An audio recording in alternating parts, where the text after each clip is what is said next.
Yo, we rolling deep with the Jets on the a team full of dreams under these bright skies. The world is our stage, we ain't gonna hide. Green and white till we die. Jets worldwide, wide. Johnny Boy and Snowball in the zone. Yo, we're family here, never alone. Jets worldwide, this is where we shine. A true dedication, victory's our sign. Green and white forever, we in our prime. You know we gon' rise, just give it some time.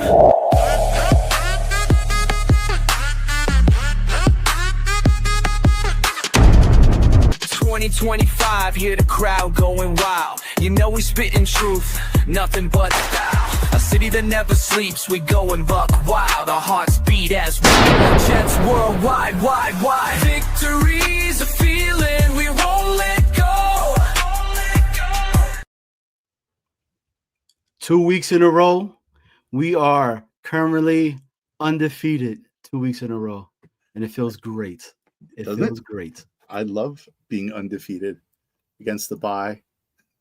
And listen, if I feel like I was just here with you, we had a Sunday show, we did the match game. It was a success. It was so much fun, folks. If you're just coming in, hit the like, subscribe to our channel, please. It takes nothing. Like if you're on your phone, it's easy. Just click off the chat and click on that little button that says subscribe, and you can do that. And while you're there, hit the like button. But yeah, we played the match game. How much fun was that? It was awesome, man. It was good, man. I mean, dude, Green Bean let Chaos come back a little bit and then just show him why he's the guy, why he's earned the stripes that he has. Shout out to Afram being there with us as his first time on the panel. Mm-hmm. A lot of individuals that came on, that was kind of their first time as well. You know, Matt, Leany as always as well. Merv. I'm throwing blanks right now, so people who I did not, oh yeah, my guy Brent. Shout out to Brent as well. Right. But good evening, good morning, good night. It is Friday. Jets Worldwide is back, and it has been insane of a ride right now for the current New York Jets on what has occurred, because there was moves that nobody expected. There was stuff that we continued to have that was being talked about in the locker room, but guess what? None of it leaked out, right? So we got some guys coming in today. Well, before I get on to that, Snowball. Yeah. How you doing, man? I'm doing well. I know we're going to get into the trades that happened during the week, and like we were just talking with our guests before the show started, and we kind of like said how Friday is fun, because Friday, you have a chance to digest all the information over the course of the week, and like you're not flying off the handle and you're not extremely depressed and whatever. You kind of adjust to the news, and we're going to talk about the trades, but I just wanted to talk with you first before we get in with the guests. When the trades happened, were you shocked? I don't think I was not shocked on the Quinnen, but shocked on the Sauce part. But at the same time, I will have to say that, this is what Aaron Glenn has been saying since the very beginning of when he had his first time speaking to the media, and he's been sticking to his words. I know a lot of people are trying to twist a lot of the things that he's saying and blah blah blah, but I don't know, man. I really don't. And you're getting a big shout out. So is it Forza Italia? Right now, if I'm not mistaken. Yes. So Vinny shouting you out. But again, going back to it, I just look, Mougey is a chef, and my man was cooking. What you think of it? What was your initial thoughts on it? I have to tell you, every opinion that I had about Darren Mougey and Aaron Glenn. First of all, Darren Mougey's, my opinion of him, just has so evolved over the course of this year, like from the preseason, like from when he was hired up until now, just telling you, like, my opinion of him. I thought he was a big, skinny, like, nerd, and like he didn't know what he was. I didn't know if he knew what he was going to do or whatever. But this guy has proven to be an okay decision maker for now. Like he's made some pretty decent decisions. Not going to go over I'm not going over the moon for him yet, but what he's done so far has been pretty solid. Aaron Glenn is like a roller coaster ride, man. I am up and down on this guy. Like, stop. Don't even like clip that. But what I'm saying is my emotions peak and valley a lot with when he says stuff and when he does things. I fall in love with him and I hate him. Like, it's like this team. He is the embodiment of the Jets, really, because you love and hate at the same time. You get ripped back and forth. And really it's like it is a roller coaster ride with Aaron Glenn so far. But you know how I felt about Glenn. Like, I didn't want Glenn. Glenn was not my first pick at all. I was a big Flores guy. I wanted Ben Johnson, right? And then it was him. And I have to say, I like what he's doing. A lot of people don't like. First and foremost, if my coach comes up says to me, like, to everybody, that we might win, I don't want that guy as my coach. Like, I'm sorry. Mm-hmm. I want my guy to be like, we're gonna win. This is why you play the damn game. We play the game to win, right? So, right. Has he made a lot of boneheaded mistakes during the games?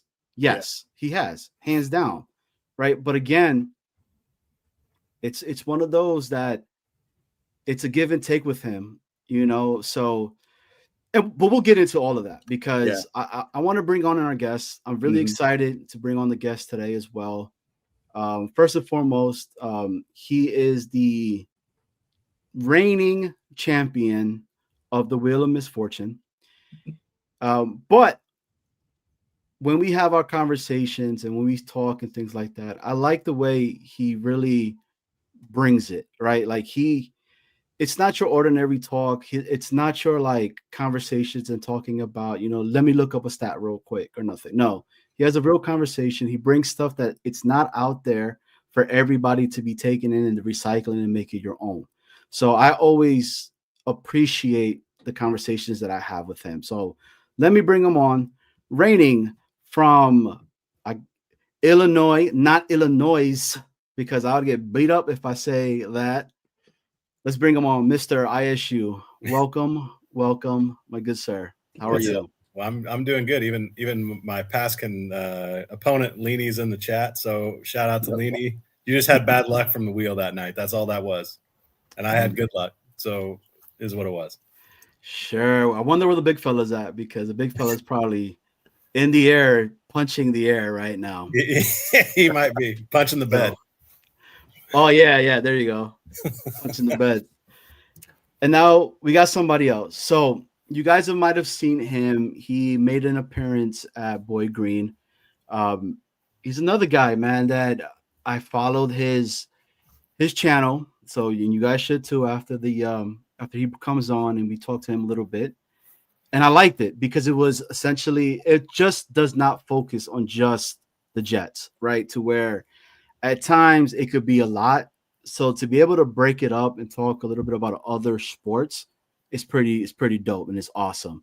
Now, he is probably the second person that I know that is a Jets fan and is a Lakers fan. How did that happen?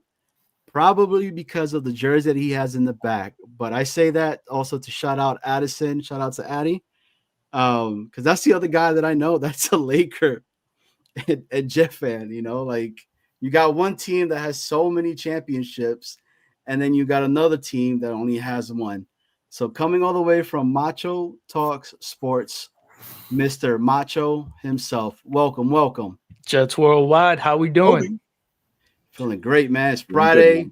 Like I always say, we got paid, but we're adults, so we got bills to pay, baby. And this show is broke. So please make sure to hit the like and hit the sub because we need it. But anyways, so let's get into it. Let's do it. Let's do this, right? So we're hanging out. It's Tuesday morning time. First off, I want a big shout out to the entire Mango family. Yes. Rest in power. They just had his funeral on Tuesday. It was an amazing ceremony. The eulogy that was done by Alan Faneca was awesome. If you guys get a chance, go listen to it. My man was rocking the hat backwards in honor of Nick Mangold, and it was so cool. And it was so cool to see a lot of ex-Jets players that came up there. And one person that I do want to say is Ryan Fitzpatrick. Anybody that knows me, I can't stand that man. I dislike that man. But him seeing that, I do have to say this.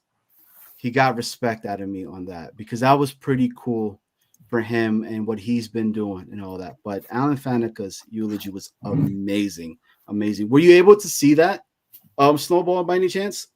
No, I was working, and I just have 1,000 things going on. This is the first time that I get to relax and sit down. Friday nights with you, this is my chance.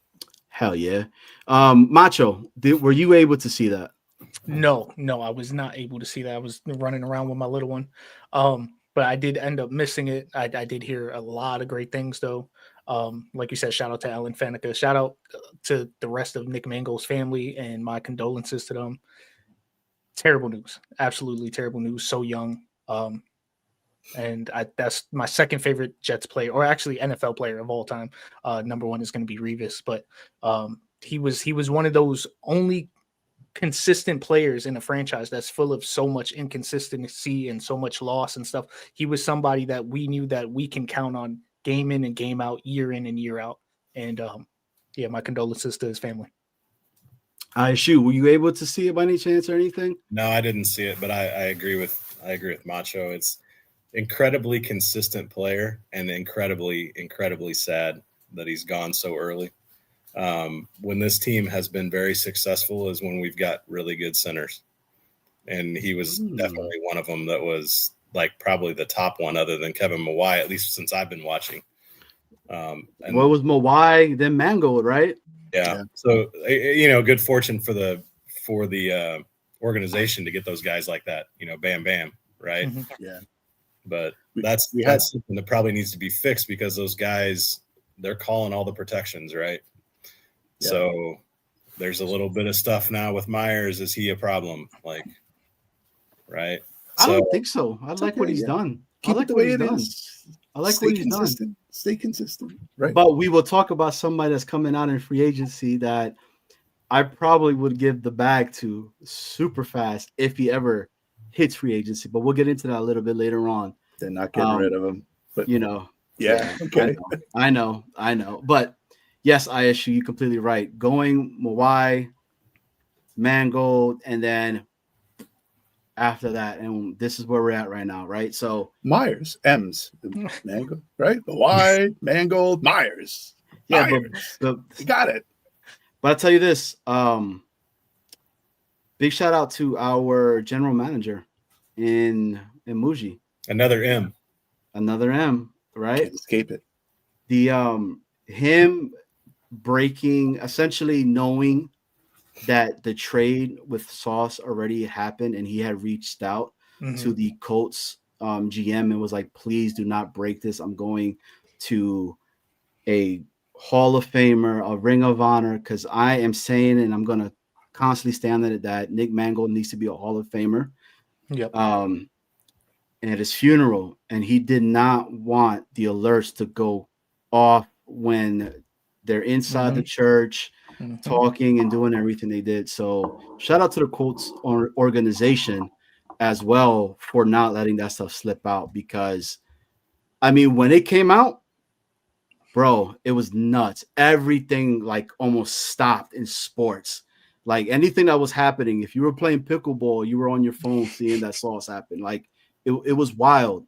So let's transition into it. What happened after the funeral, Snowball? What happened after the funeral? Yeah. The announcement came out, right? Which announcements? The Quinnen announcement. Mm-hmm. Uh-huh. And actually, listen, that announcement actually happened. Jerry Jones let the beans spill before that. Like early in the morning, he said that he made a major blockbuster trade for a defensive lineman. So, what are you alluding to? Both of those. See, I didn't know about that he put that out in Yeah. regards to the whole like I made a major trade.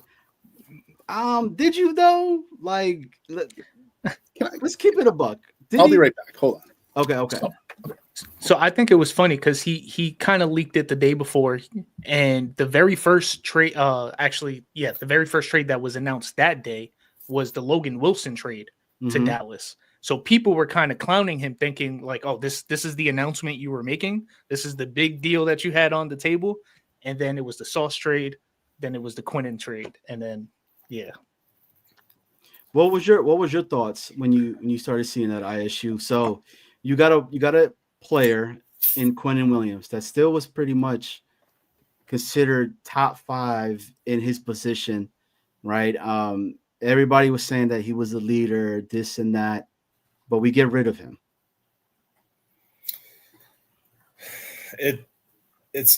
Honestly, it's pretty surprising from a standpoint of how important he is to stopping the run, right? Because that's really where he was the best at. But I'm kind of not surprised because the whole tweet with another rebuild, right? As soon as he puts something like that out, he's not happy. So I'm not surprised. What I was most surprised about to learn was how he had requested trade, but they kept it all in-house, and it would allowed his value to be maximized. And that's really a testament to his character as much as it is to Mougey, keeping everything in-house. I think those, Mougey and Glenn pretty much have the building locked down. Yeah. That's huge, right? And it's how you gain trust with players. So it was surprising in how important he is to stop the run. But to be honest with you, if you go look at, I don't even know what the number is off the top of my head, but I think we've given up over 1,000 yards rushing anyway. Yeah. So how much worse is it going to be? I mean, it could be worse. Don't get me wrong. Jets fans always say, is this rock bottom? And then we find a way to find a deeper rock bottom, right? Right past the bedrock and we into just keep something. digging. Yeah, we're coming up on dinosaur bones at this point, right? But swimming in lava, basically. Yeah. Tar pits are next, right? That's the next thing. So never think it's as low as it can be because it can get lower. But at least that's what this team has showed us. True. So you're right. And to me, to the sense of none of this stuff is getting leaked out, right? Because the conversation that was happening was prior to these trades, AG is losing the locker room. AG is losing this. Darren Mougey, what are you doing? Right? Like, oh, here we go. It's the second coming of JD, of Sleepy Joe. Like, this is what the narratives that were coming out that people were saying on the constant. And he was like, hold up, hold your horses, because I'm going to wait. The importance of this man's funeral is more important than anything right now. But I'm going to let you know why they call me the Mougey, baby. And that man was cooking. So we got a first, a second, and then we ended up bringing Mougey Smith, right? A guy that I wanted from Michigan, where during that time we were all like, we need a big run stuffer. We need another big body next to Quinnen. But that happens. So, Snowball, I'll start off with you. What did you think of everything that we got from Quinnen? The Mougey, the first and the second. Yeah, I think we were all saying don't get rid of him unless you're getting a first and a third. Or, at least a first and a third, because he is a top 5, DT. So for us to get a first, a second, and a player, I mean, listen, Darren Mougey is like the title of the show is, right? It was 24 karat Mougey magic. He really did pull off some like amazing deals. So my opinion of him, escalated a little bit higher. To know that he can do stuff like that, like, and you guys were talking about it before that Quinnen kept things quiet, so the value remains. So hats off to him, man. Like, good stuff, right? I am more than pleased with the return on the Quinnen Williams trade. Hey, Snowball, real quick. The one thing I will say about that too is having the foresight to get the 1 in 27 when everyone is saying 27 is really the better class. And it really, from what we're going to need, it probably is. So that's shrewd, man. They could have took the one. They could have took the 1 from this year just to satiate fans that want to see a 1 for this year. But I think it's way better to get it for next year. And to double down on that real quick, the foresight to also know that the Cowboys had 2 firsts and say that we want the one that's the highest out of those 2 firsts. So that also hinders them from being able to trade their second first until after the whole season's over in 2027. So it kind of hinders them a little bit while also guaranteeing that we're getting the best pick out of those 2, which I also like. So Denver ain't just for skiing. It's a place where people like. I'm impressed, like totally impressed. I totally didn't think that we were going to get this from this guy. I was like, if anything, the 33rd team did right was they got this guy right. Well, Connor Hughes was coming out, right? And Connor Hughes was saying that what he's hearing around the entire league is that they're only going to offer for Quinnen is a second. And that was it. And that's what the narrative was, that this guy was talking. Now, hindsight forward, moving it to where we're at now, these guys have no idea what Mougey and AG are doing. And it's amazing to me because I'm just like, holy crap, when's the last time that it's been like that things have been so kept inside the house from a New York media that is like rabid in the sense that they're wanting it now. Like, we need it right now. Like, I need to know. And then they're going to make this story and balloon it up to something completely different. ISU, you were saying something. Yeah, I lost my train of thought. You carried it on a different direction. So, oh, my bad. It's okay. If it comes back, I'll bring it up. But what's your thoughts on that? Like, I know you kind of alluded to a little bit earlier in regards to the whole how awesome they kept it in house. But your thoughts, and this is for you too, Macho, the fact that nobody knows what they're doing. Like, they really don't know what's going on. Well, I think, okay, I guess I'll say this. So Mougey has a plan, and they don't need to share it with everybody, first of all. And I know a lot of people are, what do we got there? I didn't see that. It's pretty much saying that we got a haul. And talking about the Jet staff. Forward thinking. So first of all, he's forward thinking guy. And he was a quick riser through the Denver. This is what I was going to say earlier. It just came back to me. But he's a fast riser through their organization, right? They identified, Peyton identified him, and he went from being here to AGM, like bam, bam, bam, real in short order. Like right after their first draft together, he went to director of player scouting, pro and college, because he knows how to handle people. And that's an important thing from a managerial role. Is it's really psychology and how you handle people and get them to, understand what you're trying to do. And he has value, not just for, say, these players that he traded. And he said, these are my values, like Brees. I only will take a 3. And then they tried to lowball him with a 4. And he said, no, kept his value, right? He's doing the same thing with free agents, right? He's signing these guys or he's looking for specific guys that are going to fit what his plan is for them, and AG to a degree, because I know the stupid structure in New York is AG and then him, which makes no sense. But hopefully with the way that he's making these decisions and the values and how he holds to who he is as a person, if something happens in the wrong direction with AG not being able to actually coach, they can still keep him on, because I think he's proved that how much he was important in Denver with building their defense and their team, that we have that guy that was in charge of all their stuff, right? Of course, you had Peyton making the final decisions, but he got delegated everything to him. And he was doing all these things, and he got all these guys together and signed guys, and he understands. I read an article about him, how he understands the value of every decision. Like where some guys make a decision, just, yeah, let's take a flyer on that guy. He's taking a flyer on a guy with a purpose, which is really important. Yeah, just to bring in the Mougey Smith with that. But Macho, your thoughts?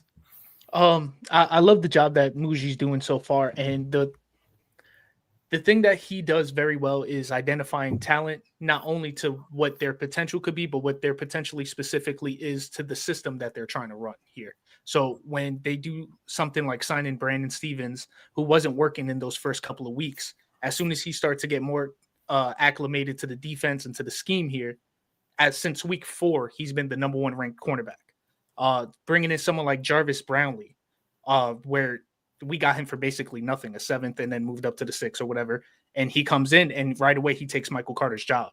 So being able to identify those type of people, I'm hoping that's the same thing that happens with someone like John Mechie, someone like Mougey Smith, someone like A.D. Mitchell, where he's identifying this talent is not being used to their fullest potential where they currently are, and we can bring them in here and kind of just untap all that potential, and being able to get all those picks and accrue all those picks in the meantime as well to build around and build a full team. I think he's doing an amazing job right now. I just wish that, like, I think the decision to make Aaron Glenn like the final word by Woody Johnson, I think that was a very I think it was a rushed decision, and I really believe that. I wish they would kind of change, like ISU was alluding to before. I wish they would change that structure where where Darren Mougey is like the final word. I think he, in a way, he is. And Johnny, I see you like chomping at the bit to talk. Yeah. So yeah, I hope they do. I hope they really do change that structure, because from what we've seen, the trend is your friend, as they say, right? So Mougey is making all these great moves, and I want him to continue to do that. And I want him to do it without, I know it's a game of checks and balances with Aaron Glenn. And I understand that, but I just seem to think that he's making very good decisions. And is that Aaron Glenn? Is Aaron Glenn in on these decisions? I don't know. What do you guys think? I think it's a team. Yeah. I will just leave it at that. Go ahead, Johnny. I know you want to say something.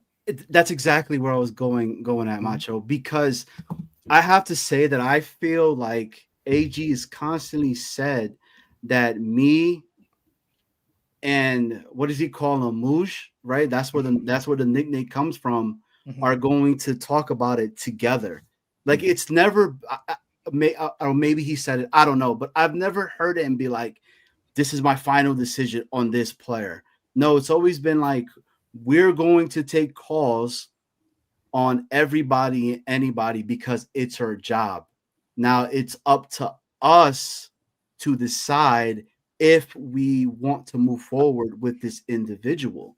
So where this narrative is out there that, and it's from Woody Johnson, first off, when he called him his sidekick or whatever, he said on that. Yeah. That's what put that out there. I think so, because I remember when AG and Mougey were being, brought to us and they had their first presser towards the media. It was like the odd couple. Yeah, it was so weird, but he was just talking so highly of Mougey and vice versa, in the sense where Mougey was talking about AG, because that's not talked about enough either, when they had interviewed him for the Denver position, to the point where it was that close, supposedly, right, of him getting that job over there in Denver. But I mean, you're going against Sean Payton, right? So I don't know. And Clancy out here is telling people that, ISU is one handsome son of a gun. But I have to say this, and I agree with Afram. This is what I like. They're getting rid of it. Yeah. Compared to just letting it sit and fester and become something a lot bigger. And you're getting these younger cats. Now, I understand that you get every player that comes in and is like, we're going to be the reason why the Jets are going to change and all that. But this is the first time that I've heard rookies come in and say, I don't care about the past. I wasn't here. We're going to change it. It's going to happen. Right. It starts you good. Like I think it was AZ Thomas that states, he was like, I was taught to be a pro at a young age from my mama. Right. Just like that. And I was like, shit, if I'm interviewing this kid and he tells me something like that, I'm like, shit, man, this is a kid that he gets it. He wants to be here. Macho, your thoughts on that? Yeah, no, that I 100% agree. I 100% agree. I want them to be able to pick the people that they want. Obviously, we may not see their vision right away, right? So, like when these trades come out, the first thing that I'm thinking of, I start going through all the stages of grief. I'm in denial. No way we just traded Sauce Gardner. Absolutely no way. All the people that we had on our trade list and all the people that we could get a third for this person, a fourth for this person, and they get rid of Sauce Gardner. So as soon as that happens, then it comes into the anger thing. I'm ready to break something. But then if you start breaking it down, all the people that we were considering trading, the return for those people aren't really going to be anything that's going to help change anything around. If we wanted to make an actual legit change here, we had to get rid of the two people that we gave up. Sauce was, I feel like he's being officiated differently this year, where he's not able to really get to the level that he once was his rookie year, his sophomore year, where they're giving him a lot more flags. And even though he's still great at locking down defenders, he's also giving up penalties to where we're giving up new first downs. We're giving up a lot of yards within the penalties. So that stuff doesn't show in the stats, but when you watch the games, you can see that happening a lot. So if we're able to get off him, get those two first, we're able to get off of someone like a Quinnen Williams, get the return that we got for him. This is now with the type of picks that we have, we can get a full change to get more people and rookies that have the same mindset that you're talking about, to where it's like, I don't care what the Jets did in their history. This is the Jets now, and this is what it's going to be. Now, obviously, we hear that a lot. We hear that every once in a while. Normally doesn't equate to something, but just having that mindset is the first step. Obviously, being able to put the work onto the field is the next step. And I'm hoping that these two are able, they seem like a great marriage. Basically, I feel like they're not making decisions without one of each other. Maybe AG's telling Mougey who he wants, the type of people that he likes, and then Mougey tries to make sure that it makes sense before he gets them. So I just love the way that they work together. So you said marriage, and my instant reaction to that is who's top and who's bottom, right? I think they trade. But that's for another show. But ISU, your thoughts on what we were just talking about, and not the marriage top and bottom. That was the first thing that went to his head. Yeah, right. I think did you watch the new Runway show? I did. Yeah. So did you hear when he called Thomas what he said? What AG said? Did you hear it? No. I mean, I did, but I don't remember what he said. Yeah, he said, I wanted you to be in their face, right? Be in their face, be who you are, and we're going to have success, right? Or something along those lines, right? But it was be in his face. That's not who Sauce is. Sauce might come up and press somebody, but he's going to fall off and try to use his length and use his hands to get handsy with people. And you're right. They've been flagging him more. That's just what it is, right?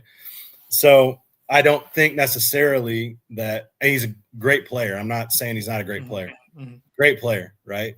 But I don't know that he's exactly who Glenn wants as a cornerback. Right? Just like Michael Carter II wasn't who Glenn wanted in the slot. So they went out and got Brownlee, who has just showed out since he's came here, right? Brownlee got in trouble in Tennessee because he's hurt.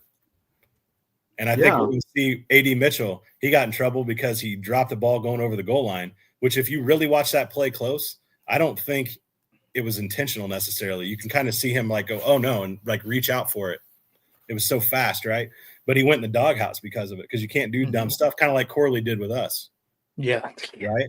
It was dumb. God. And he went in the doghouse and never saw him again, right? Talk about dogs. Sick him. Yeah. Sick him.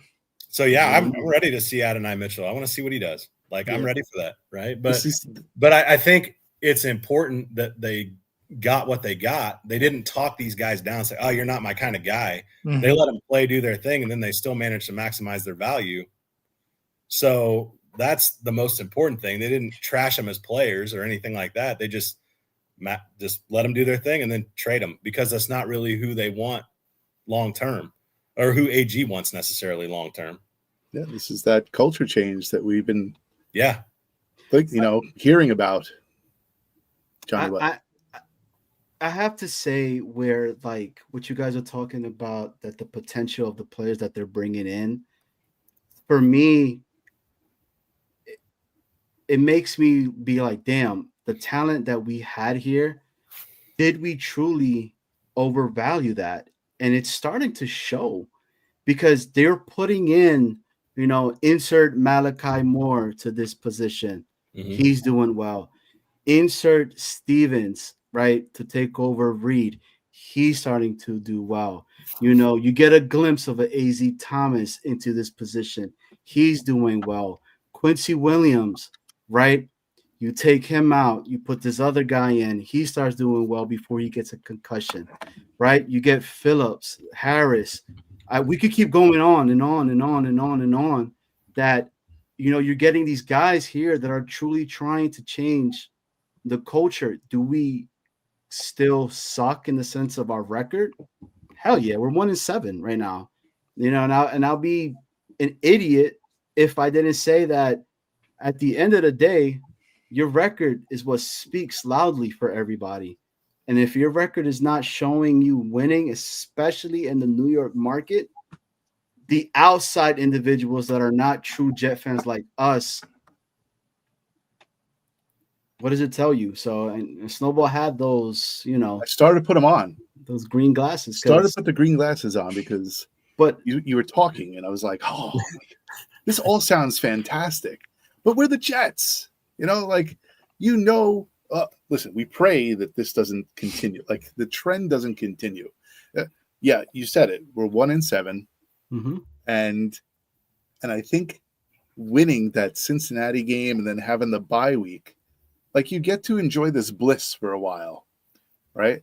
And now, like, Sunday is going to come around again, and we're going to play against the Browns. We'll get into that later, but it's going to be a rainy day. It's going to be a shitty day. I don't think many fans are going to go to the game, but we'll see what happens. Like, we have hope. Hope springs eternal with this team every freaking week. So we'll see what happens. So far, the culture change, AG, Mougey, all these things, like bringing in the right people, things seem to be trending in the right direction. Not the decision-making on AG's part with coaching so far. Like, that's a rocky road. Mm-hmm. You build a house with a foundation, right? Yeah, it's his first year. So, like, it's his first year being a head coach. Like, people have said it before, and I hate repeating this crap because, but there were coaches who are great now who were complete dog shit, like, when they started. And there's an endless list of who these great coaches are. So give him a chance. I can't crap on this guy.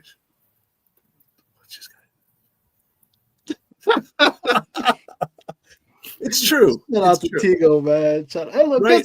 that's all I have, bro. If I didn't, I would be just constantly negative and just saying that this team is this, bro. I spend way too damn much money on all of this crap for me to be like, F this team and all. Dude, I was at the Atlanta airport a few weeks ago with all my look, bro, like it's crazy. I Right? just I had to take these down earlier. framed this. I just Oh my God. framed this like 2 days ago. It's autographed and everything, and now it's like, see ya. Like, anybody Hey, want to you- buy that? I'll give you my address. I'll buy it. Rookie of the year. That's okay. Yeah, I have exactly. I have a Jonathan Vilma jersey in my closet. Nice. Hey, they were Shout a good out player Vilma. at least Yeah. that year, right? Yes. But look, So let's get into it. So then the third trade happens, because the first trade was the whole MC2 trade, and it's Mhm. not Mhm. talked about as much as well, because he cooked on that one too, I loved it. right? The Meshi, whatever his name is, Mechie. the potential that he has, the route running, that dude was a freaking monster in Alabama when he was there. So there's something there, but we'll see. But nobody knows. Yeah, I hate Alabama, if you guys can't tell. 2025 Jets. We'll see. Shit, for real. Dude, could you imagine? Maybe this is where Tigo gets at me all the time, but we just go on a crazy ass run that we win out the entire rest of the season. And any thoughts of us having the number one pick is gone out the window. But there's a potential for us to go into the playoffs, and we're out here and put them green glasses on, So wait, baby. I'm That all will the way happen. in. That's gonna happen, Johnny. I know it's gonna happen. I'm glad you bring that up because obviously that's not going to happen. But I don't think we're in a position where we have to tank anymore. Now that we have all these picks, we have so much flexibility on our roster with the picks. Like, we don't need the number one pick. Like, even if there's a specific quarterback that we're trying to get, if we love him enough, we can trade up into the spot to get him. But we can try to win games this year to see what the hell we have in these players. Like, we shouldn't just be wasting these games. We have to put these players on the field. We have to see what John Mechie could do. We have to see what AD Mitchell could do. Like, we want to see the full potential of them. And if that means winning games, then that's great. Like, we're not no longer before the trade deadline. It was almost to where we might as well just lose out. I don't want to lose out, but that's kind of the vibe. Now I feel like we can just try to play and win. Are we going to win out? Hell no. But if we do, I'm not mad. Yeah. Listen, we're experiencing a little bit of a spike in viewership. So if you're in here now, please hit the like button and hit the subscribe. If you're online, if you're on your computer, it's real easy. It's right there. It's underneath us, right? Just click on the subscribe button. While you're there, click on the like. If you're on your phone, click off the chat for a second, hit the subscribe button, and hit the like button. That's it. Simple. All right. Next topic. Where are we going? Oh, no, we're going to talk to ISU about the sauce trade or no?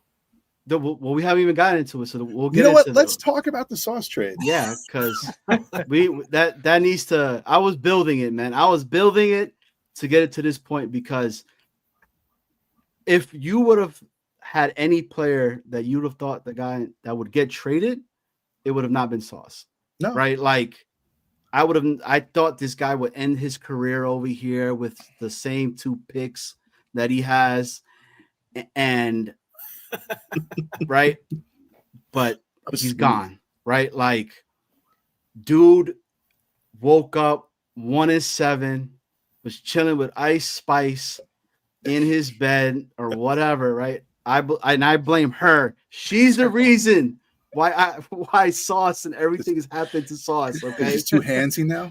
Well, it's because of the concussions. Is because of her. Okay, that too handsy, that too. But they trade him.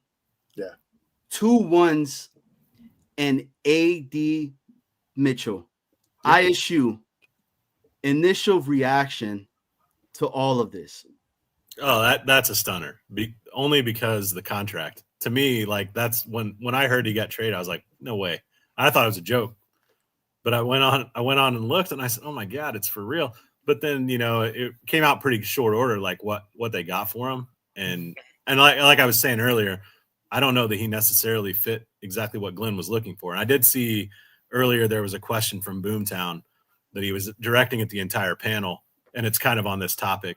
Right. I have it saved. Yeah, in a little bit. It's kind of on that, but I guess the point is, again, they maximize his value. He had a value for that player, and that player, they got that plus some. If Mitchell turns out to just be a dog, no pun intended, because he's a Bulldog before he was a Texas Longhorn. Yeah, Clancy. Then what? You know what I mean? You got 2 1s and a receiver that could potentially be a number 2. That coincidentally, I saw a play where he catches a pass and runs away from Sauce, right? When they played each other. So I'm ironic. Yeah, right. He running right to us. So I'm not mad at it because I've been around this team. Like, I've been watching this team since 1994, right? So there's very few guys that I would be like, no way should we trade that guy.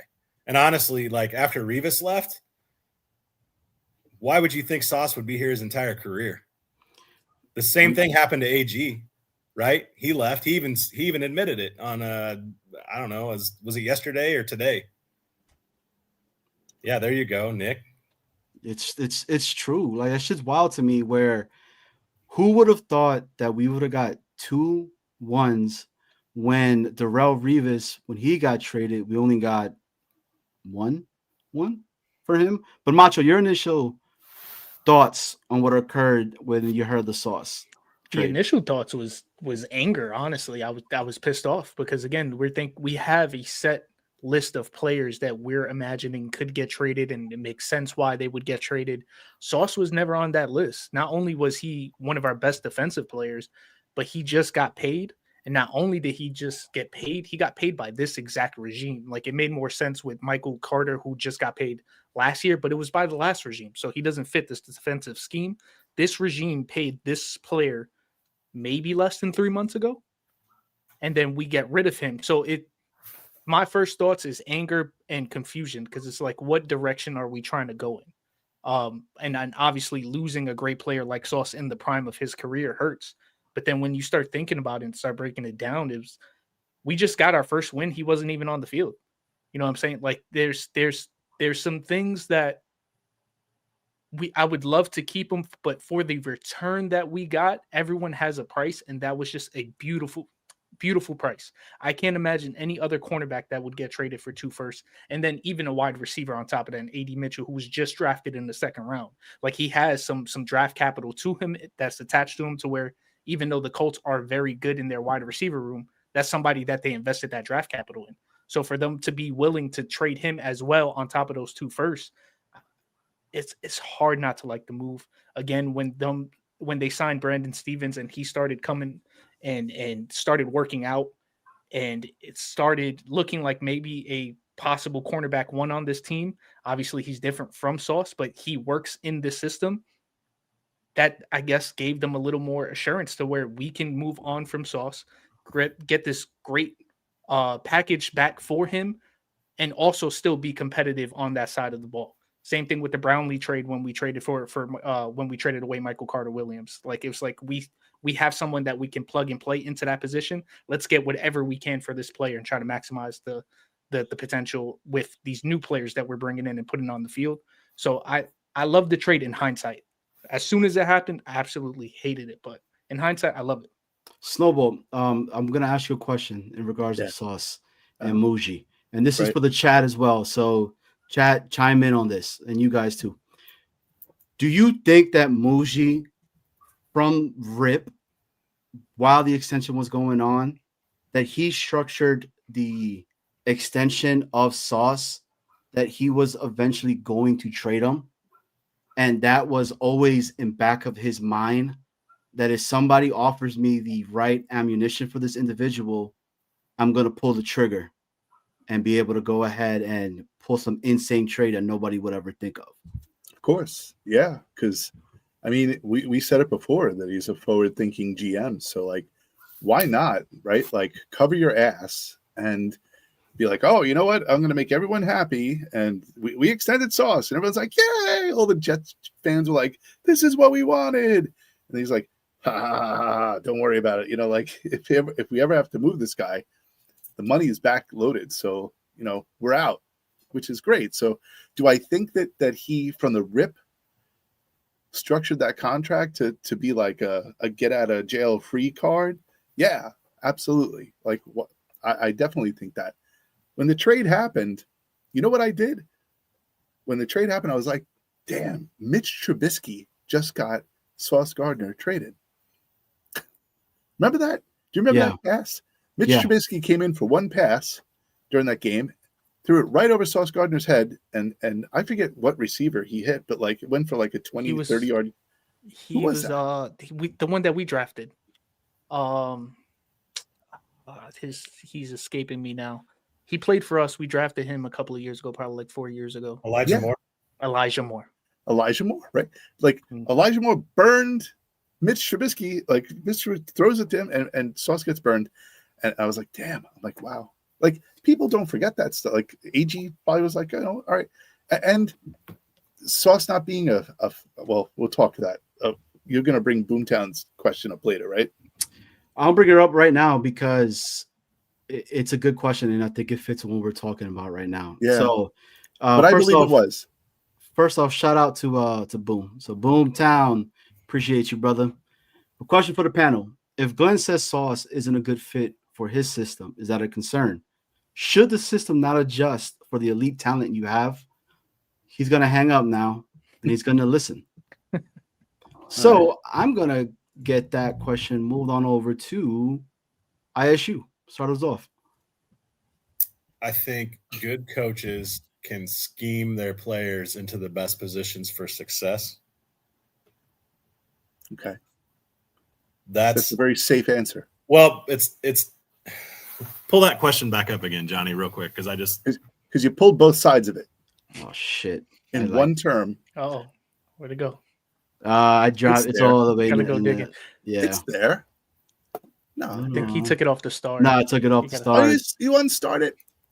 You're not a star anymore. So I think the question was basically if Sauce didn't fit the system, is that more of a coaching problem to where why wouldn't AG try? Okay, there we go. No, it's not. So to answer the first part, it's not a concern because not everybody's a good fit for your system. Mm-hmm. Is it the system get adjusted to fit talent?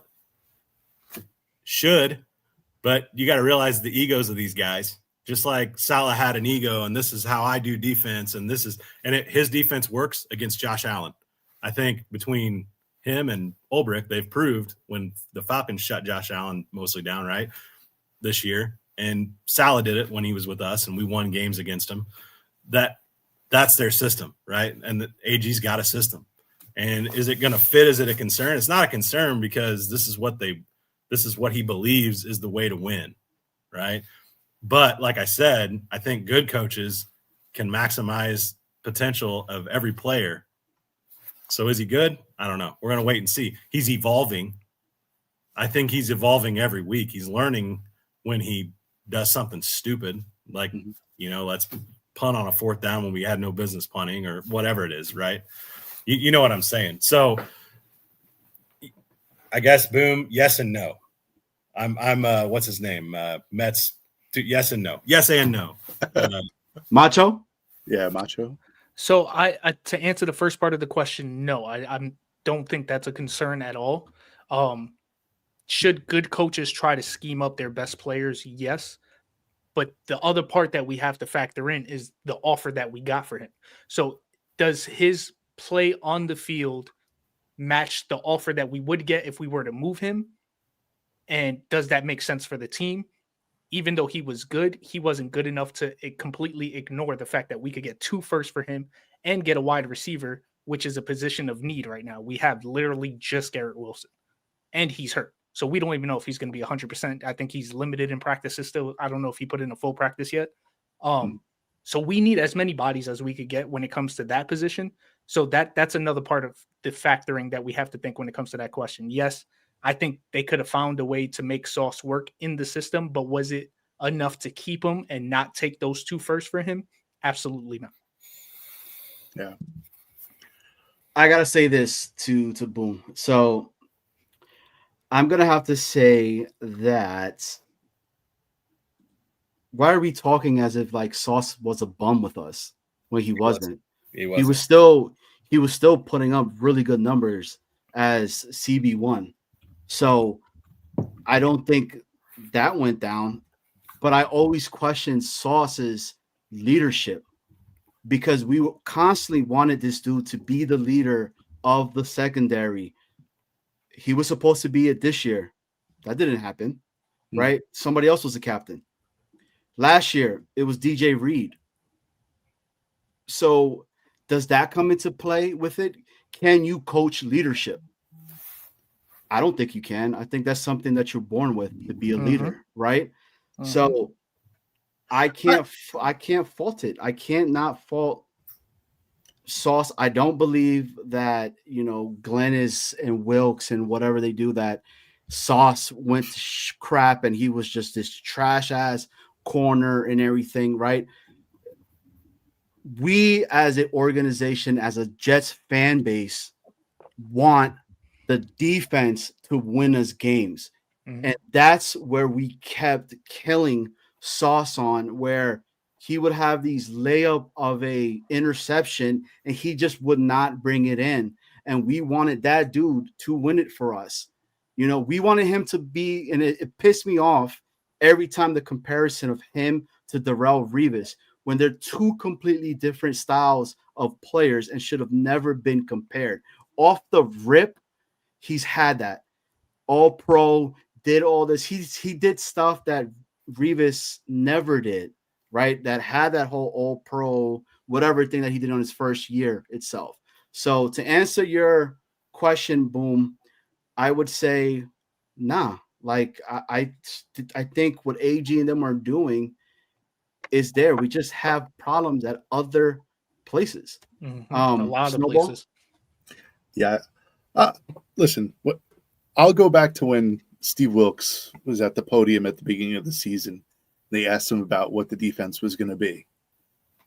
And he said, we're going to be a defense that changes weekly according to our opponent. True. Right? So there was supposed to be this morphing defense that would happen with Steve Wilkes at the helm where like and every defense the beginning of every season, I think people start with a game plan. Like they kind of have this vision in mind. And like it holds true. I'm going to go back to Wilkes in a second, but like when they asked AG about, we're going to win now, right? And now he's like, I said we're going to win, but, it's going to take a little bit of time and whatever. Everybody says shit. Like you say stuff and you have good intentions. Like we talked about it before the show. And I think, Johnny, you said it when we started off. You want a coach who says we're going to win, not, we have the potential to win, or we're going to see what happens. Maybe. Right? Maybe we might win, but like you want to go. So New York media, people in New York, whatever, we hold everybody to the fire. Like as soon as they say shit, like we're like, he said this in the beginning and now he's back talking and all this shit, right? People say shit and they say, like, you adjust. So that's why that reminded me of Steve Wilkes, right? Where he said, we're going to have his defense that adjusts and you start off with that plan, but then you kind of like that's putting a lot on a defense, is to have this morphing defense. We're going to play man. We're going to play zone. We're going to play, whatever it is. Wilkes is our new Hackett. Tony, I don't think so yet. Like, can we let's give them the year and let's see. Let's wait and see what happens. But Steve Wilkes said that it was going to be a morphing defense, and it did. Right? They tried this, they tried that. Sauce was a part of that. And that he's good in zone, and sometimes he's good at man. But like when he plays man, we talked about it before, he gets handsy, he gets penalties, right? So like it's a thing. He wasn't doing what Steve Wilkes and AG needed him to do, obviously. And the haul for a trade was way more enticing than having the player with us. Thank you, Sauce Gardner. You were an amazing player for the Jets. You were fantastic. You shut down half the field. I just think in their heart of hearts, and AG was one of these guys who put his hands on the ball and took it away from the other team. I think that's what they wanted. I think they want someone who's going to take the ball away from the other team. He can shut the field down, but he wants the ball. So like, I just, that's what I have to say. That's all. Next. ISU, can you reenact the way Sauce tackles real quick? No, because the one time I tried it when I was in Tampa and I watched him go into the line trying to tackle somebody, he put his head down and I think he left with a concussion. So that was another thing. Yeah, that was another thing I was going to say. And the guy he was dinged up a little bit, So that's my point. That's my point in regards to that. So is that a Wilkes thing, right? Because you got Tony that's saying that these players have regressed and all that. No, that's not a Wilkes thing. That's a willingness thing. Yeah, tackling is willingness. You either willing to go tackle somebody or you're not. Right. That's not. I think that.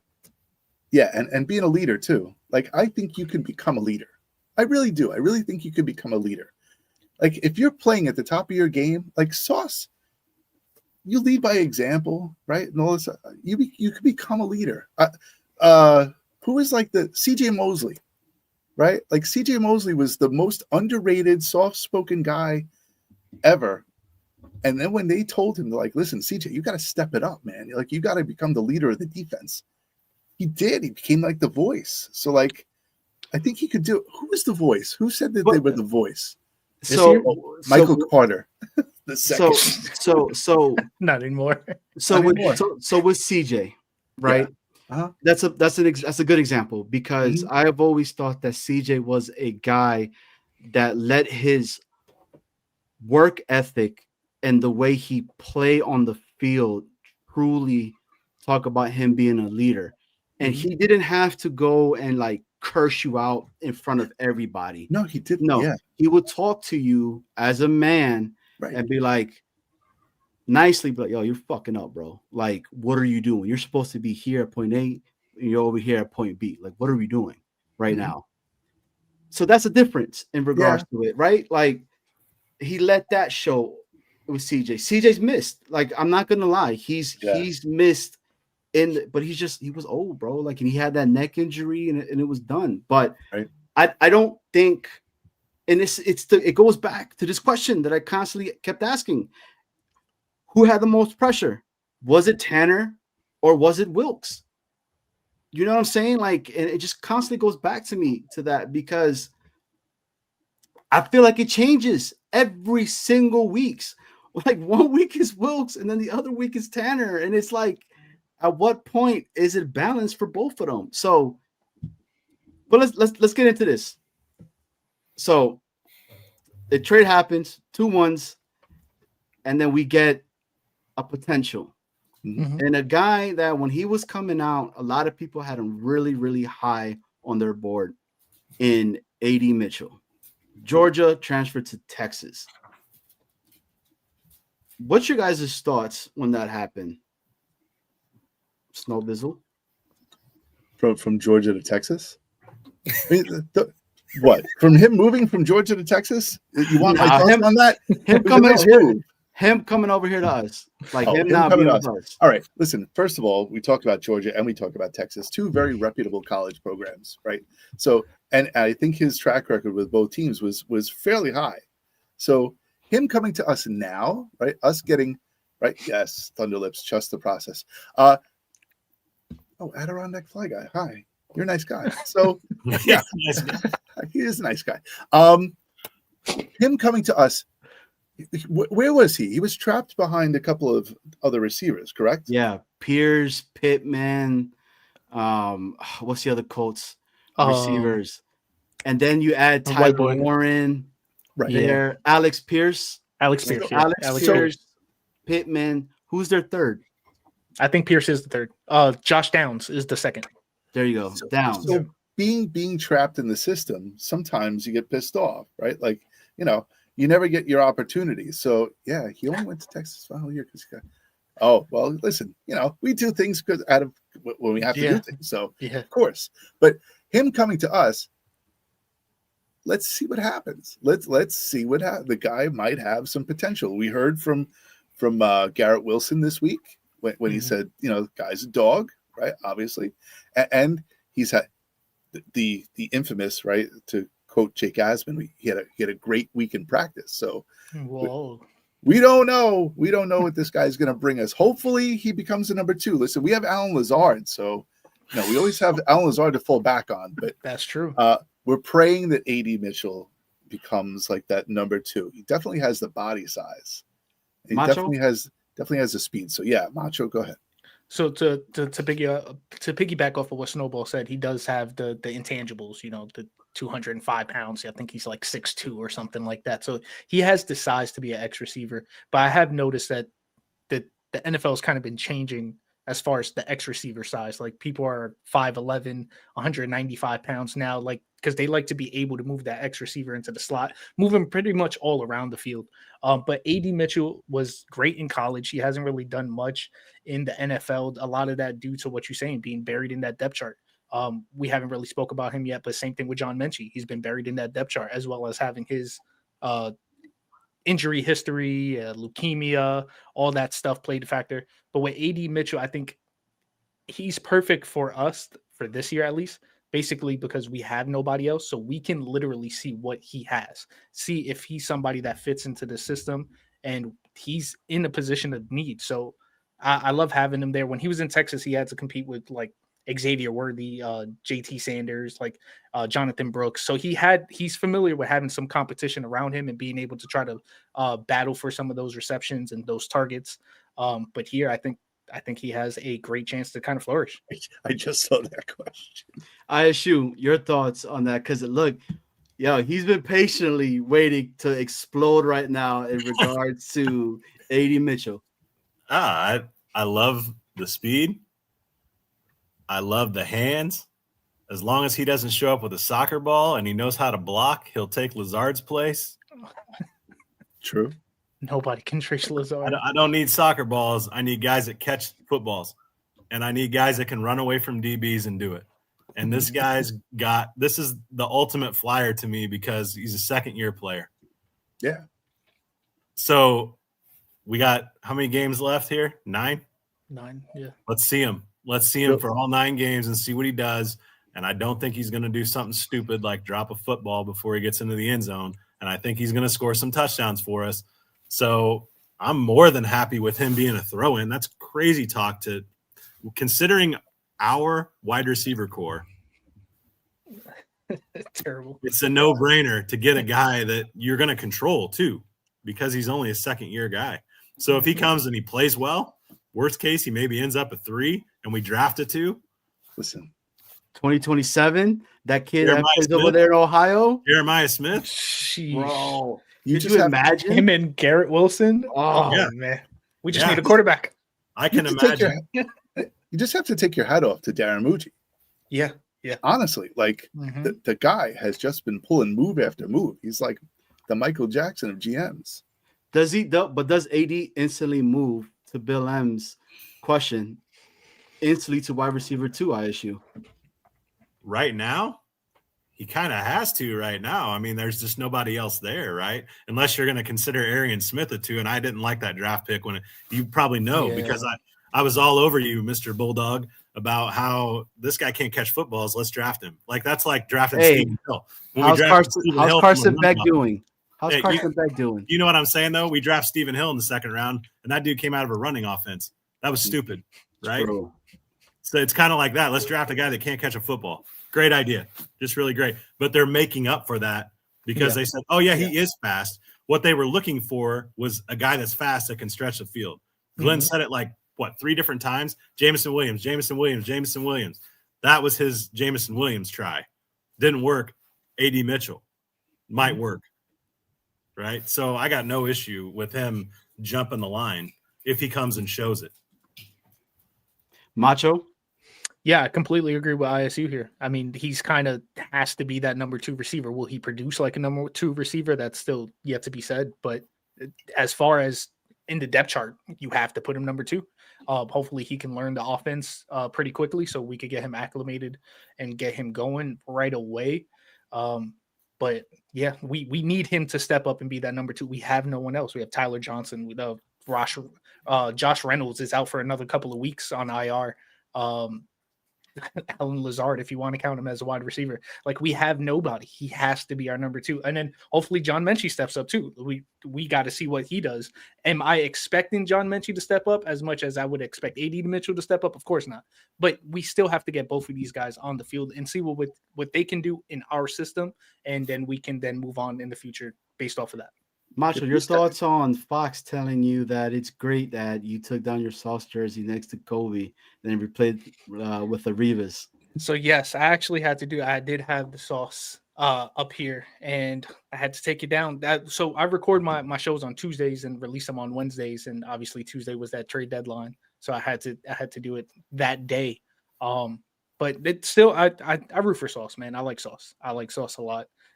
I would never compare. I think you brought this up earlier where people were comparing him and Revis, completely two different. Like, Revis is a GOAT, right? It's okay to say that Sauce is not Revis and still think that Sauce is a great player. Exactly. But Revis is just not to be funny, on an island of his own, like literally. So I root for Sauce, but Revis is the GOAT, man. I'm glad to have him up there. Plus, I got 224, so it kind of makes sense. So, question from the Danger Zone. And shout out to the Danger Zone, man. Them boys are they're going at 9:30 tonight. So Murph is holding down the zone on his own today. So go give those guys a shout out. So, but he asks, real talk, be honest. Do you think it's fair to ask Jet fans to be even more patient, even if the reward is 3 extra first rounds? Yes. What else you gonna do? Pick another team, Charles Gorman? Oh, like those kids that went Can we ahead bring that and up? like. Do you guys have that? Oh my God! All Bring right, that let me up, look for please. it. Let me Those look traitors. Let me look for it. Yo, I mean, that was my I got nothing. I obviously, guy, I've been doing this since '94. I got nothing but patience. Exactly. Yo, what am I gonna do? That's like I'm like, yo, this dude did the best. Where, and guys, we're first off, thank you to everybody that's in the chat. Thank you, Macho. Thank you, ISU guys, for coming on. Of course, man. Of course. But everybody who's watching, please hit the like, hit the sub button itself. But so I don't know if you guys saw it. You had the kid that was like boohoo crying when he found the news about Sauce. I think he might have been representing probably all of Jet fan base nation at that moment when everybody found that out. But yo, Sauce is a troll, dog. Okay, He know what he's doing. He's smart. He knew exactly what he was doing when he went ahead and sent these 2 kids a signed jersey. Should we show this? Yes, let's show it. Let's show it then. I don't know if it's gonna have volume. You gotta hit the mute button right there. Yeah, next to the play button. Next to the play button. At the top. Top left. Oh, at the top left. Here? Not there. Of the video. Of the video. Top corner. Oh, of the video. Yeah, let's Yeah, put there you go. the volume on it. There you Let's go. do it. No way, it's signed jersey by Sauce. Oh wait, to Trey? Yeah. OMG! These are Charles Gorman's nephews. Get out here. The guy's a terrible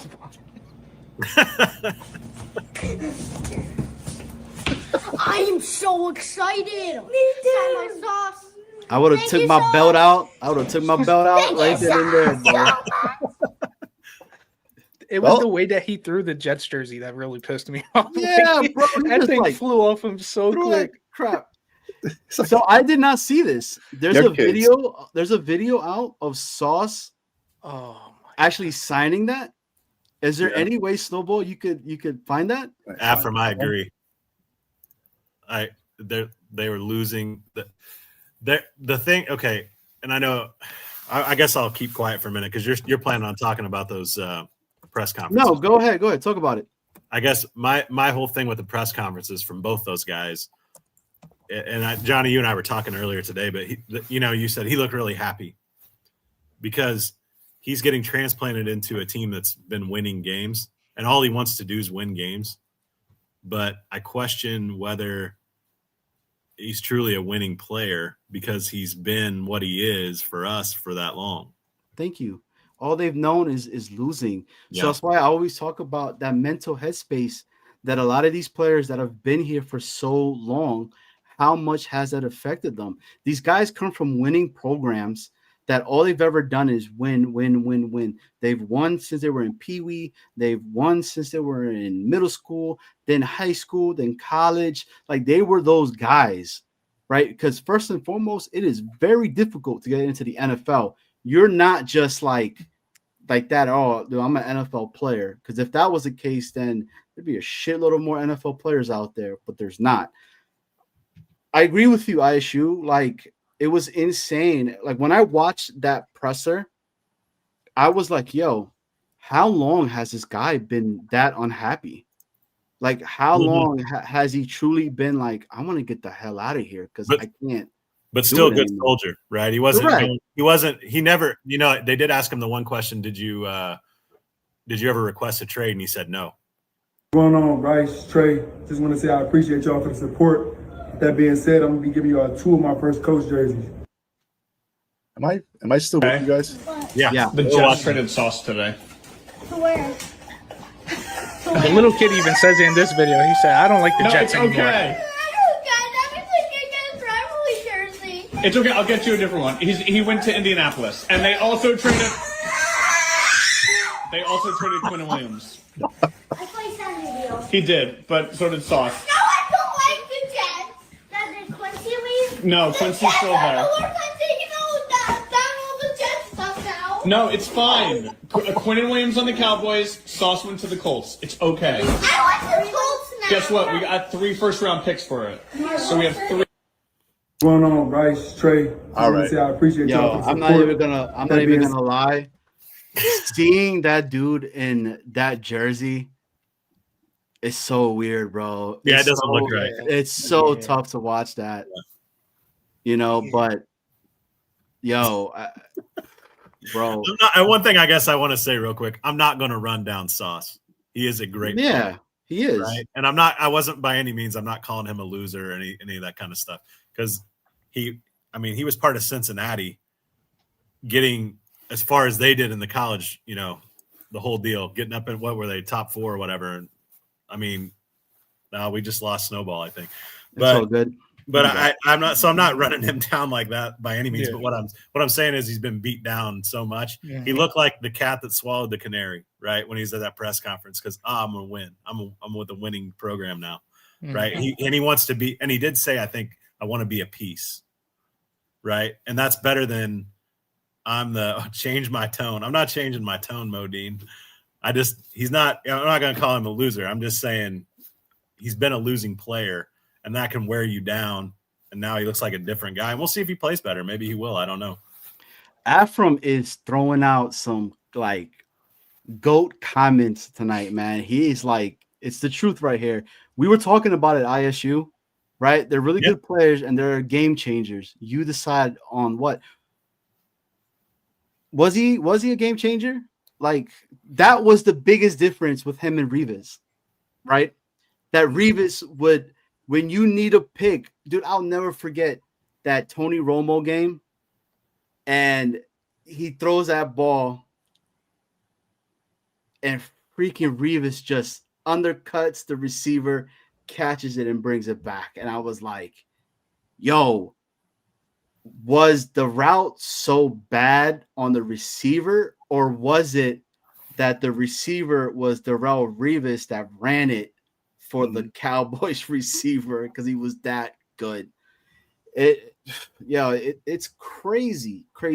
But he wasn't, and that's the whole issue that I said it earlier. This fan base so badly that we had such crap offense for such a long time that we were wanting the defense to win games for us, bro.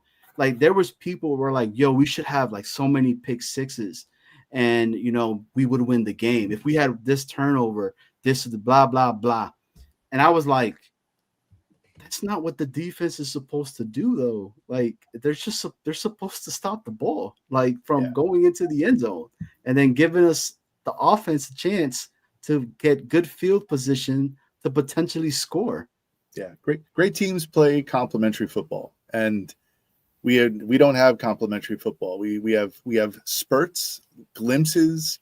You get flashes of complementary football every 5 games, 6 games, or whatever. But you never see it in its complete state at any time. Recently, we haven't seen it. So Johnny, to exactly what you were saying, we fell in love with the defense because a couple of years ago they were doing everything for us, and we kind of expected that to continue. And now the defense is having some issues, and now everyone shifts over to the offense, and the offense is doing pretty good. So it's never like this, that, or the other thing. And special teams was killing it.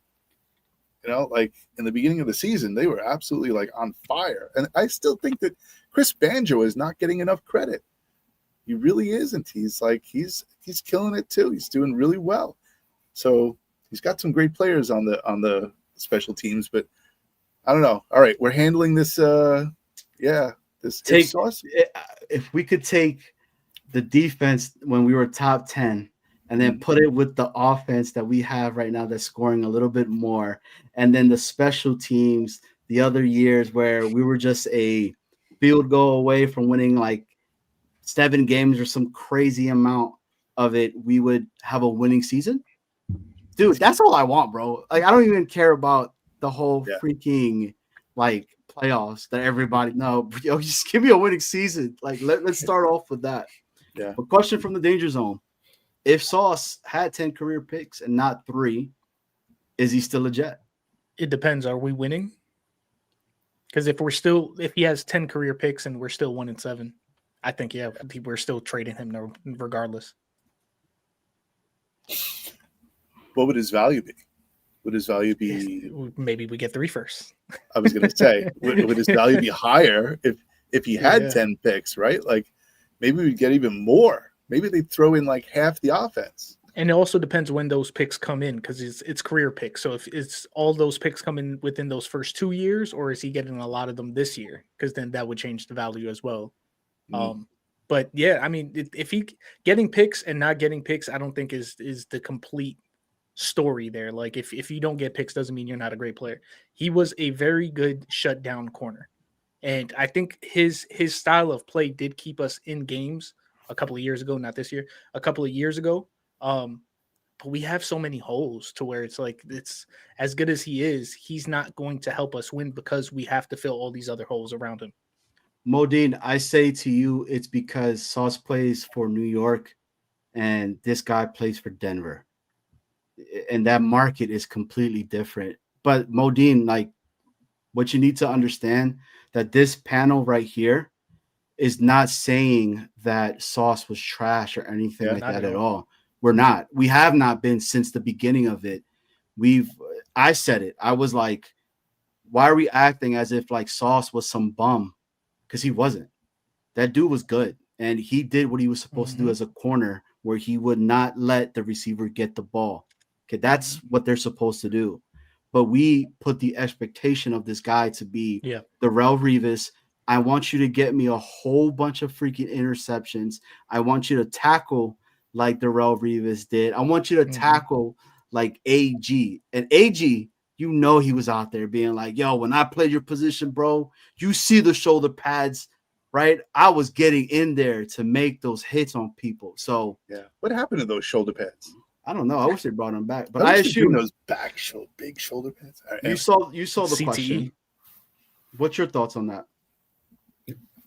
Me? Yeah, you. No. The answer is no, because somebody would have ponied up the picks and he would be gone again. It wouldn't matter if he had 10 or 3 or 5 or 12. Somebody that needs a cornerback with the state of this franchise right now, just like the Colts did, they kept bumping the offer until it got to the point where they couldn't say no. And that would have probably happened regardless. Like you said, Macho, could have been 3 picks, 3 first rounds. I mean, they would have hit that number and he would be gone. Do you think they record the phone calls that they get for trades? Like, is someone filming when Darren Mougey like picks up the phone and like the phone is recorded? I hope not. If that film I don't is think there, so. They did it for with the whole Saquon and the dude from the Giants.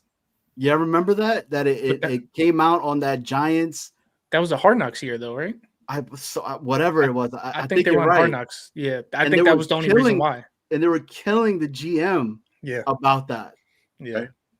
But just to listen, just to be a fly on the wall, I'd love to be there and just hear what they say. You know, that must be amazing to listen to.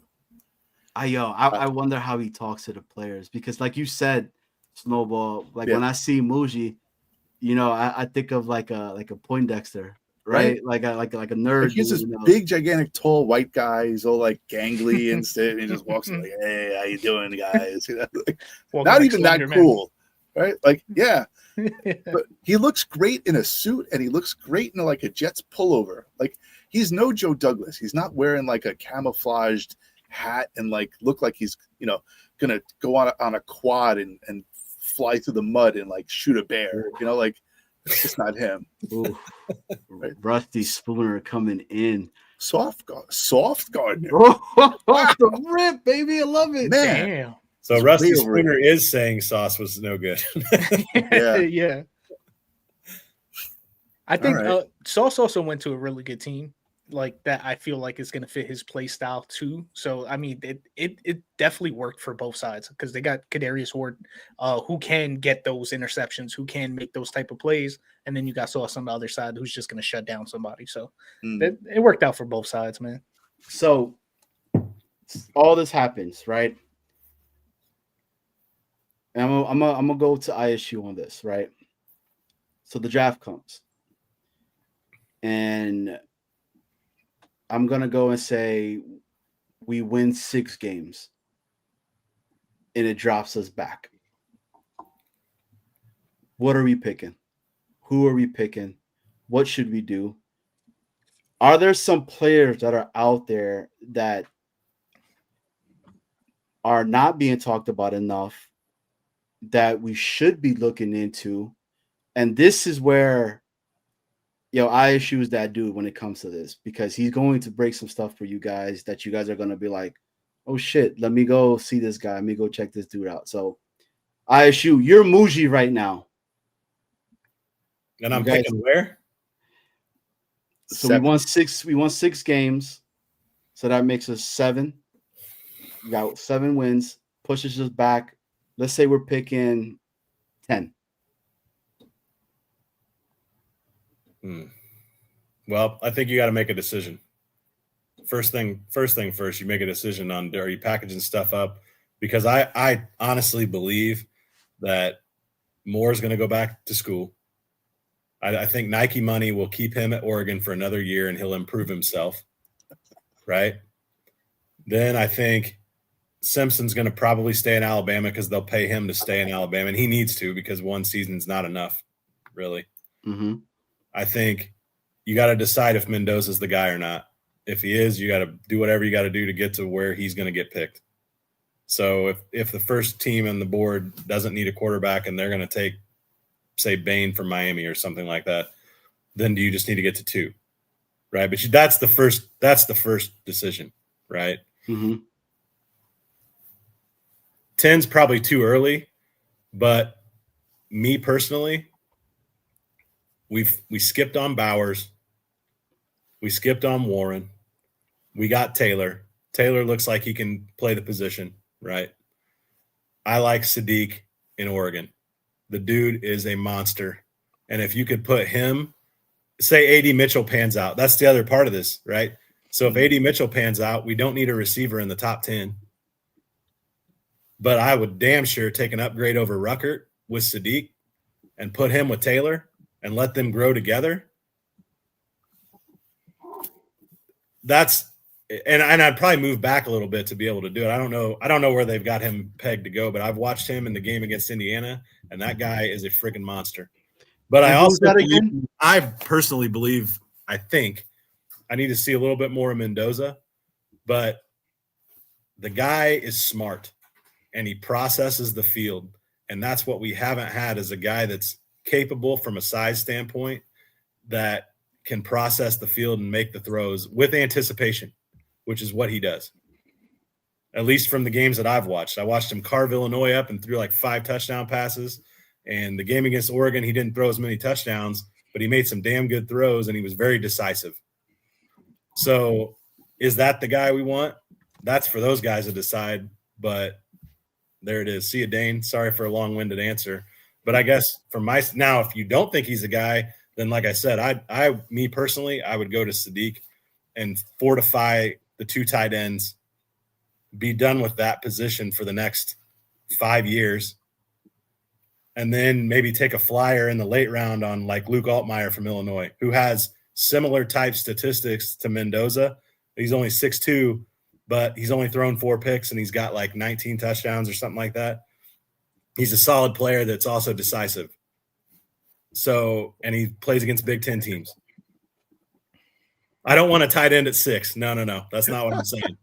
That's what went through my head. Where are we picking? That's important.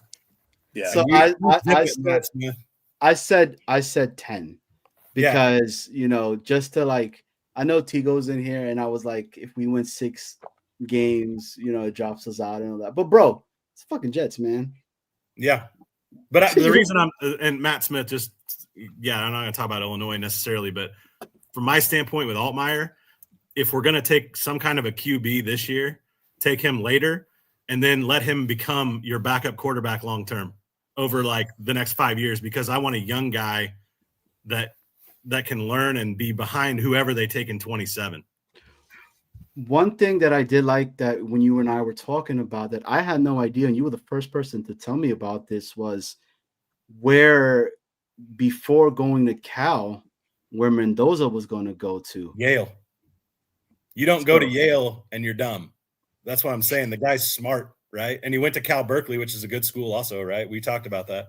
But you weren't going to go to Yale if you're not smart. So that's the guy. We need to figure out a way to get a quarterback that can process. We're going to find out, because they've made these moves mid-season to where we have new people entering the offense, and you don't know. Like, you have no idea. Listen, you guys might know, but I don't. Me personally, I'm going to be completely, transparent and honest. Like, I have no idea what the Jets are going to do when it comes time to, enter the draft. Like, yeah, I know some idiots who graduated from Yale. Probably smart idiots, though, to be fair. Well, Fitzpatrick was, right? He was a Yale guy. No, Harvard. Oh, he was a Harvard guy? Yeah. Well, that's a shitty school too, so who cares? Right. What I'm saying is, I have no idea who the Jets are going to pick in the draft. You have these prospects at quarterback, and the quarterback drives the choo-choo train. So like the choo-choo that we have right now is all right. He's serviceable. He looks like he was doing a little bit better at Cincy, but we've seen this show before. Like, the highs and lows of Justin Fields. You get sucked in and then you get tricked. So like, we'll see what happens, man. It's just, we have receivers now, but we don't know what the receivers do. We have a running back who doesn't apparently want to be here, but is along for the ride anyway. So you have a beast of a Actually, you know what? Speak on that. Yo, if you guys want to hear about somebody that gave it to Breece Hall, look up Bilal Powell's interview on Jet Nation. He goes off on Breece Hall, bro. Like, he calls him lame, saying that that's a lame ass excuse. He's like, I went through 4 managers, 3 different coaches, and I was never the guy. But guess what I did? I kept working and kept doing my stuff and not going out and boo-hoo crying out there. Yo, going in. And I was like, we will, Sean. Yeah. But Macho, I want to get your opinion on this. So you said question with ISU. Okay. No, it's gonna be different for you. Okay. All right. So I gave it to ISU because ISU he's from Yale, so but all right. The Yale of the Midwest. Yes, there we go. So you're picking pick 3. What do you do? Who is that person? If I have pick 3, I'm assuming there's quarterback needy teams that are at pick 1 and 2. I think unless it's Mendoza, I'm not picking a quarterback this year, at least in the first round. I would still try to get a quarterback onto this roster in general, maybe second or third round. Do we have any third rounds this year? I think this year we have no third rounds, actually. So maybe in the 4th or something like that. But I think in this type of position, what I would do is move down and try to get even more picks. Still somewhere in the 1st, not too far down. And what I would try to do is get someone like a Jeremiah Love. Breece is not going to be here. He does not want to be here. I love Breece. I absolutely love Breece. But he's gone. Mentally, he's already on a different team. He's somewhere else. I think Jeremiah Love is somebody that can help whichever quarterback we do end up bringing in 2027. And in order to fix the quarterback position for next year, for 2026, I would try to trade for someone like a Mac Jones, who's somebody that you could get for a middle pick. He's not someone that's going to be amazing or anything, but he's someone that can win some games the next year while also coming off the books in 2027. So where we get our actual quarterback with our 3 first rounds. Now, obviously, I would love to get someone like everyone keeps bringing up, Joe Burrow. That would be amazing. I just don't think he's going to be available. So I'm trying to keep the expectations a little bit monitored. So I would go for someone like a Mac Jones, try to trade back down so we could get even more picks to build this team, and then try to get Jeremiah Love with that pick. I don't think Brees Hall has a real say on anything. If I'm being honest with you. We could Wow. franchise him, but other Yeah. than that, I mean, do we want to franchise him if he does not want to be with us? Yo, and this interview, Macho, I'm telling everybody, go watch it. That's what Brees is saying, bro. Brees is like, now because you ran your mouth, Below? Mougey and AG are going to tag your ass and make you be here. And then when they start winning, they're going to go ahead and they're going to ship your ass to somewhere because you won't be part of the whole changing everything for running your mouth. I don't Bro, think they would do that. I was like, yo, this dude is going in. Like, Well, so would you? just, Yeah, I don't like the Go. vibe on Brees. I just don't like the vibe on him at all. Right. He's riding a little motorized cart around the whatever, the locker room, and stuff. yeah, and like, I don't know. He just doesn't. He seems like he's, like you said, like he's on another planet. Honestly. Yeah, he's not with But- us anymore. No, they're yeah. still young though, man. Like that's No. the other thing that we forget. That's the problem. They're Yeah. still young. All these cats, they've had that added pressure of New York that you course. need to be the best thing. Like we want you to be freaking Curtis Martin. Mhm. Okay, that's what we want from you. We Year expect that one. off the rip. Exactly. Mhm. So the expectations that we put on these players are that because we haven't done shit in so long. Yeah. So I dude, it's a must watch, guys. Like it's just one of those where I'm just like, holy shit, like this dude was going in. But he also talks about that at the Cincinnati game, you saw Brees Hall isolated by himself on his own little section, just not with anybody else. I So didn't what see does that tell you? So I asked Nick, because Nick was at the game, and shout out to Nick Shine. Guys, go check his show out, the Nick Shine Show. I asked him, and he's like, nah, man, I didn't see that or whatever. But without Powell saying that, I was like, oh shit, like, what does that say to you? So, question for you guys: would you prefer Brees to get tagged even if he doesn't want to be here, or would you only want to tag him to try to re-sign him so that he actually stays here and wants to be with us?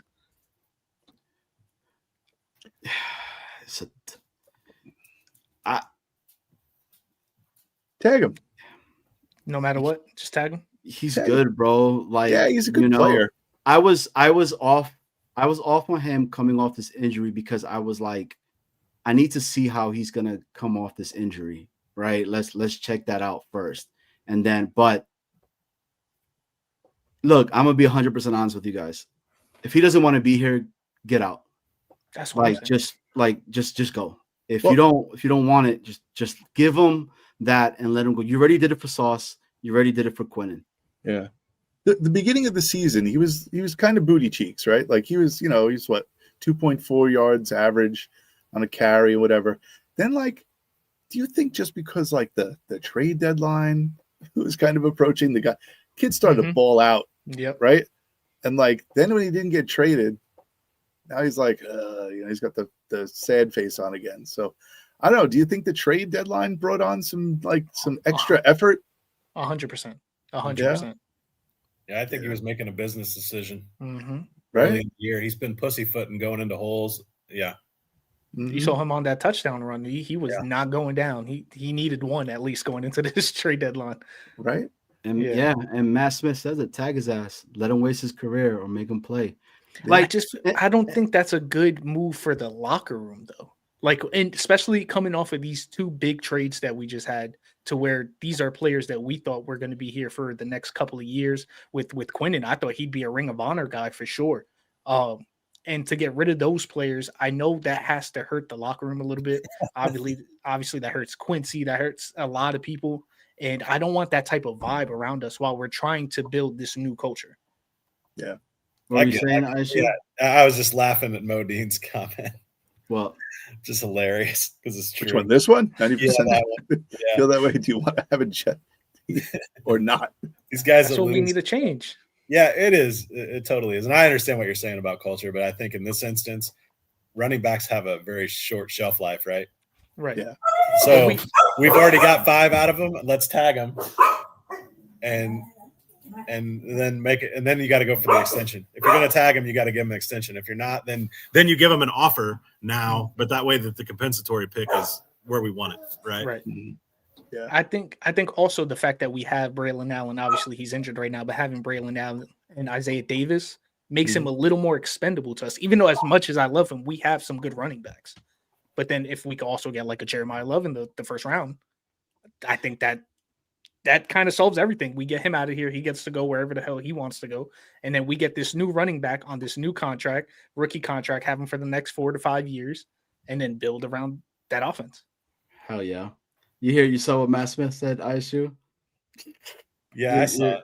You're good. But, all right, so Yo, just saw that. that's bro. I have to say, with the trades and especially with the sauce, to me, that sent the biggest message to the entire locker room. Yep. That I don't give a shit who you are, what you've done, where we drafted you, where you were drafted at, that everybody has a price. And AG has said that since RIP. Mm-hmm. He always talks about that moment in his career when he walked into Bill Parcells' office and was like, yo, I heard you traded me. And Parcells was like, I would trade my wife if the damn price was correct. And I was like, oh shit. But he's like, but I'm not trading you. So But my wife is gone. But what does that tell you, man? So it's yet Michael Clemens and Alan Lazard are still on the team. So you know what that means? That they have no trade value whatsoever. Yes, So it's just like, you're here. Yeah. Whatever. sit down, keep your locker warm or whatever. And go get you a cookie or something. But this goes to your point right there, Snowball. This goes to what Afram said earlier that I starred. And that, I mean, it's the truth, man. He showed that he's not a pushover. Yeah. If the value that he wants is not there, he's not going to be like, okay, let me go ahead and just take it. Screw it, right? It's something which everybody wanted. You know what I'm saying? Like, yo, if freaking Brees and they're giving you a 4th or a 5th, you take it no matter what, because this guy's not going to be here. I was on the train of I want to get something for Brees if he doesn't want to be here. So if we get a 4th, maybe okay. But at the same time, the teams that he's linked to also matters. He's been linked to the Chiefs a lot. The Chiefs were willing to give up a 4th for him. I'm not willing to help the Chiefs for a 4th round pick. They're in the AFC as well. Like we're trying to be a contender eventually. That's someone we're going to have to go through. We're not going to help build your team for nothing. Yeah. Kobe, come on. Kobe all day. Beautiful dog, though. Beautiful. What's the dog's name? Millie. There you go. And AFG, you're right, bro. He's been saying it from the jump. Like, yo, I'm not trading him. And that's another point that I wanted to talk about. You guys believe that AG is the coach where you're getting these players, your AD Mitchell, your John Mechie, right? Mazzie Smith, guys that are essentially have been dogged, like crapped on constantly. See what I did there? And these other teams that they came from, to where you got a guy that's like, yo, I believe in you. And he's going to stand by you. And it's going to be like, bro, I got your back. Do it this way. Do it the way we're trying to do it. And I will always back you in regards to what you want to get accomplished as a player here with the New York Jets itself. And I believe him. Like, I believe it, bro. Like, the dude. Until you mess up. Like, that's the thing. Until you rub AG the wrong way, then you are dog water. Like then you are in trouble. Then you make exactly right, Millie. Yes, But is that not a good thing? it is a good thing. It is. I mean, It is. can we talk about Quincy Williams? Yes. Because like this is kind of like a lead into Quincy Williams, right? Like what's up with that? What's that story? What's that backstory? Yo, the dude was playing bad. Like he's not lying.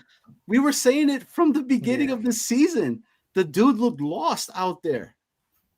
He was constantly over pursuing. He's been doing that for so long. Well, that's been his tendency since he started. Right? Yes. Yeah, with the Jets.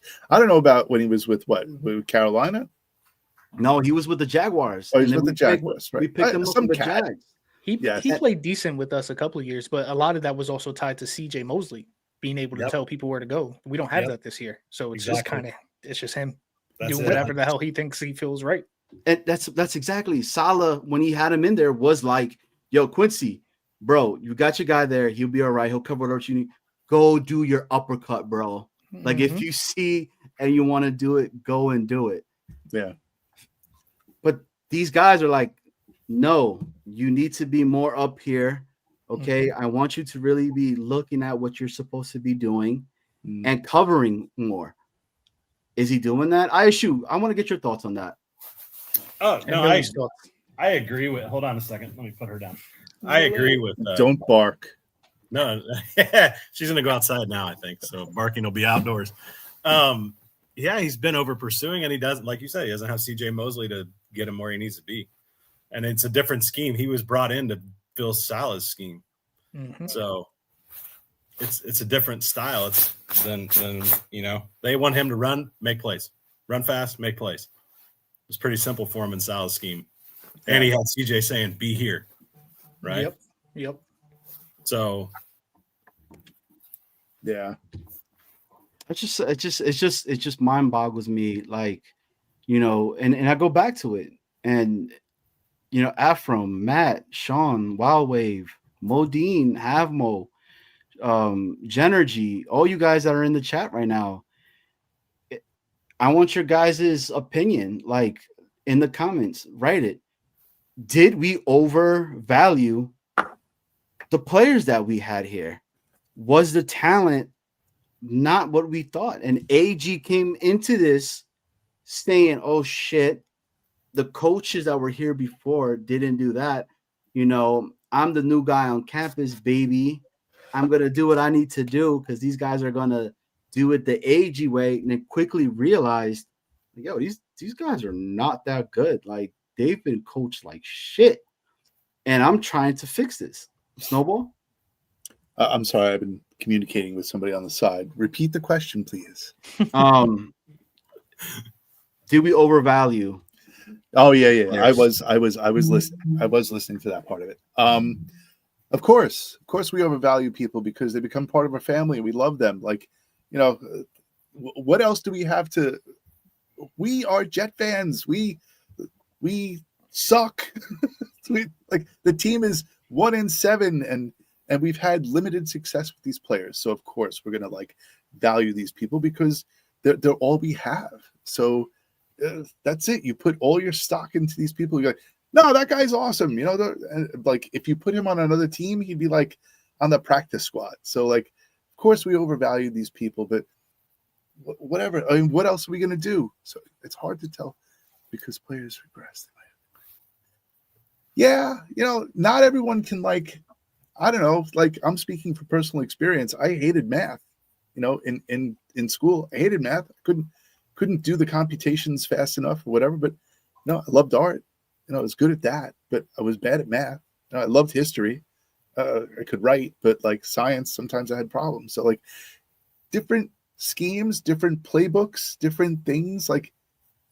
Some people are good at certain things. Some people are bad at certain things. We found out Robert Saleh was a great defensive coordinator, sucked at being a head coach. You get these people who are good at certain things and bad at other things. So sometimes we overvalue stuff because they're good sometimes and they're bad at other times. So Macho. Whatever. So when you say we, do you mean us as fans or the Jets coaches? Both.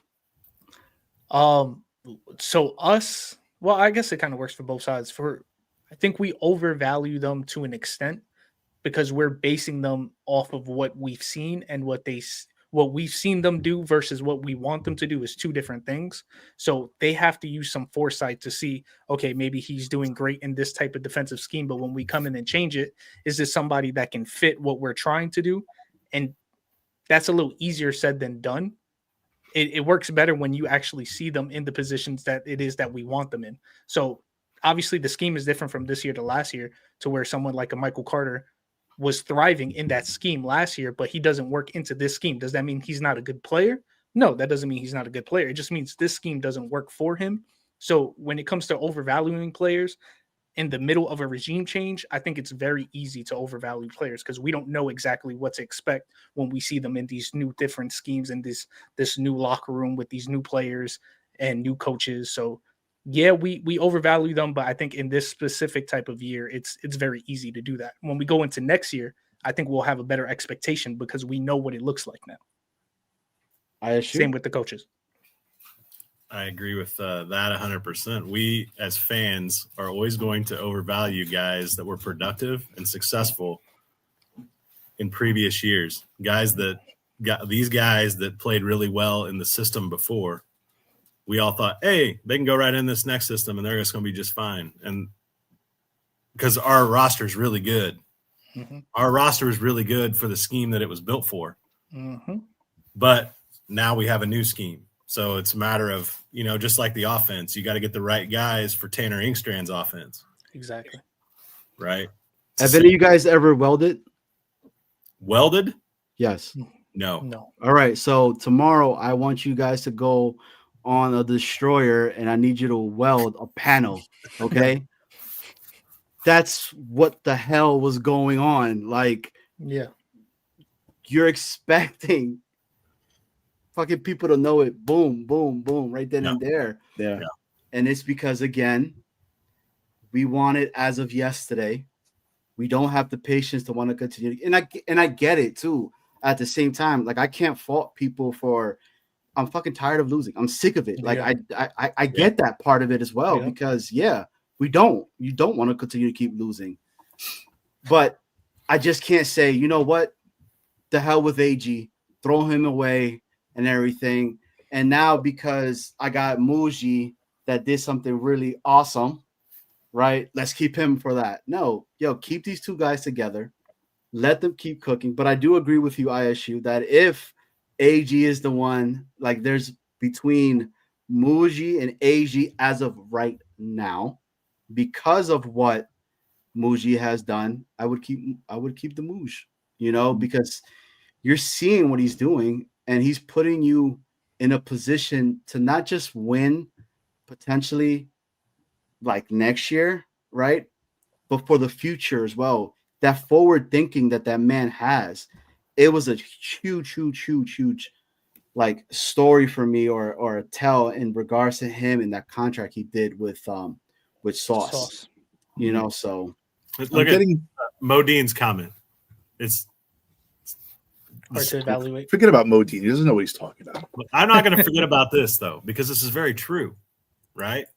And this is I wasn't advocating to get rid of Glenn, because that's part of the problem is everybody gets their pitchforks out just because we're not winning. Like Jake's show for the last 5 weeks or whatever, since the losses started. Shout out, Jake. We love you still. Yeah, and I'm not knocking you, Jake, at all. I'm just saying it's get them out. Let's fire everybody. Like, if we fire everybody, then we got to start over again with another new scheme and another new set of guys that don't fit a scheme. Yeah. So let it play out, man. And I understand it sucks, but again, I've been doing it since 94. Let it suck, because when the good times happen, man, they're great. Yeah. 98 was great until it wasn't. 1980. Right? So yeah. 1980. Let me tell you, man. It's whatever. Gone. It's great until it isn't. Right? Bulletproof. So, I'm getting juicy scoops on text. So me too, bro. Yeah. It's from our friend. It's an unknown source. Correct. It's an unknown source. Yes. Are you going to? Go ahead. No. That's you, brother. What? That's all you. The Quincy deal, the Mhm. Quincy scoop. All right, so this is unknown source, right? Unrelated to anybody. Whatever. A Jets Worldwide exclusive. Yeah, Exclusive. The scoop is with Quincy that it's not his play that got him benched, and I knew it wasn't because like the dude's a pretty decent player. He's okay. Right? He's okay, right? He's a decent player, but something else had to be happening behind the scenes. You saw the interview with him, and he's all like pissed off and whatever. So the scoop is that he was supposed to go to Dallas with his brother. Mm-hmm. Yeah. And then Dallas last minute was like, you know what? We'll take Quinnen. Screw Quincy. So he got pissed off and he ran his mouth, and they benched him. That's the scoop. Wow. Take it as you will. So he threw a temper tantrum. Makes sense. What's that? Yeah, he threw a tantrum. He threw a temper tantrum. He got pissed off. He thought he was out. He had one foot out the door. And then they were like, nah, come back in. You can go out and play. No, you can't go out and play. Sorry. Never mind. They don't want to play with you. Yeah. Come back. Right. Get your books and study your books. So then that's wild to me, right? Like, so now you're going to have this person in the locker room. Yeah. Right. You have another person in the locker room in hall. Right. So now you got two. So that two could potentially talk to this other person. That becomes a three. You see what I'm saying? Like, and it just continues to keep adding up. Which is why I didn't want, when we were talking about Brees Hall and tagging him, I don't want those type of players in the locker room. It gets infectious. If now there's two of them, obviously Quincy's going to be gone next year. But if Brees is also going to be gone next year, then let them walk. If they genuinely do not want to be here, let them walk. But to what ISU was saying before with firing AG and how we have to keep him, and I completely agree. A thing that us Jets fans don't really think about often is there's a stigma that comes to coaching the Jets. This isn't a destination that head coaches just run to. If anything, this is sometimes a last resort where this is the only place I'm going to get a head coaching job. Let me coach them.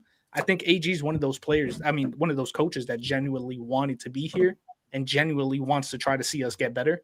I think that's something that we need to value. And if we just fire him after signing him to this big contract, what type of message does that send to all the head coaches that are available? Yeah. I don't know.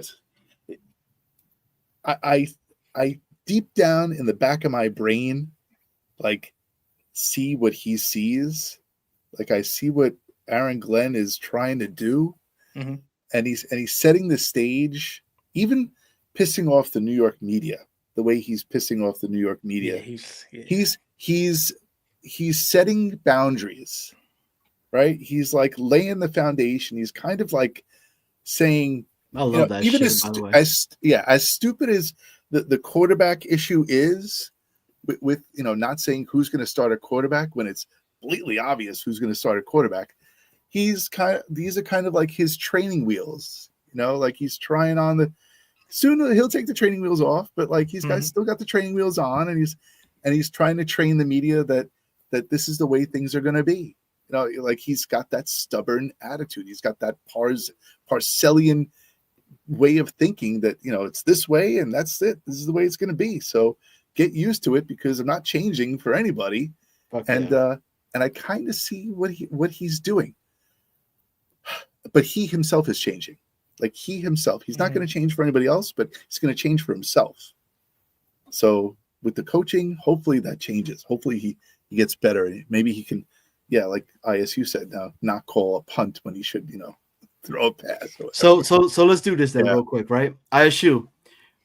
I pick you to be AG. Okay. So Snowball is going to be Costello. Macho, you're going to be Rich, and I'll be Antoine. Okay. So we're going to ask you questions, and you're going to go ahead and answer it the way AG would answer it. Okay. All right. So I'll go first.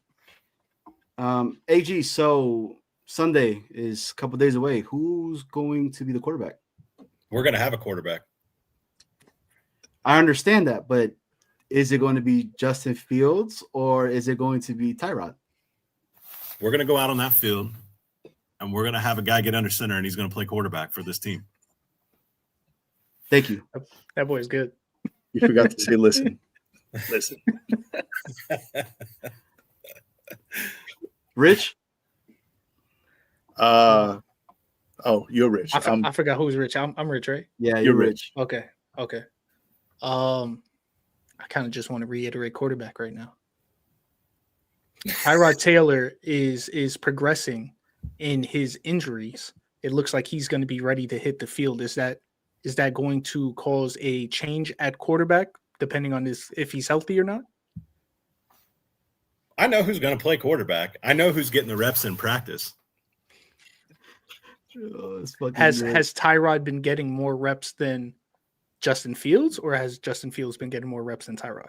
That's a great question, but that's for me to know and for you to find out on Sunday. And you can write your story then, because we're going to have a quarterback that's going to be on the field wearing green and white. Costello? So AG, if you go out on Sunday and lay an egg against the Cleveland Browns, what's the story now to the Jet fans out there? I didn't say that you were going to be proud of this team for their performance this Sunday, but you might be later on down the road. I'm okay. We might be later on down the road. That's good. You plays the asshole very well. My wife says the same thing. Yo, I'm about to say, hey, where's Miss ISU at? Because she's probably going like this. Dude, Exactly. I have to say perfect. this, man. Like, That was perfect. I have to say this. I fucking love it. Like, I love how he does that. I know people don't like it. People don't fucking are like, he's not there to be friends with the media. He's not there to appease them and make everybody feel all warm and fuzzy and blah. Yo, we had that with Salah, bro. All right. And then you had Beningo leak out the text messages that you had amongst each other and all that. You don't think AG's remembering that? Seeing how that came out? Remember when Salah said when he said to Rich Samini, he's like, Rich, what am I supposed to do? Like throw the podium? And all the Jet fans were like, yeah, hell yeah, throw the podium, dude. Like, throw it. That's exactly. But then now you get a guy. Now we have that, right? And it's like, yo, you're being too much, bro. Like, Too you have your own standoffish shit. and stuff. Never Like- fucking satisfied. It's just New York, man. It's Yeah, like it's it is. black. No, it's white. No, it's this. Right. Fuck, I'm gonna man. do the Michael Jackson thing. Yeah, but it's true. Very Dude, true. Samini. I say this, yo, Matt, bro. Matt's on one. Plot twist from the back from that. Coach AG, is it true that Garrett Wilson is having reps as quarterback? We might have some packages for him, but I don't need to tell you about that right now. Oh, that's fucking Oh, good. man. Well, let's go ahead and transition on over, guys. This has been awesome.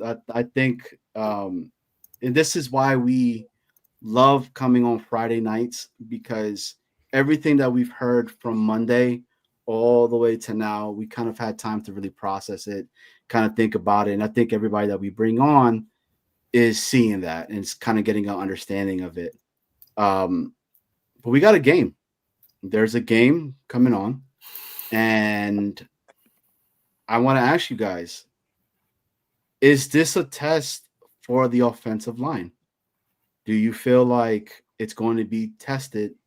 And is Justin Fields going to go back to Justin Fields at Denver? Or is he going to play like Justin Fields played in Pittsburgh in Cincy? So, ISU? Yeah, it's a huge test for the offensive line, because not only do they have to protect him from the pass standpoint, but I'm pretty sure the Browns only allow like 3.5 yards a carry.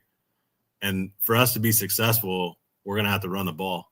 I mean, that's been the MO the whole time, right? Now, hopefully Fields continues to do what he's doing, but Cincinnati's defense is trash. So, and I am calling them trash. I will make that very clear. Sorry, Cincy Matt, if you happen to be listening, but they suck. And the Browns don't. So it's going to be a big challenge for them. And then on the other part of that too, and I don't know if you're wanting keys to the game or whatever now or whatever, but it's going to be, Snowball mentioned earlier, it's going to be raining. So to me, this game feels like the last 2 times we played Denver. Tight field position. They're not going to score a lot of points because they've got a new play caller, right? Tommy Reese is calling plays. So I don't think they're going to come out and just like light the scoreboard up, especially with the rain and the bad weather. So This is truly going to be field position, and the offensive line needs to do their job. So, and Brees better be ready to run the rock, I guess, because Braylon's still gone, right? So, and don't get me wrong, Isaiah Davis, great player, comes out of a great FCS conference. He's a good change of pace. But yeah, I think this is all field position this weekend. So low scoring probably. And Havmo says it. JF7 has to stay on point. Like he's got legs too, man. Use them. Macho? Yeah, 100% they're going to get tested. I mean, last 2 weeks ago now, they weren't tested at all. I think also it does. I think we have a pretty solid offensive line. They're still young. They're still new together. AVT going down in the beginning of the season, throwing Myers and Titman in on the line at the same time. We had a rookie on the end. I think they're getting now into this middle of the season. They're getting a little bit in a mode where they're learning each other's tendencies and stuff like that. So I'm hoping that we're ready for this, but at the same time, that defensive line on the Cleveland side is nasty. Myles Garrett is going to be the ultimate test.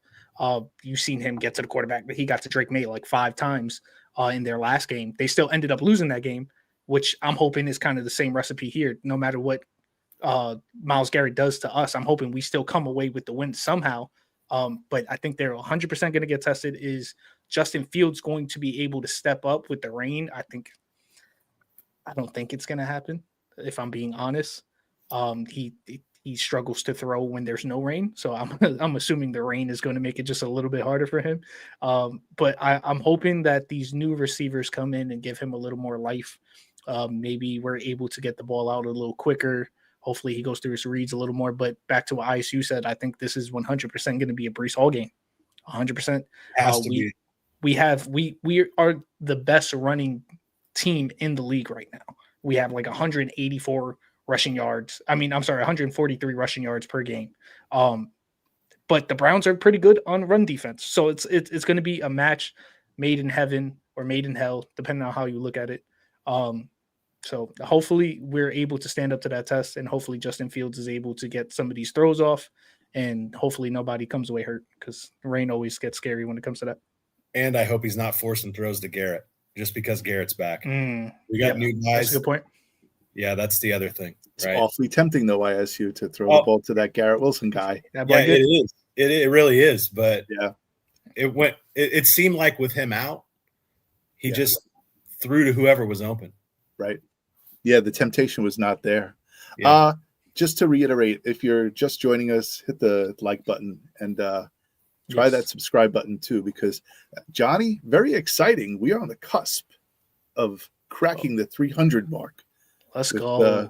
With subscribers. So if you have an extra account or anything like that, if you have a dead YouTube account or something like that, or a Gmail that's just hanging out there, why not sign in on that and just get us over the hump of, we're sitting there on the cusp, like we're at 298, and we just need 2 more people to get us over to 300. So yeah, if you can do it, that'd be awesome. Other whatever, I was just happy. Listen, we went up 10 subscribers this episode by itself. So let's go. That was very nice. Guys. And I attribute that to Macho, and I attribute it to ISU, because they just bring people together. That's what we're here for. I'm gonna say this to you guys. Are you guys not okay? Maybe it's just me. Okay, maybe it is just me. Does this not feel like it is the Baker Mayfield Browns game all over again? You got Dylan Gabriel back there playing like crap, right? Tyrod out of the game. and in comes Shador Sanders, and he is killing us with his legs. Like, has that thought not gone into anybody's mind at all? So I think they're purposely keeping Shador out because they know that he might win them some games. they don't want him in there. They're trying to tank. ISU? No, I'm not worried about him coming in. What's he gonna do? Is he going to have a silent call? I mean, Dude, that was the most funniest thing. And if you guys like don't know what ISU is talking about, I like that. there were, I guess, dude, him and AG would fit perfect, right? You got one guy that's like biting the head off of all of the, Jets media personnel, and then you got Shador that's just gonna troll as he constantly can. But Snowball, We any did it. thought? 300. Let's go! Hey, all right. Let's go! We just got it. Whoever those two people were, thank you so much. What are we talking about? The Baker Mayfield reenactment? Shador Sanders. You think Shador Sanders is going to be Baker Mayfield? I don't know about that. No, he's definitely not Baker Mayfield. Definitely not Baker Mayfield, but that kid hangs on to the ball more than Justin Fields does. So, you know what? Yeah. So, no, it would be the Jet way though. That's what I mean. Right? It would be that he steps in and just does like some crazy shit to get them to win. That's all. Oh, MC Mays, thank you so much. Yeah. So our friend Tigo Mhm. is saying that Stefanski is actually trying to get fired. He wants out so bad, but they won't fire him. Well, let's get into it, right? You guys know the portion of this part of our actual show itself. It is our flight plan to victory, because baby, here it comes, man. 10-7, dog. Tigo, you know what I'm talking about, baby. But this is the part of the show that we constantly do before the game starts on Sunday. And how are the Jets planning to win? What's their flight plan? How can they do it? And we got guests this time, and we're friendly, we're respectful. So with that being said, we're going to play some music. We're going to set the mood right. It's Friday. We've had a couple of drinks in our system. Al Green's playing in the background. I think Teddy P is there too. I don't know. But let's set the mood. And let's numero uno. Let's get it started, all man. this stuff? So, are you doing music and numbers? Oh, you want me to do it?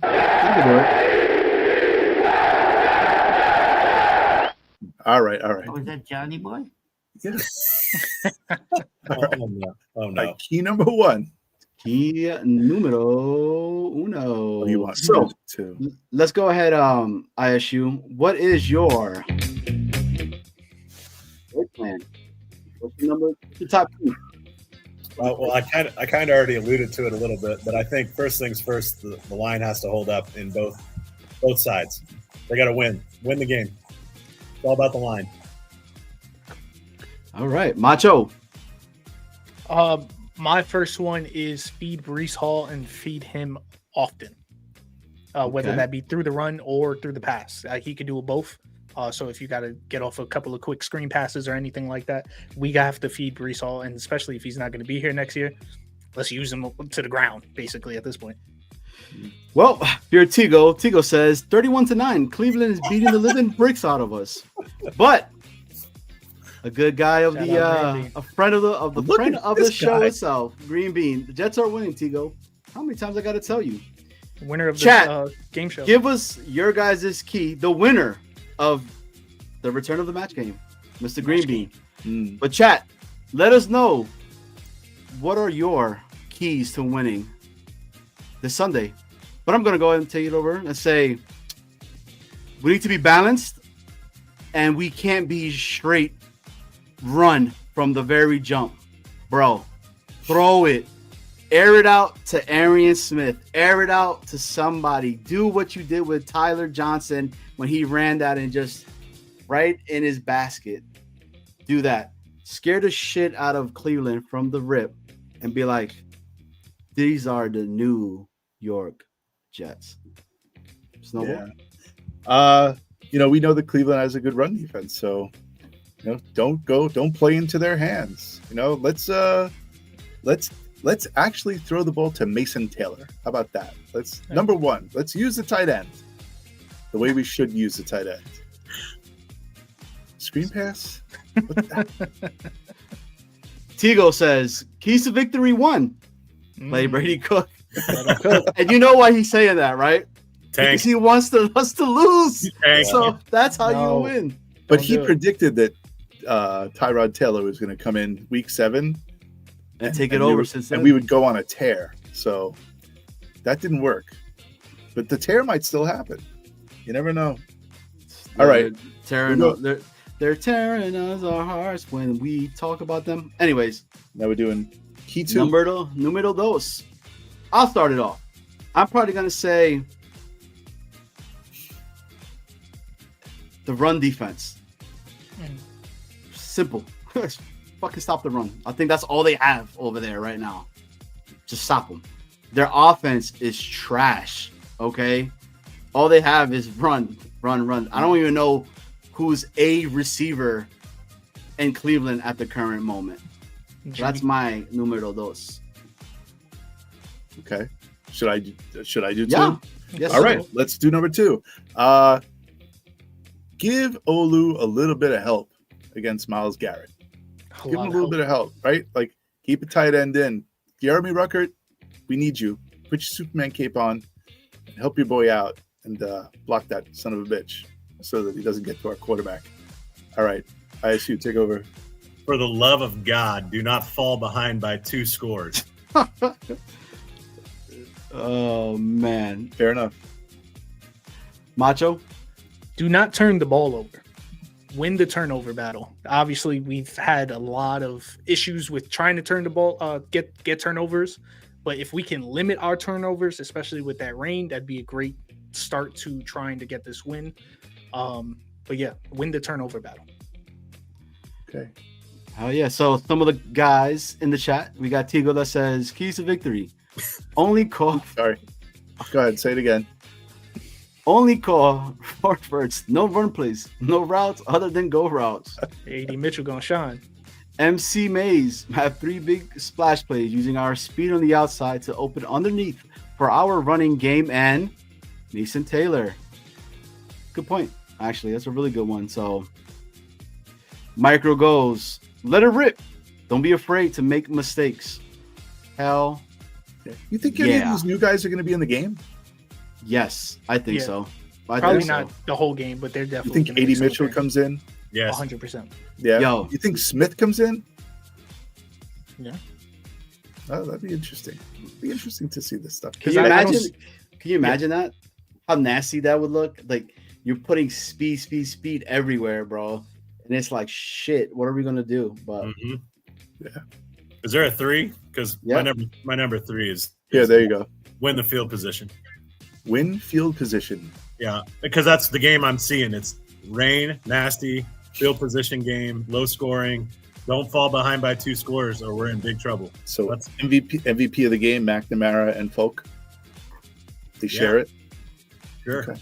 Macho, I think it's a little forgotten and underrated, but the Browns' pass defense is actually a little better than we expect. I think they are 6. They allow the 6th least amount of passing yards.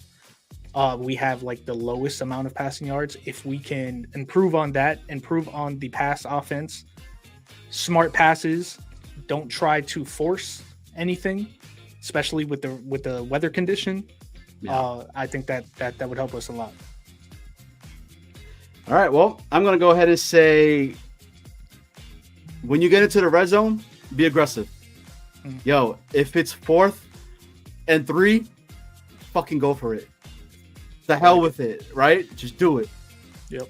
Snow I was Bizzle? gonna say the exact opposite of what you just said. I was gonna say, if we get in the red zone, get that Get points. freaking field goal. Take points. Hey, Because we passed up on it and it's bitten us in the ass. So like, you know what? Take the points when it's staring you in the face. Take the points. well, that is that. So let's get some of the people in the chat. Tigo goes and says, Number 3. No D linemen are allowed to be on the field at any point during the game. Afram says he's going to the game. They need to win so my day isn't wasted. Oh, poor Afram. Yeah. I mean, go Afram. Mo Dean says punt on first down. Micro says going to be hard to lose this game. The Browns want to tank the season as much as we do. The I don't think we want to tank. This is a tankathon. Do you think he wants to tank? I think he does. Yeah. All right. Key to victory 4. Macho, lead us off, man. Neutralize Myles Garrett. It was kind of brought up already, but specifically him. If we can neutralize him, if that goes into one of your keys of victory, with bringing help on Olu's side, but Myles Garrett can move around. So wherever he is, focus on him. If we can maintain him as much as often, I don't think there's anyone else on that defense that's scary. Okay. ISU? You talked about it earlier. How about play a complete game? Yeah. All phases. What's that? We had 2 and not the third. Let's get all 3 in the same phase, and we'll be fine. Okay. Let's get an interception. Let's get a turnover. Nice. Please, for the love of God. Casey Thomas, Stevens, somebody. I don't care, bro. Twice in Cincinnati, it was right there, and it just, which that was difficult of what they were trying to catch, not some crap that just falls on your hand. Which, by the way, shout out to the Colts leaking out mid-form Sauce Gardner dropping an easy ball already. So that was awesome. Snow Bizzle. My point number 4 is going to be this. I am taking Woody Johnson out for a drink. So that he's not at the game, because the game that he was not at, we won. So you know what? I'm going to take him out for a drink, and we'll entertain him during the game, and I'll kind of babysit him while the Jets win a game. Well, we got some people here. Matt Smith says twerk. Sharon says fake punt on first down. What creative. Are we talking creative about? Tanner is digging deep. Go for it on fourth down every time, no matter what, or wherever you are on the field itself. Holy, it's 4th and 23. We're on our own 10. We're going for it. Micro says this is an extended preseason for 2026. Treat it as such and bet the Jets win some games. Oof. And number 5. Snowball, you started off. That's what the Jets are doing. They're sinking.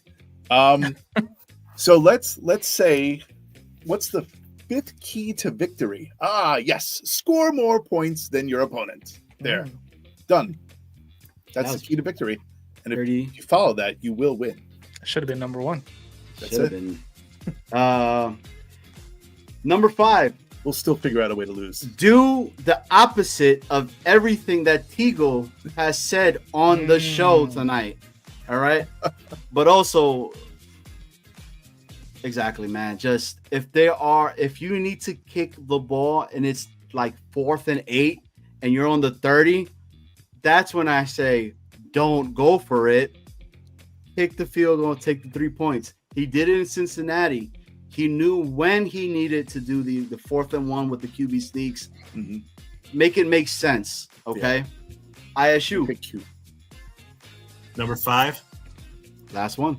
Don't let the opposition know who our quarterback is. He's still in his AG mood right there. It's AG mode right there. He said, "Don't let the ops know what's going on, baby." Hey. Are they 6'7"? Right? Maybe. I don't know what that means, bro. Yo, they were doing it with all them young kids. Did you guys see that? Yeah, everyone's doing that. What the hell? I was like, anyways, Macho. So my 4th was neutralize Myles Garrett, I'm going to focus on the offense. I want to neutralize Quinshon Judkins. If we can stop him and try to let their passing game try to beat us, I like our chances a lot more. Quinshon Judkins is a really good running back, but I think our running defense is going to start improving, and this is the game to start doing it. Oh, yeah. All right. You guys are getting ready to bust out and laughing, okay? Oh, Oh, man. You like that? 6'7". new profile picture. That's Hey. it. Tigo says, host a raffle before the game to let one lucky kid to be the Jets kicker for the day. What are we doing right now? I thought he was going to say head coach. I thought he was going to say quarterback. That would Afram be even says, throw deep for straight plays to Arian Smith. Hell yeah. Aaron Bullshit, Glenn no. from Micro. Yell at your coordinators like against the Bengals. Balls. Making dreams come true. Well, that's our flight plan to victory. Let us know what you guys think the top 5 keys to victory will be against the Cleveland Browns. If you're watching it after the fact, hit the like, hit the sub, write a comment. Let us know what you think are the reasons why the New York Jets could potentially win. That's it. With that being said, should we open it up? First off, Macho, ISU, you guys good? Are you guys trying to I'm good. get some of these Trying to leave. crazy fans Yeah, I on want up to here see with us? Yeah, Who- that's who- fine. That's who fine. was suggesting that we twerk. I want them to come up first. That is That's- Matthew Smith. He Matthew is a Smith, call up. well-known twerker in the Really? world of the twerking underground ring that occurs in places like Taiwan, Indonesia. Oh, Yeah. okay. So, Okay. Thailand. So shout out to him. But Shout out. Damn. All right. we are going to put put it out out. the link. We're putting the link out. Yeah. If you guys want to call in, give us your thoughts. Let's do it. What's your thoughts on the trades that just occurred? What's your Oh. thoughts on where the Jets are right now? Can I mention that we have 2 accounts on TikTok? I know we do, and it messes me up so badly every time. So we have Jets Worldwide, and we have Jets Worldwide, wide. So, but we have one video out. I'm telling you, I put a stupid post up, rename the New York Jets. We have like Johnny, we're up to like 20-something thousand views on that. We have like hundreds of comments. All this, everyone calls us the New York dumpster fire. Damn. How hysterical is that, man? You know what? Yeah. You should put that up, man. Like, find it if you could share it to let everybody look at it and we get their thoughts on this. But we got a caller in. We got a couple of callers in right now. We got, now So- they're all coming in. Let you guys know. Like, I let everybody know that comes on in. Let everybody talk. Don't interrupt each other. And yeah, so let's rock it. So we got hailing from the Heart Foundation. Our guy, Nick T, is in the building. Let's go ahead and bring him on. Nick T. I don't know how to, bring him on the screen and stuff. But, I think I can do that. There you There go. it goes. There we go. Hey, T, what's up, guys? So, Nick man. T, what's going on, brother? Nothing And you then- doing? Our guy, the one that says that I need to be more realistic, but I can't help it, damn it. I want this team to be great at some point. Shit. Our guy Tigo. What's going on, Tigo? What's up? Hey, So, Nick T, we'll start off with you. You heard the show tonight. Your thoughts on the trades. What's your thoughts on what we're going to do to get this W, hopefully, this Sunday?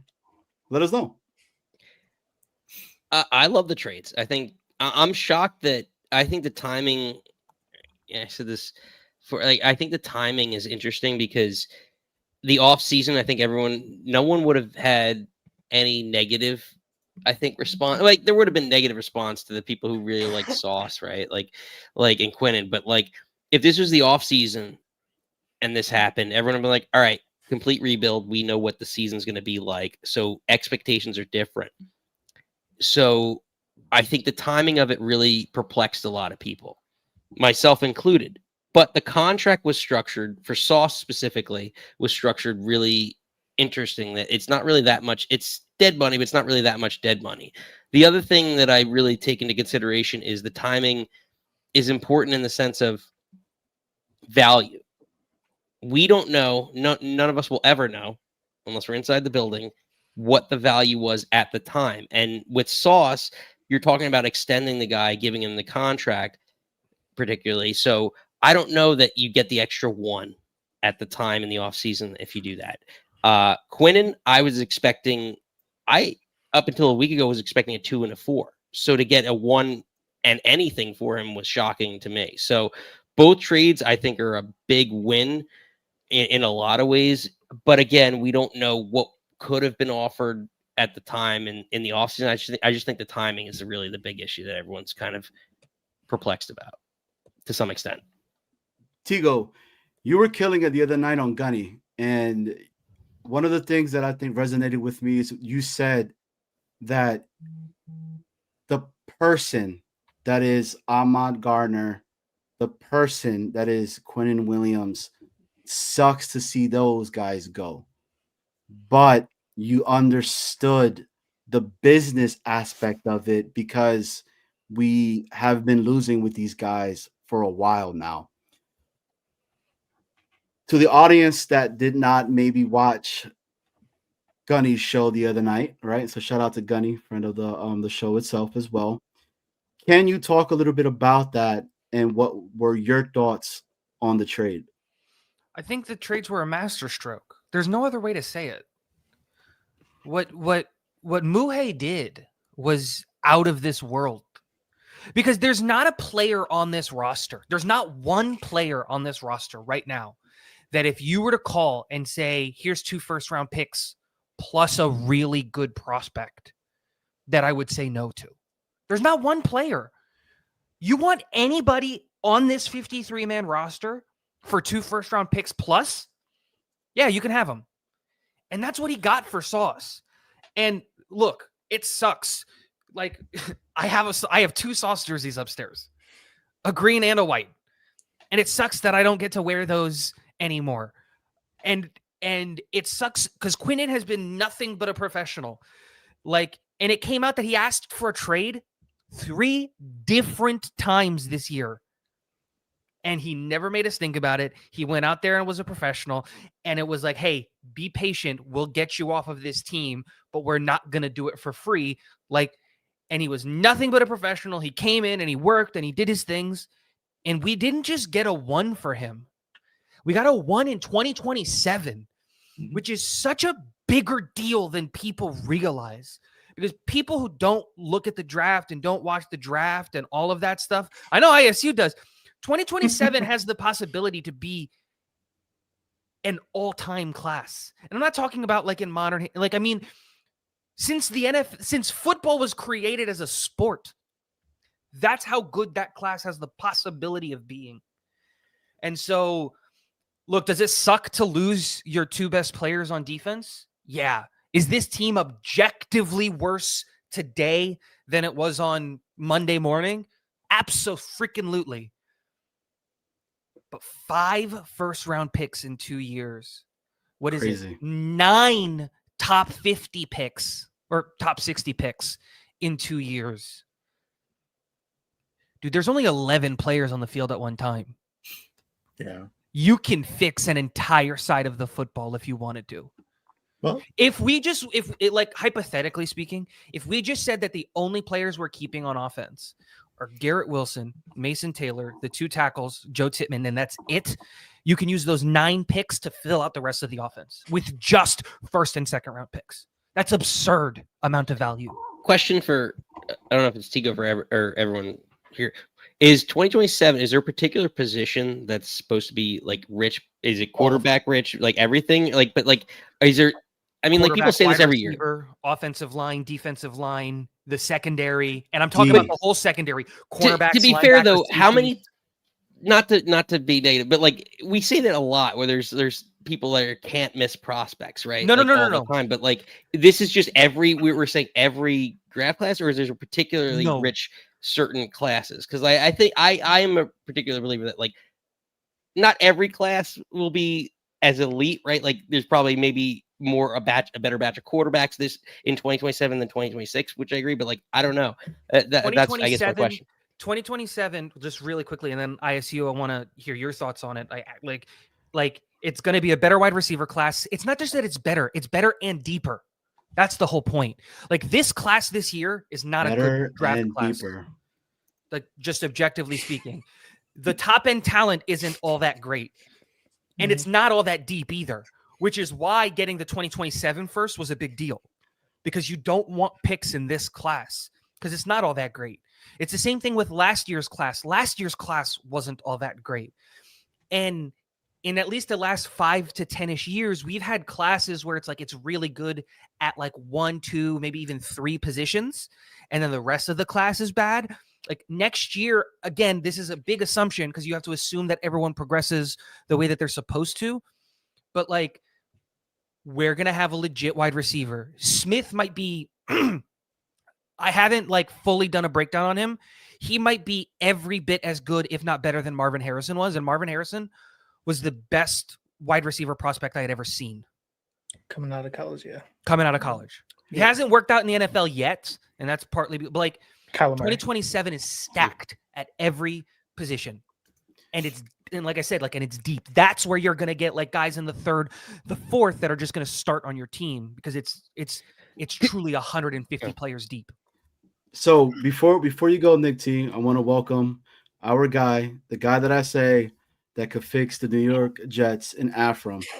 So Afram, you're hearing a little bit about this on what's going on. We've talked already about your thoughts on what happened with the trades that just went down. The draft is coming. It sucks that we're talking about this, but the fact of the matter is we're 1-7. So what else is there, right? Yeah. You got Rusty, you got Tigo, you got ISU are saying that the class that's coming out in 2027, it's going to be crazy good. And it's just so many of them coming out. What's your thoughts on that? Are you well last year? Yeah, but they could be. I don't follow college football as much as you guys, but last year they said 2026 would be a good year for quarterbacks. Evidently, that changed all of a sudden. So maybe they didn't progress as they anticipated. That's a possibility. Now guys are supposedly going back into college because they're staying one more year because of the NIL. Which also they risk the chance of getting hurt and then really, maybe not even get drafted if they get severely hurt. That's a chance that they want to take. Let them be. As far as the trades, there were no brainers. You got to take it. You're not winning with what you have right now, so get as what you can. Offers were great. You got tons of draft picks. Every trade he made got an extra player in it. He didn't settle for just the draft picks. He ended up pulling in a possible talent, and we wait and see now what he does with it. Right now, this is phase 2, I guess, of their plan. So they get rid of some guys, trying to change the culture. Yeah, guys who don't want to play here, get rid of them. Get as many picks as you can and see what you can do with them. It's going to be interesting to see how the defense performs without Quinnen Williams and Sauce Gardner this week against, albeit the Browns. We're going to see what were these smart moves. Did the replacements that we brought in? Will it work? Can we deal with a sloppy game if it's raining? If it rains, yeah, it's going to be just a sloppy game. What a great test what a great test though to see how we hold up even in inclement weather. What's going to happen. So we'll see the smarts of these moves come. I got to get a poncho. Here you go. I have one. You had a question for ISU and for Macho. Yeah. Right. So what was that? No, I just wanted to hear obviously, like, I do a lot of like draft work, I do a lot of scouting, but it's just like for the people who are looking at the college stuff, is just what are your thoughts on the 2027 class, like the possibility of the 27 class? Because like I don't want it to be just, oh, it's just Tigo saying it, because like I think if one person says it, it can be like a hot take. But if multiple people who watch college and know what's coming out in 2027 are all kind of like agreeing on the same thing, it kind of, I'm trying to build up the gravity of how good the Quinn and Williams trade was. The Sauce trade was great, but specifically the Quinn, because getting that extra pick in 27. Well, I think I said it earlier in the show, right? So that was a very forward-thinking move from Mougey to get a first in 27 instead of 26, when he easily could have just taken one in 26. So, and it's probably a combination of things. It's how good the class is. There's a lot of receivers, like you could list them off. I think Smith and Coleman and another one that's escaping me right now. But I was just double checking like a database, and they're listing. I'll put this whole thing in perspective real easily. At least this random site that I just double checked, they're listing Jeremiah Smith as the 28th best player in the 27 class. What? That's so wild. if you're That's absurd. That's crazy. Listing him that way, which is it's insane to do that. It speaks to the if you watch the game, right? But if they're doing that, listing him in this database, and he's dropped down to 28th, and they're saying 27 guys are better, that tells you how deep the class is, right? Yeah. Without even going any further than that. And it's bad ranking maybe, but the point is, if you can pull it up real quick and you see Jeremiah Smith number 28, Cam Coleman number 31. ISU, send it in the private chat, and then we'll be able to pull it up. That's just my point, I guess. In a way, it kind of shows you how they're being viewed from like a mock draft standpoint on who's going to take who where and how they land, right? So, and I agree, Matthew Smith. If you could just draft him right now, yeah, like that's the guy, man. Jeremiah Smith can fix that wide receiver room with Garrett, who's already under contract. And the guy that shines all the time, he's a good friend, a really good friend of the show itself. Big shout out to him. Our guy, Senior Nick Shine, who is in the dark. He's not shining. There he is. Oh, there he is. You in the What's back up, of Nick? the U-Haul? I'm from work in the shipping and receiving room until 11:30. Out of the band gets back to the football game. And like Johnny boxes. So yes, he is in the shipping container. Yeah, Nick, You are underwater. Your That's all we heard was voice is garble, very garble, bouncy. garble, garble. He's in a submarine. Oh wait, Submarine. you're smooth now. There we go. There we go. Smoother. He's coming back. He's like, damn it. So It's Macho, a real big quick, U-Haul. He's got to walk out the back. real quick before Nick gets in the convo. So Macho, yeah. So what you were saying about the 2027 draft class? That's what you want me to answer? yes. So I don't watch enough college to say that this would be the greatest draft class ever. I do hear a lot of names in the 2027 draft class that is supposed to be elite. I think though one thing that does get overlooked, because I think that the move and the thought process of the move was it was beautiful to be able to get 3 picks in the draft that is considered to be one of the best drafts coming out of the next last generation or whatever. So in order to get that, to also have the foresight to be like, the Cowboys have 2 picks. I want the one that's going to be the earliest of the 2 picks on top of that. I don't think that if we would have took the 26 pick, we would be able to get a second on top of that. So I think the fact that he staggered it and went to the 27 first made us able to get the second in this year. As if he would have flipped it, we probably would have got a 3rd or a 4th coming out in 2027. So the foresight, like the 4D chess that Mougey's playing, is absolutely beautiful, and I love it. But one thing that doesn't get spoken about enough is the cap space that we're going to have as well. We have about 116 million in cap space in 2026. We had 97 million before he made these moves. Obviously, there's other extensions that's going to happen that's going to bring that number down. But we also have like 71 million in dead cap because of the Aaron Rodgers, because of Quentin Williams, because of Sauce. CJ Mosley still has about like 8 or 9 million on our hard cap. So once all those come off in 2027, not only do we have 5 picks in the first 2 rounds, we also have in a crazy. I think when I checked on Sports Track, it was like 300 million. Like we have an amazing amount of cap space. Where the flexibility that Mougey has given us with these two moves is amazing. And I think that part gets overlooked a lot, to where we can also not just be focused on the draft. We could be looking at these free agents that's coming up as well. And don't forget the cap's going to go up. And the cap's going up as well. Exactly. That's the other thing. I guess the other thing I'll say, the receiver I forgot was Ryan Williams from Alabama, and I have no idea how I forgot him, but man, dynamic. Forget that. Hey Nick, so you came in, you've been hearing what's been going on. One of the things that I did like on Nick's show earlier today that he was talking about was the potential of Tyler Linderbaum if he was to come out, because we have the money to do that. Right. So shout you out, Nick, on that, because I'm always giving credit to where I hear it first from, and that was from Nick. But Nick, you're hearing everything that's going on right now. What's your thoughts on what's been happening with the Jets? Are you liking what you're seeing so far? Yeah, and I talked about it earlier today, Johnny, when you were watching, and thank you for calling in. It's a really good thing to have a ton of cap money. It's a really good thing to have a ton of early draft assets. It's very rare to have both together simultaneously. So Mougey has put us in a position unlike any other time. I can't see the names because it's so small on the phone, but the person who was talking before me with the Laker jersey, Macho.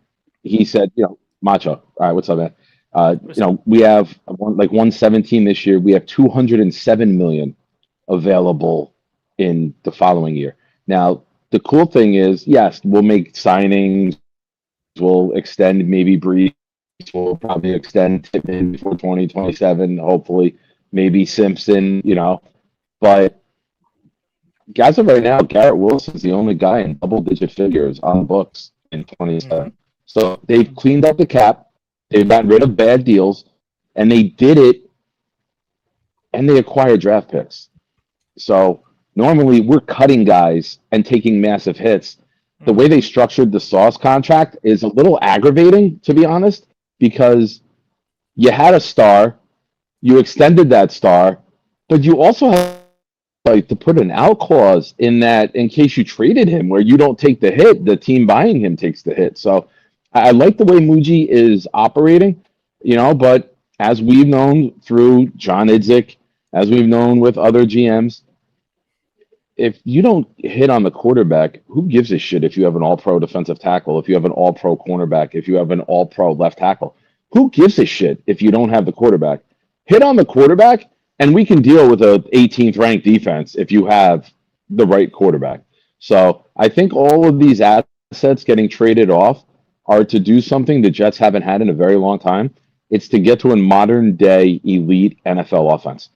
Go get the receiver, go get the quarterback, go get the center, whether Tyler Linderbaum hits free agency or not, then go get the kid from Oregon, Auburn, or Alabama with one of our twos this year. Go get another tight end, upgrade from Ruckert to complement Mason Taylor. If Reese leaves, take a running back. Just build an elite NFL offense and say, you know what?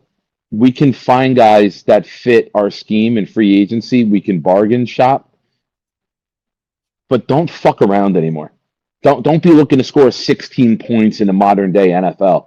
Go put an elite offense out there. And you know what? With the amount of picks that we have, if you miss on the quarterback and you let the 2026 quarterback play, I don't care. Go get another one in 27. Do not let this opportunity fall through. So that's the short answer for me. Nick T, I know. Nick T had a point, and Nick. Oh, real quick, Johnny, quick. Sorry. What I was showing before, I said I was spending my Friday night like you wish you were, next to two gigantic boxes. Oh, hey, was that Johnny Boy? That was the opening joke. Sorry, it didn't go through. Hey, I just got to say this real quick, Nick. Oh no, I know you've coached, right? I'm telling you, bro. For Nick, bro, I would fucking run through a wall. Like what he just spoke about and stuff, right? Fucking running through a wall, dog. But Nick T, you had a point. What you wanted to talk about? No, man, do great stuff. Nick, Sean, and I discussed this, a couple days ago. Like we kind of spitballed the idea of Tyler Linderbaum if he got to free agency because, looking at the future, that was one of the things I looked at is like, who are the best free agents? And Linda, and like after Mangold passed away, that's one of those things that like, yeah, unfortunately, one of the anchors for our line, right, and for our success was that, and even to the extent of like, I know sore subject like Sanchez with everything going on, but like a lot of that was predicated off the offensive line. So, there could be a lot to be said with, Tippmann's a better guard than he is center. And I know probably something's going on in the chat, but, Tippmann's a better guard than he is center. So like, if you have the money and all the moves that are made, and we were just talking about, Mougey came from that Denver mentality of they had Russell Wilson on that terrible deal and they were willing to eat the money. We just did that with Rodgers. So that extra, whatever it was, 15, 25 million, it could be dispersed a lot of different ways. And if you have the right guy in place that knows how to manage the money and allocate the resources, like Tannenbaum was great for how many years at just maneuvering the cap to get the right people on the roster. So there's a lot to be said about what, the room that we have moving forward and who's available. So I'm going to go around with everybody here and I'm going to ask you guys this. So the quarterback, so it's quarterback that we need is pretty much what Nick said. It's pretty much what Tigo's been saying. Nick T, ISU, Macho, Afram, everybody. Insert quarterback to this current offensive line. That's the biggest key for them, right? Do they excel with us because we have that over normally when a team is picking in the top 5, it's their line is typically trashed, right? So with that being said, ISU, you started off. What are you looking for from me? Which quarterback do I want? Mendoza. Done. So no, it's not that, but insert any quarterback, right? Because people are saying the kid from Vanderbilt. Do you guys believe that any quarterback that essentially, if we insert them right now with this line that we have in 2026 moving forward or whatever, because they're doing really well, our quarterback that we have will do really good no matter what? Compared to like in the past where you had, I don't know, Cam Ward is a perfect example. His line is just crap right now. And people were like, yo, this dude is super, super good, a.k.a. Matt Smith and everything. Does that make better sense of what I'm talking about? You're saying, can we plug a guy in right out of the draft and he's going to have success? Yes, because of our line. Well, I think he's coming into a good situation with the line, but you can't expect any college guy to come in and immediately be like, I'm going to hammer it perfectly right out of the gate. They're going to learn, right? Yeah. I mean, they're going to have to learn. Now, I think you got to pick the guy that has the best chance to do it, and I think Mendoza is that guy personally because I think he's smart enough to handle the position process. He's decisive, and he'll throw the ball with anticipation. That's what we haven't had. I mean, look at Fields now. He waits for guys to get out of breaks. Nick's talked about on his show 1,000 times. He doesn't throw the ball when he should throw the ball. We need a guy that can come in and throw the ball when he should throw the ball. Anticipation. And yeah, exactly. And I think that's the guy. Like, I'm with Nick on that. I've seen him play a few times. I agree. He makes decisions and he lets it go. And he's got the size to also follow Nick's size queen activities that he's got going on. He's big enough, right? And that's why when I said if we're going to take somebody late, take Altmaier, he's 6'2", right? And he can be a career backup for all I care if we can't get Mendoza, because I think the other guys are going back to school. So then that makes 27 even more important, which is why having the extra pick for next year for 27 is even more important if we can't get Mendoza this year. If those guys don't go back to school, who would you take? I would still take out of the guys that are available. I would still take Mendoza. Like out of those three, I'm talking between Dante Moore and Simpson and him. Those three guys, and I like Mateer too, but he's got a little banged up, right? But I've listened to him talk a few times, and I like his mentality. ISU. Would you like over Mendoza over Moore for like what particularly do you like him better over? Right here. And yeah, between the ears. What he showed head to head, I watched that entire game, and head to head, he was a better quarterback on the field. But just out of curiosity, sorry, go ahead. No, I don't know much. I've been watching like the one or two quarterbacks. What's the difference in Mendoza in like age and things like that between Mendoza and Moore? Moore's 20. Mendoza also has a lot more experience under his belt. He has more starts. And Wait, isn't it that's Parcells that important. said 32 starts or something like that? Something Yeah, like it's his that, third year as a starter. He started 2 years at Cal. He Yeah. also got accepted to Yale, but decided to go to Yes. Cal to play football. So he's Yes. fucking brilliant. And Uh, he was going to he transfer out of throws Cal with to Harvard. anticipation. He throws guys open. He doesn't wait to see them open. He knows the system well enough where he has to deliver the ball time and time again. Yep. He has poise. He has calm. I think he's got that goofy, aw shucks type of demeanor that Eli Manning had that helped to make him successful in New York, right? Like you don't want to be a lightning rod. When you're the Jet quarterback, you're going to be anointed the savior before April is even over. You are going to have the world on your shoulders as a young kid. You got to be able to be a little bit goofy and laugh that off to succeed here. Because if you are uptight or you try to take over New York, you are going to fall flat on your face. They will chew you up. They will spit you out. So I love the personality. I love the arm talent. I think he can make every throw. He throws with touch. He throws with velocity. He can throw it from one hash to the far sideline in college. He throws guys open.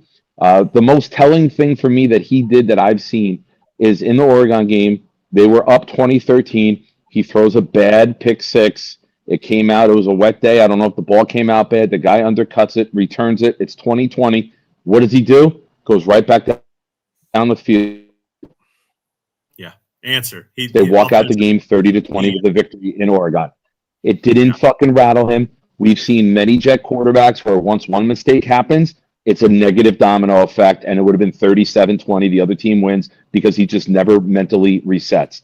So Mendoza checks every box for me, and I am hoping that Moore and Simpson both come out because for me, I don't want to draft a quarterback under 6'4".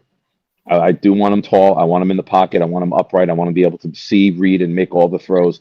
I don't want a 6'2" or 6 guy. So I'm out on Moore and Simpson for that. They might be very good NFL players, but for me, my style, what I want, a pocket. I want a killer from the pocket. If you can be a little bit mobile and move when you need to, great.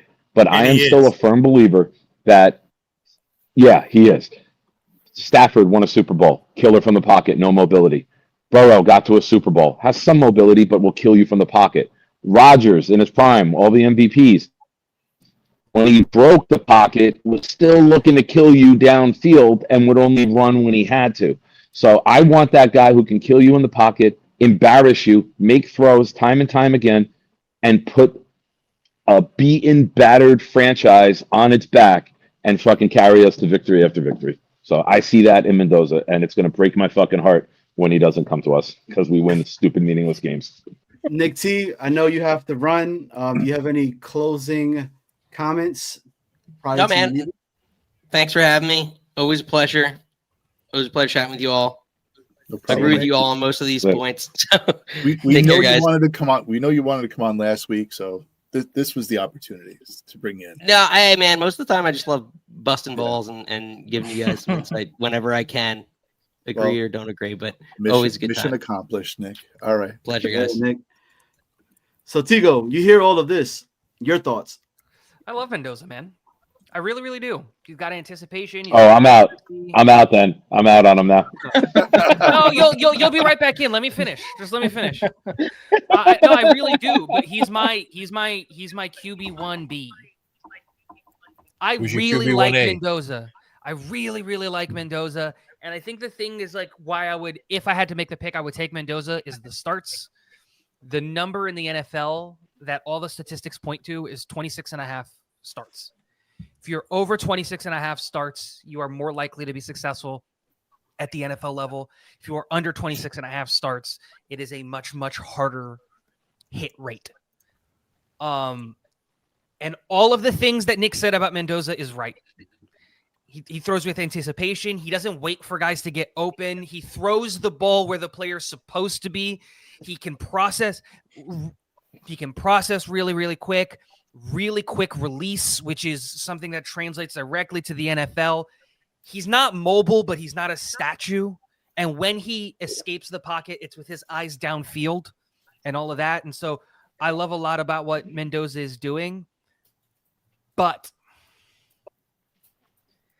Ty Simpson has been putting on such like incredible tape. And if he just had the starts, honestly, if he just had the starts, if he wasn't a one-year starter, he's QB1. The thing that scares me about Ty Simpson is that he's a one-year starter. But outside of that, everything that we said about Mendoza, you can say about Ty a little bit better. He's got the fastest release in this class. He's just as accurate in the short into the intermediate game. He's got a more lively arm. He can process and read the field incredibly quickly. But the scary thing is, can you draft a guy who by the end of it is only going to have 14 starts? That's the scary bit. And that's why it's 1A, 1B for me. He's not going back. Let me ask you this. Of the guys that are going back, Moore 100% is going back. Sellers 100% is going back.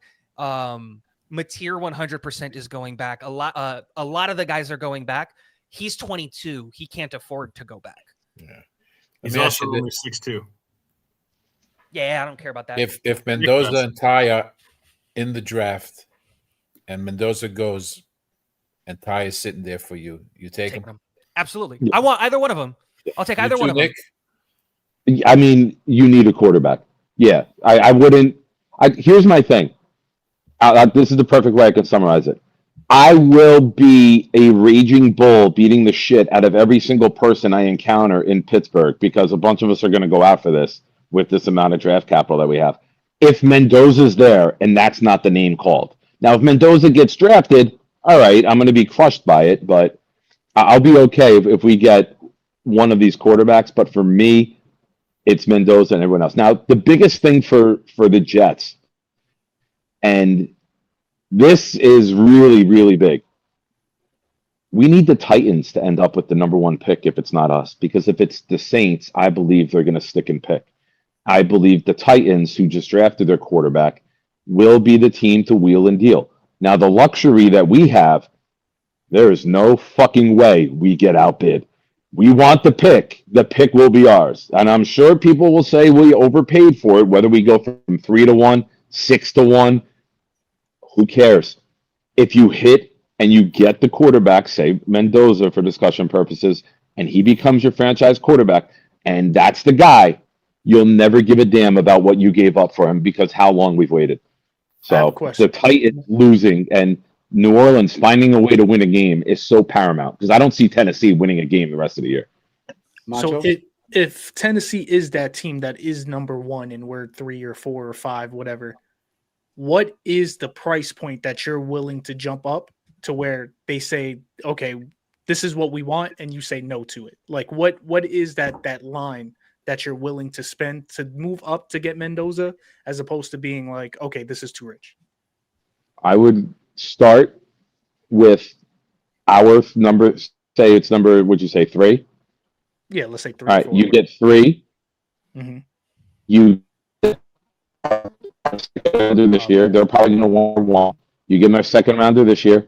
You give them the highest of the 3 number ones next year, and you give them a 2 next year.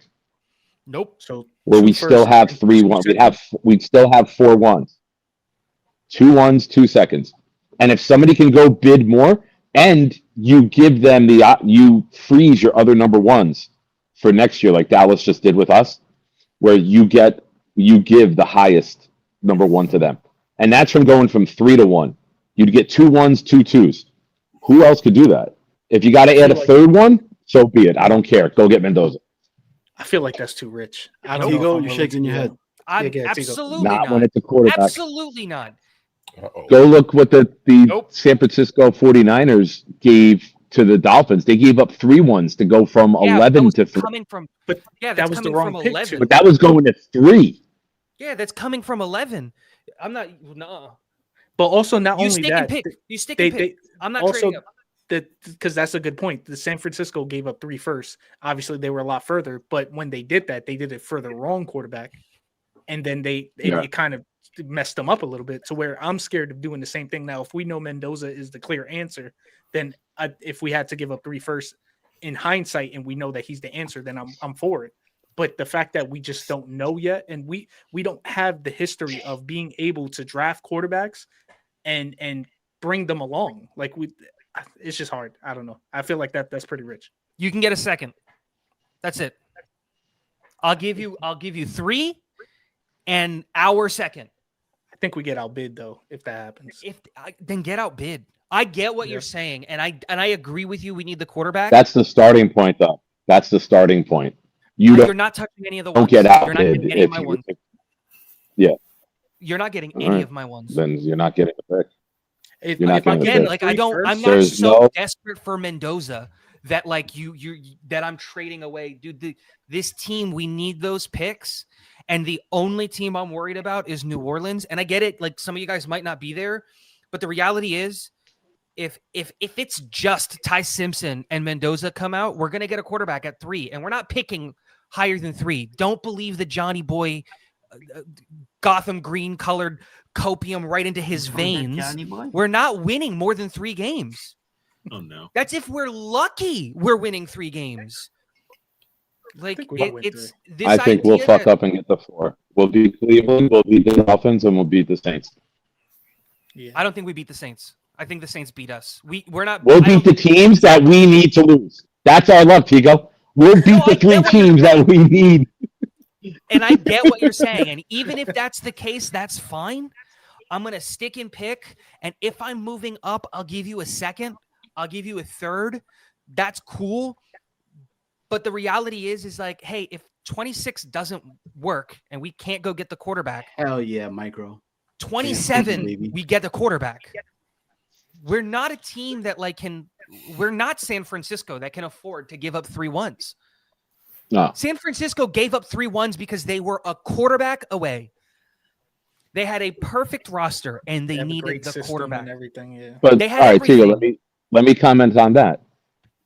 With 117 million available, with the offensive line that we have, I mean, it's theory.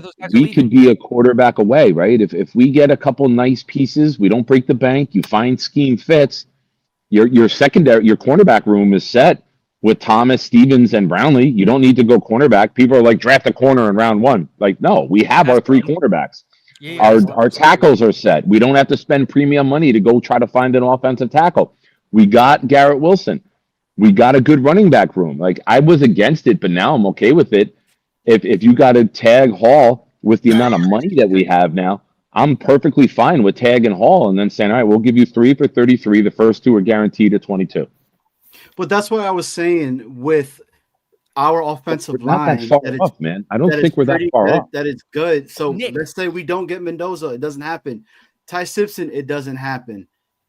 We go back and, I don't know, we get one of the ISU guys that he wants. Or Rusty keeps talking about Diego from Vanderbilt and all that. He comes into the line that's pretty good. Does he excel? No, it doesn't work like that. Okay, so then that's what I'm trying to ask. And and the perfect example of it doesn't work like that is San Francisco. San Francisco was a perfect situation. They drafted Trey Lance and it didn't work. Trey Lance also didn't have all the but starts. San Francisco is one of the few teams in the history of football that can give up 3 first-round picks, not miss a beat, and still go to a fucking Super Bowl 2 years later. Like, just their organization structured so well, top to bottom. No. The point wasn't. You're absolutely right, Nick. The point was more. It doesn't matter. It's not. There's no team that's going to be built in such a way that it doesn't matter who you grab at quarterback and you put it in there. That's not a thing that exists. That's no offense, Johnny, but that's an absolutely stupid line of thinking. How many starts to get the right quarterback? But I'm just saying. So like, yeah. So that we don't get a quarterback at all. If we end up, that's why I said, like, if we win, so we still get a quarterback. I think to what you're trying to say is that the offensive line that we have around whatever quarterback we bring in would be in a better situation than most teams bringing in a quarterback in the position that we're in, which I agree with. Yeah. But at the same time, that's not going to be like we could just plug in anybody and then be successful. Even if that person is Mendoza, I don't think just getting Mendoza automatically solves everything. We still need to get him receivers. Our receiving room still isn't great. I like adding A.D. Mitchell. I like adding John Mechie. They're not specifically answers, though. So there's still a team that we have to build around whatever quarterback we pick, and that's why I'm scared of giving up 3 firsts, let's say, for moving up to get Mendoza, because we still have to build around. We still need help on offense and defense. It's not like we're just lacking in a couple of spots. And that's the whole thing too. How Is about I was going to this say that, scenario? Macho. Real quick, Nick. How about this It's like, scenario? you're right. If Mendoza's gone, say Simpson and Moore go back to school, right? And say it's just Mendoza sitting at the top, and we don't get him. Say the Saints keep number 1. They say we're sticking and picking. No, thank you. We don't want it. This is our guy, which could be plausible. Yeah. I am very happy taking a pick, trading back a little bit, and then going and getting, say, Tate, the wide receiver from Ohio State. And then with our other first round pick, and I don't subscribe to the school of we can't draft a quarterback from that school because the last time we drafted I don't do that bullshit. If you don't get Mendoza, I'm okay with taking the USC kid, Maiava. I don't know how to say it. He's 6'4". He fits my size, my size queen criteria, as ISU points out. And then give the kid a shot. Give the kid a shot. And if it doesn't work out, I'm not taking one of these little quarterbacks. That's me. I don't know what Mougey and Glenn, their criteria is, but I would roll the dice on Maiava. If it doesn't work out, you have all of these picks in 2027 and you can go try again. And I'm okay with that because it has to be right. The Cardinals did that, right? The Cardinals drafted Rosen in early round 1. They said, oh shit, this ain't working. They fired the coaches. They brought in Cliff Kingsbury and he picked Murray numher 1 overall. Nick, but that's exactly my point on why you don't trade up. Mendoza's not a can't miss prospect. Mendoza's a good poppycock nonsense, I say. He's a good quarterback and he throws with it and he does all of these things, but there's a legitimate conversation. I don't agree with this, but there is a legitimate conversation amongst people who do the drafting stuff that if Mendoza were to have come out with the tape that he put out this year, last year, he still wouldn't be QB1. He wouldn't have outdone Cam Ward. And we see how bad Cam Ward is. And this isn't to try to crap on Mendoza. I really like Mendoza. Until I started watching Ty, he was my QB1 by a long shot. And I really, really like Ty. I'm scared of the starts. But like I said, I don't think Ty is going back. I don't think there's a world in which he goes back. And better for us then, right? No, absolutely. And like I said, and I think to the point that what you said, Nick, is you sit and pick. If you're at 3, whichever one goes to New Orleans, take the other guy. And you play him all year because we're going to have a really good team built around him. And either way, if it doesn't work out, you just said it, Nick, F that guy. Get Josh Rosen him and go and get the guy in 27. And that's why I don't want to touch any of the 27 picks or anything like that, because you have essentially a free year. You can just see what this guy has. Can he play in the NFL? Can he hang? But you don't, right? You don't have the free year. If you lose horribly 2 years in a row, you don't have the free year. No. I'm not saying 2 years in a row. For Glenn, it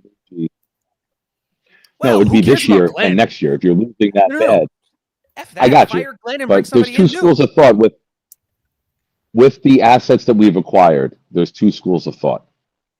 Did you get these assets where you're definitely going to move up and you're not going to take no for an answer, and you're going to have all these assets to go get the quarterback because you could bring him in? And listen, if we had 18th in the league quarterback play, we beat the Dolphins, we beat the Buccaneers, we beat the Broncos, and all of a sudden now we're like, holy crap, we're not that bad. And we probably beat the Panthers. And you might have beat the Steelers. Well, Fields played great in the Steeler game. I can't put that on him. That was the Gibson with that fumble changed that whole game. You know, that's if we got that Fields every game, we'd be 6-2 right now.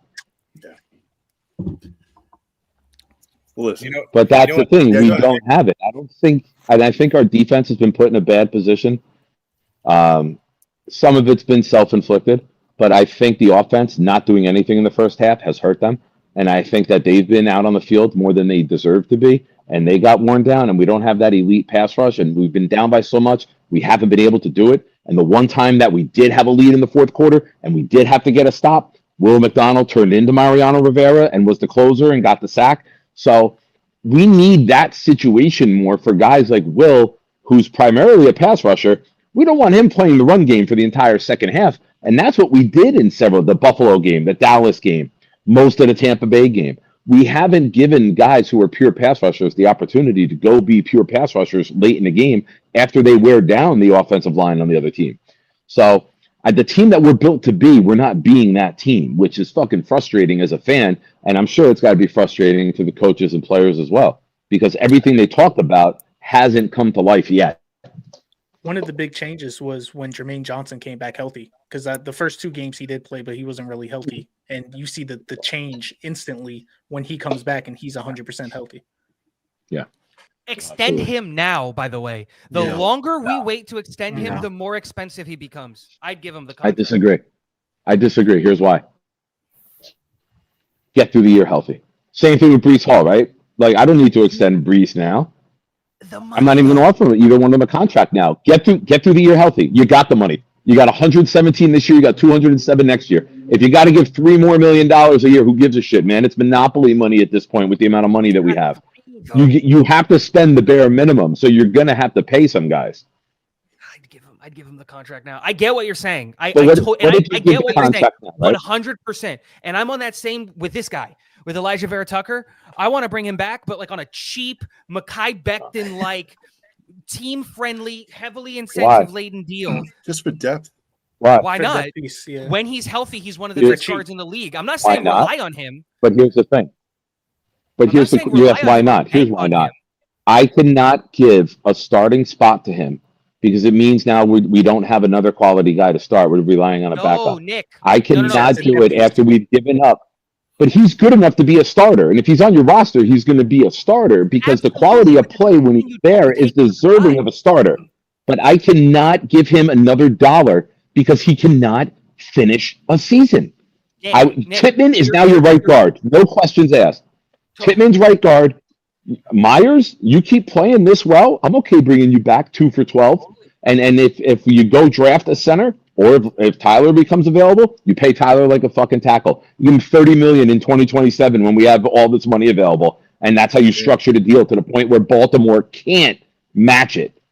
You outbid Baltimore, where you look at their cap and their money available, and you say, "F you, this is our guy. You're not going to be able to match this contract." And then I give Simpson the Sherwood contract. I'll give him 3 for 45 right now. Take this, done. You're my left guard for the next 3 years. Here's the problem. Keep this line intact. No, I totally agree with you, and I think the one problem with what you said, or specifically about what I said, is this idea that, if you bring back AVT, you can't make a move. What? Who said that? Bring back AVT on a 1-year, $5 million deal with $10 million worth of incentives that he can earn if he plays. Who are you replacing? The left guard. Simpson's not coming back because he's gonna ask for 20. Because he's gonna ask for 20. I don't know. I'm not giving him that. Leader on the team, and I think I'm not giving him either. All of these draft picks, and so my thing is like I'm not saying you grab AVT and then you put him in at left guard and then you're done. No, you grab AVT, you put him in at left guard, and in the second round, go take Jake Slaughter. So Snowball, your thoughts on all of this? And shout out to Nick and Tigo, man, because they were going at it. So. No, it's entertainment. I gotta go. I usually work till 11, but the football team had they had their state playoff game out in Phillipsburg, and the band is just getting back now. So I gotta stay until they're all out of the building and the buses are just pulling up. So nice. Hey, Nick, where can everybody catch you? You can find me in the club. I'm sorry. You could also find me the Nick Shine Show on YouTube, man. If you haven't already, please subscribe. A lot of fun, Jet Talk, and gentlemen, Have a good night. God bless. Everybody be good. Take care, bro. Thanks, Nick. All right, Grab your Snowball. instruments. So your thoughts on everything that was being said on all this stuff, on the quarterback situation and everything. Listen, again, I am not a Swami. I don't know the future. I know the prospects who are out there. You don't know yet. It's still early in the season. You don't know if these wide receivers are going to pan out. You don't know, like, is what's his face? I'm having a senior moment, but it'll come to me. The running back room, right? When we get Allen back, is he going to play? There's so many variables to keep take into consideration at this point. I say you take a quarterback, no matter what. Take quarterback. Okay, so ISU says this real quick. QBR time. Who do you want? QBA 90, QBB 84.7, QBC 81.6, QBD 82.8. Two of these quarterbacks play at a Big Ten schedule, and two of these quarterbacks play an SEC schedule. So I would start it with ISU. I'm just kidding. Tigo, take it away. I don't like these questions because, like, I don't care about the QBR. It's an all-encompassing rating, though, right? Yeah, but I don't necessarily I think the eye test matters and all of those things. You know what I mean? Sure does. But these are all similar numbers, right? They're all similar numbers. Again, like, okay, but like, for example, let's say that QBC is Pavia. He's 81.6. He's 6 foot 200 pounds. Hard pass. I don't care what his QB. QBC is not Pavia. I know. I'm just saying, like, that's no, a great I know, number. but I'm telling you that's not Pavia. Okay, you take what? The guy with 90, right? If this is the only information that I'm given, you take the guy with 90. And I don't necessarily care if it's a Big Ten or an SEC schedule. They're the best programs in college. And that's it. So you got A. That's a good question about the Big Ten versus SEC that I have for you, ISU, a little bit later. I'm sorry, you take the 90. Same question. You gotta go with 90. Okay. Macho. We don't get to know who played at Big Ten and who played in SEC in this question. You can ask. I'll tell you. Oh, okay. Yeah. Which ones are SEC? Which one are Big Ten? So Big Ten are A and B. SEC is C and D. Give me D. Okay. So yeah, if I know that information. Okay. Yeah. Go ahead. Yeah. I might take the SEC over the Big Ten kid. All right.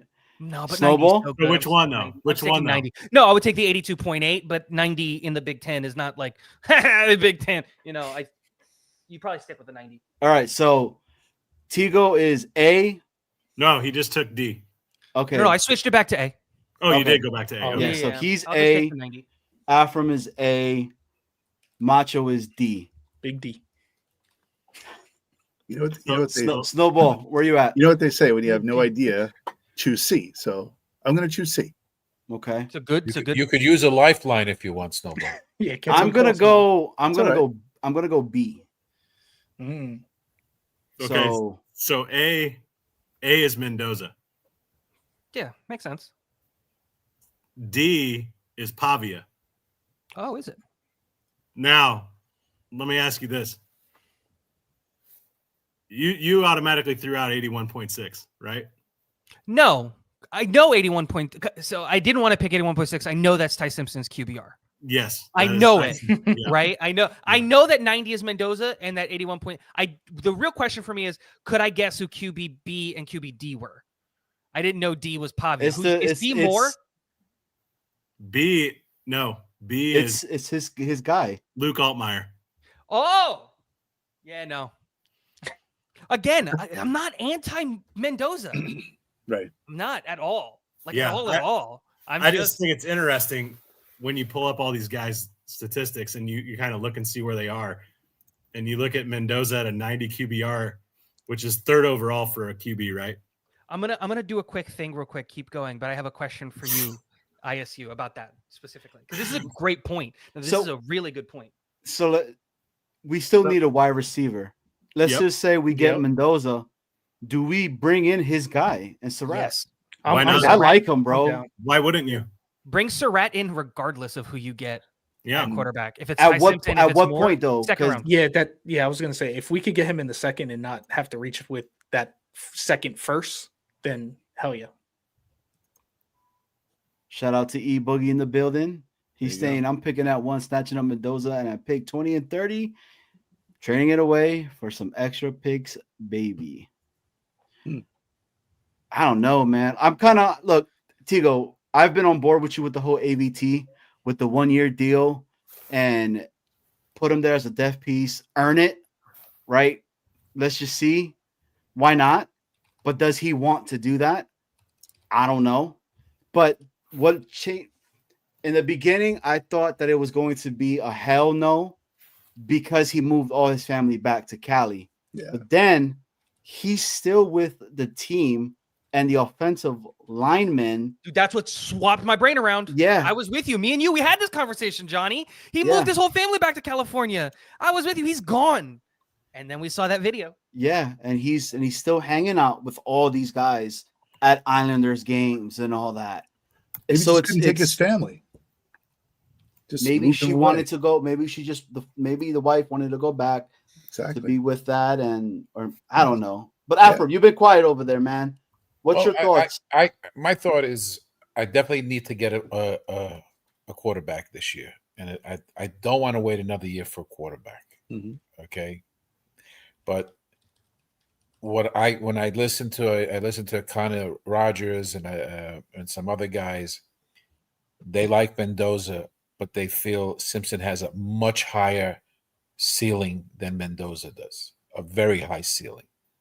But they also say like he's only got one season, but he's been sitting behind the starting quarterbacks for I mean how many years in a very good program. So I don't know. It's a hard decision, but it also depends on where we're picking.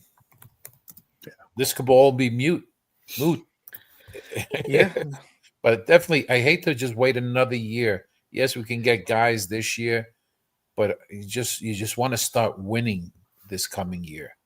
So you want somebody in there. Why not get a QB again? You get a QB again, but you still want to start building your foundation with guys you're going to be drafting this year. You have some good capital this year as well, right? You will. You'll be building the foundation this year. It's fine. It can be done. And there's not really a veteran quarterback that can be had this year, except for maybe Murray. Yeah, I'm not taking Murray. How do you guys feel about the Burrow talk? I love it, but it's not real. Yeah, like bro, the fact that there's people that are out there that are saying that I wouldn't even put it on the table is bonkers to me, bro. Like absurd. It's I'm one crazy. of those people. If I could trade What? three first, Explain yourself, Snowball, right now. In what world do you think you're too good? You're gonna lift your nose up at a top 5 quarterback. Explain yourself, and you better have a really damn good reason.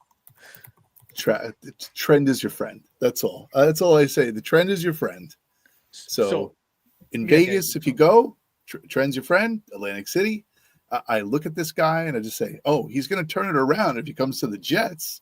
He's going to stop it. No, I'm just saying no to that, and that's my illogical, logical answer. So if we're trading 3 firsts for a quarterback, like we were talking about earlier, that's the quarterback I'm trading 3 firsts for because I need somebody that is established. His biggest, obviously, downfall is his injury history. So I think we have a way better offensive line than Cincinnati. We'd be able to keep them upright a lot more than they do. The one thing that does scare me is the turf. I feel like the turf is that one thing that just might, monster just might get to him. But if it wasn't for the turf, I'm not even. If he's available, I'd be willing to move 3 firsts and maybe even a second or 2. Like a quarterback is something that we have never been able to figure out. If we can get an actual established quarterback, as much as I love Mendoza, he's still somebody that is a question mark. Joe Burrow's not a question mark. Yep. So let me ask you guys this then. Let me tell you this.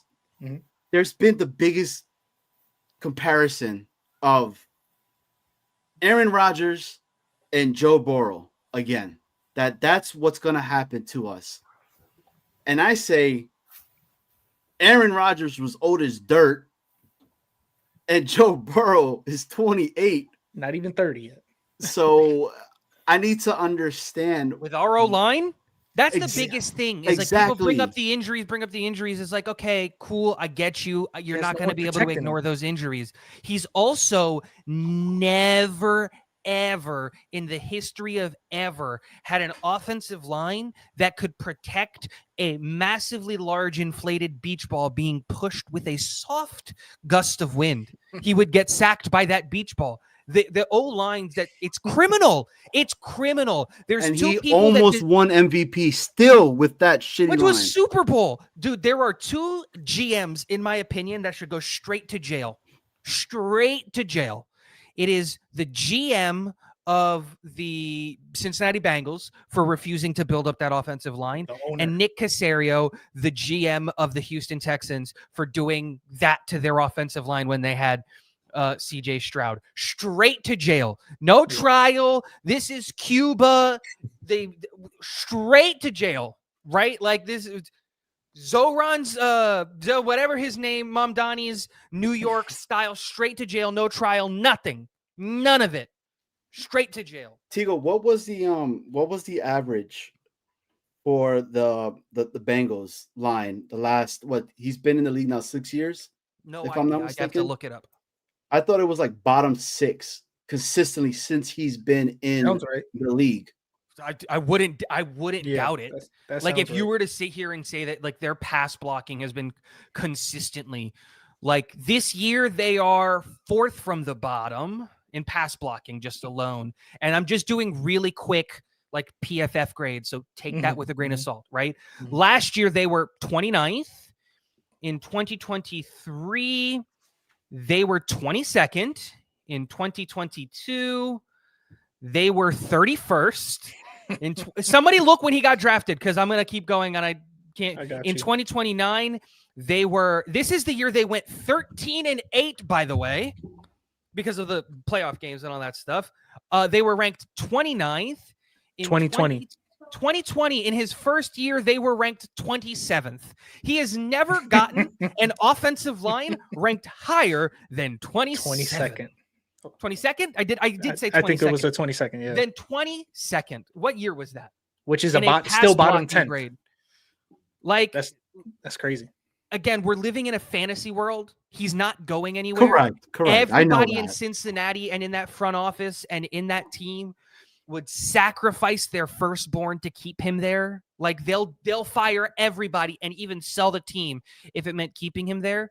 But this idea that you're going to like just snuff your nose up at a top 5 quarterback. And those are the same people that in the offseason that we were getting Aaron Rodgers were all in on trading to go sign Lamar Jackson.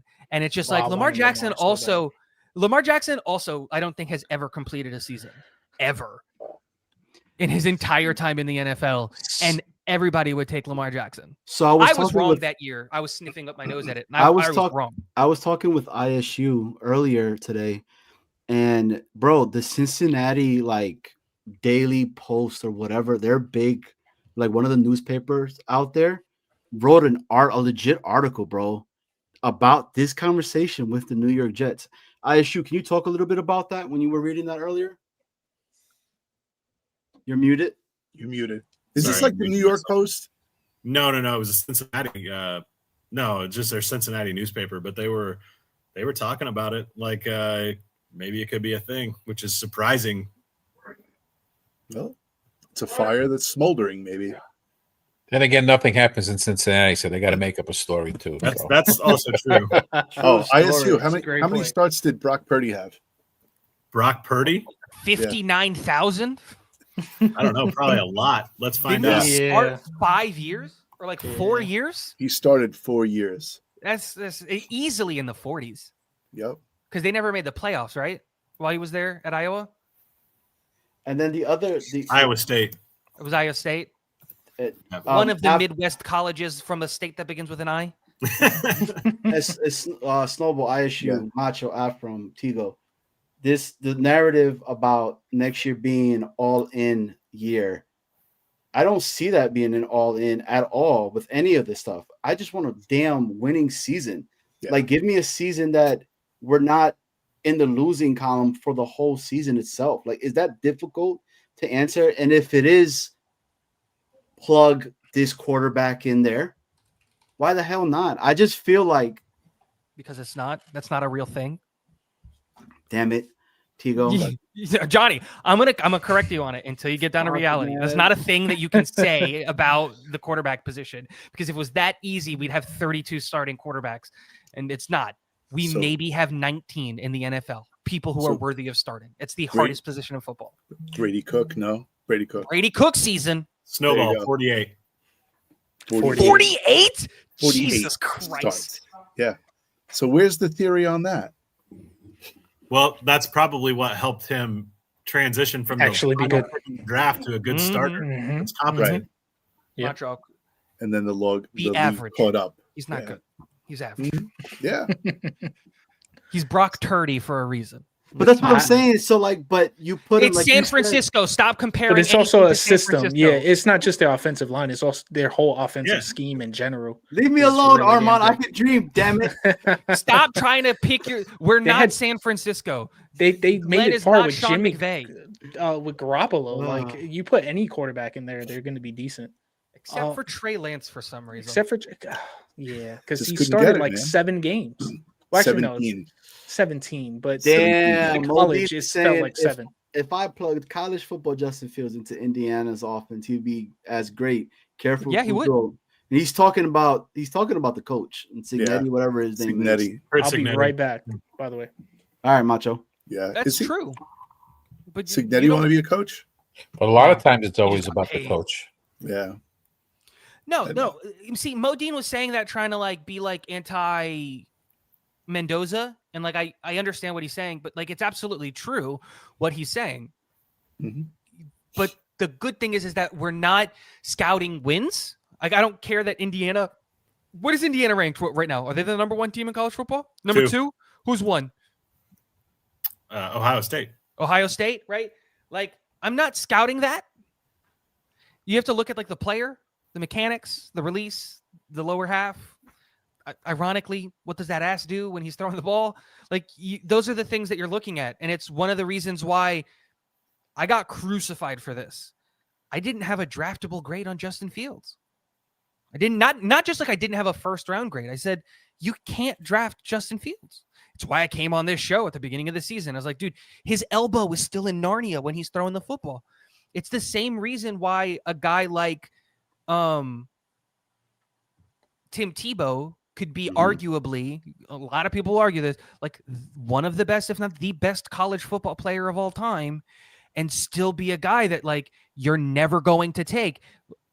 It's the reason why Stetson Bennett could play 90,000 years in college and win natties and still only go in the 6th round. Fun fact, Stetson Bennett, when he came into the league, was older than Aaron Rodgers. His grandkid is currently the backup at Georgia. Oh, shit.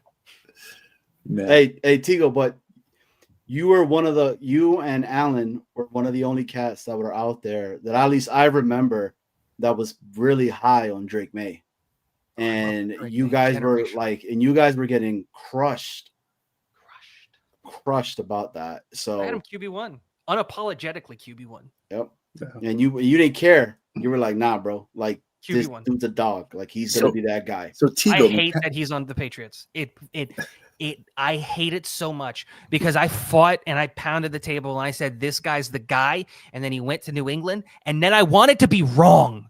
I wanted to be wrong in the worst way. And I wasn't.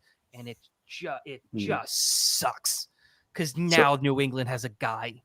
So Tigo, mechanics wise, next season, out of who's potentially available, who has the best mechanics? Or I think they're all pretty on par.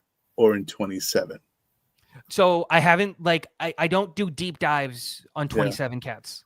right? Mhm. So I'm not gonna. I don't know mechanically a lot of the stuff for the guys in 27. Yeah, but 26. But the 26 guys, for me, it's Mendoza has the cleanest overall process. Mhm. Like it's really clean. And then Ty Simpson, I think, has a really clean process as well. He just, and again, I think this might be a thing with starts. Sometimes with like super deep balls, he gets a little too loosey goosey with it, and it kind of leads to some like overthrows and some underthrows. It just his release is lightning fast. But His you looked release at- is it's as fast as You've anybody looked I've at ever seen. you looked at Sellers and Mateer and I have not done Mateer. The moment, so I was in my process. Mateer was next on my list. He got hurt. He played the Texas game, and then this might be breaking news from a guy that I really, really trust that said people who are close to Mateer have He's going basically back. confirmed he's going back 100%. So It's the the- moment that news came out, I was like, I'm going to watch Mateer next year because I don't want to waste the time this year. Right. It's the Nike deal, right? I think that's what's being leaked out. That is Nike. I don't think is it's the doing deal. I think it's the fact that if Mateer came out now, he's not a guaranteed first-round pick. Yeah. And Mateer has, again, I have not watched a lot of his stuff to sit here, but from some people that I trust, like people are saying, like if Mateer was fully healthy this year, he'd probably be QB1. Yeah. He's and good. You looked at Sellers? Again, I haven't watched it. I have watched a bit of Sellers. Yeah. Dude, he scares me. 'Cause I get, I Anthony choose the Richardson, green. I get Anthony Richardson vibes. Yeah. I don't think I he's get- that bad. No. No. You're right. He's not. No. You're right. He's not. But I just get this idea of like, and again, I haven't watched a lot of it. I think I've only watched 2 games of his. I get scared of like, are we falling in love with the athlete or the quarterback? Mm-hmm. That's true. And I don't know. Are people looking at it and saying, if I can fix this guy, I can have Lamar Jackson? Is that what you're saying? And it's just like, I still put everything through the lens of like, I don't trust Aaron Glenn to coach my football team. So like, who can I get that's going to be, this is why like Mendoza's the right pick. I really like Ty Simpson. Take Mendoza if he's there 100%. Because I think Mendoza of all of the quarterbacks has the highest floor and might be the one that's the most Glenn proof. Let me ask you guys this. What's your guys' thoughts on, and again, on Aguilar from Tennessee, the quarterback? I don't know about him too much to speak on him. Well, a guy that I know that loves this guy from Tennessee is here's Armand. He's the only 10 I see. Armand, what's up, boy? Wake up, Johnny. He ain't coming. You and the rest of the delusional fan base on drugs. You, Evan Roberts, I want to punch you all in the face and throw you off a cliff. Joe Burrow is not coming. I said that he's not coming. I was like, I know he's not coming, but And I want to bring this up. You really want to bring him to Death Life Stadium? Here's Joe Burrow's injury history, folks. In college, 2015, shoulder injury. 2017, hand fracture. 2018, torn ACL. Now in the NFL, 2020, torn ACL, PCL, NCL, and meniscus. 2021, dislocated pinky finger. 2022, MCL sprain. 2023, calf strain, ruptured ligament in the wrist. And this year, turf toe, torn plantar plate. So I think the in only year. I think in 2024, his heart was broken too. I think his girl left him. But So, Armand, folks, next the year, if only the Jets year- get him, it's going to be different. It's going to be Oh, hell. yeah, it's gonna be But different. our It's O gonna- line, come instead of- on. Yeah, the O-line, dude. Instead of 4 snaps like Rodgers, it's going to be 1 snap, break off like a Kit Kat bar. No, see what happens is you trade for Joe Burrow and a grass field from one of the. It's a 3-team trade. Who plays on a grass field? Arizona plays on a grass field, right? The World Cup plays hey on the Tito, the World Cup is coming right now. Yeah, baby. boom! There you go. It's already coming, and it's and Burrow has to put it in his contract. It's the only way we're going to get a grass field. You trade for him. I'm not coming unless we extend me. Okay, and part of my extension, I want a grass field. Or We fixed it. the We fixed the reasoning franchise. for the uptick on the tickets is because Woody's gonna say, guess what, guys? With Joe Burrow, we got this brand new stadium. Playa.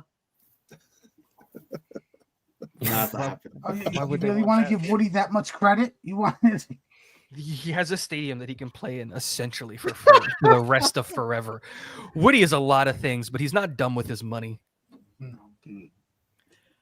Well, guys, listen, I call it quits, man. I'm done. Yeah, we're wrapping it up. So, Armand, I know you just came, but real quick, your thoughts on everything that has occurred with all the trades.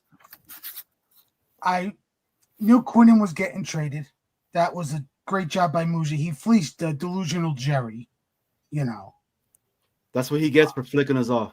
I'm surprised about I'm surprised about Sauce. I'm surprised about what we got for Sauce. Yeah. Disappointed that they didn't trade Brees. Once you made those two trades and what you got back, you could have taken the 4th rounder from the Chiefs. Hell, if you really wanted a 3rd rounder, you could have negotiated to make that 4th round have a condition. Like if the Chiefs make the AFC title game, it becomes a 3rd. Or if they go to the Super Bowl, it becomes a 3rd. Whatever. Like, you could be steadfast, but there's things called negotiations and there's things called conditional draft picks that you can put a condition in that make you get a higher draft pick back. So remember, 2018, always. That's what Armand's always been saying. The Chiefs just didn't have any players that we wanted because, you know, if you make a trade with the Jets now, you have to sacrifice a player. So we didn't want anybody from the Chiefs. That's it. Armand, appreciate you coming on, dog. Sorry, I know it's real quick and everything. No, I just had to come on and ruin your night, Johnny. Dude, I know he's not going to happen. Like, if I'm being honest with you, they need to get a quarterback in the draft and build it that way. That's the only way to save do the picks, do what you're supposed to do. You can't cut corners. Correct. And I mean, you're going to keep making money, right? The cap's only going to go up. So I don't know, bro. We're in a position right now that I don't know. He wants to trade Garrett too, just to let you know. What? He wants to trade Garrett. Kick him out. No. I said if you got 2 first-round picks, you got to at least think about it. Armand, I'm with you. There's not a single person on this team. You offer me 2 first-round picks, you can have them. No, I can't. I think literally anyone. Yeah, I think I'm on the same boat, bro. Because that's why I wasn't upset about the whole Saul shit. If I'm being honest with you, bro, that's crazy. It's not 2 first-round picks. I think it's 2 first-round picks plus a high-level prospect. Yeah, there's not one person on this team. You got 2 first-round picks for a good corner, not an elite corner. Okay, now you've gone too far. Sauce is a good corner. He's not elite. Corner. He's top corner. He's not PS2. No, no one is mean PS2. PS2 is the best corners in the last 10 years. That's not the point. Elite. That's elite. Sauce is a good corner. He's Xbox. But here's the thing, Armand. Then nobody outside of PS2 is elite. Nobody. You can't use the word elite for corner at all. I agree. I think it's PS2, and then everybody else is beneath him. Well, Surtain's issue is right. The same thing. He can't tackle. No corner in today's NFL can tackle. That's not your job. You're supposed to be long, lanky, and stop people from catching balls. If you deflect the ball, then you ain't got to tackle. Yeah. And pick the ball. That's what linebackers are for. Why do you think linebackers have gotten smaller and faster? It's to get to the edge because corners aren't going to tackle. Do we take the Ohio linebacker at some point if he's there for us? If he comes out this year? Who's that? What the hell? I don't think we're going to be in a position to take him. You don't think? Nah, because I think he's going to go top 20, and I don't think the Indianapolis pick is going to be that low. I'd love him with the other pick, but like, okay, real quick. I just want super stupid quick thoughts, and then I got to go. I was texting Gunny about this because we were just daydreaming about Joe Burrow. So I came up with a trade. Armand's about to go crazy. Yes. Bye. No, bring him back. I came up with a trade, a 3-team trade. You don't have to go into depth with it. Just say yes or no. Because I think can I start, Tigo? Yeah, go ahead. Yes. Okay, no. It gets crazy. Okay, so it's a 3-team trade. The 3 teams are the Arizona Cardinals, the Cincinnati Bengals, and the New York Jets.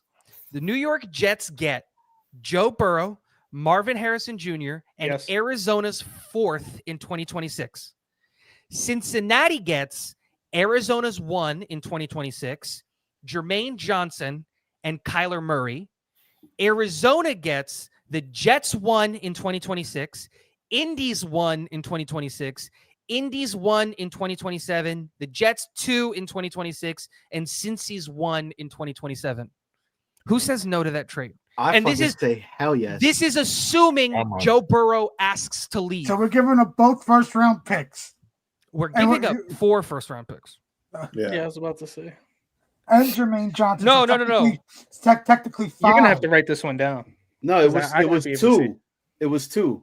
No, it's 4 because we give up And the Jets Jermaine, 1. Jermaine's a Indy's first-round both pick, so Jermaine that's on top 5 of that. first-round picks. You're giving up 5 No, first-round picks. no. back You Harrison can't say it and- like that, Armand, because if we would have traded Jermaine Johnson this offseason, we would have gotten maybe a third or a second. All right, so 4 to play. They had an offer for a second. I just said a third or a second. Well, I they're going to agree. I get a would have third. taken They're going that to get a trade. third for him in the offseason because he's in the last year of his deal, like think we're Jalen gonna Phillips re-sign him. was.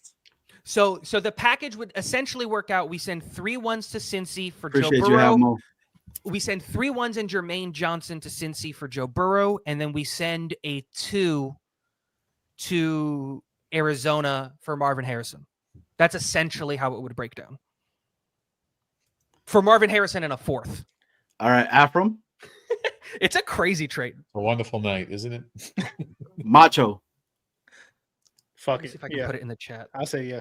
I I too. want a quarterback so bad. I know, And if we're bro. giving Marvin, on Have we top of not that, learned our lesson from Aaron Rodgers? have we not learned our lesson that we don't know how to draft a quarterback? We don't know how to do anything. We're in Which is college. why- Yeah, if we so could- why are you going to risk a guy who's never played in the NFL I'd versus rather a take guy the who's risk. almost a I'd Super Bowl rather take MVP? Hey guys, I'd at rather this take the chance with the rookie quarterback. at this moment right here, and if you wrap it all up, is the mind of a Jets fan, bro. Yeah, like literally. let's just legit just Yeah. put it. By the way, into this all trade of would us. get rejected in Madden. No, it wouldn't. Yes, it would. It would go through. ISU, your thoughts? This was the part of the episode where Fonzie jumped over the shark on the motorcycle. Yeah, Yep. exactly. Oh, the boat. No, the boat. That's right. Yeah. After this would is you a- do the trade? Yeah, it was a boat, I think. Jump over the shark.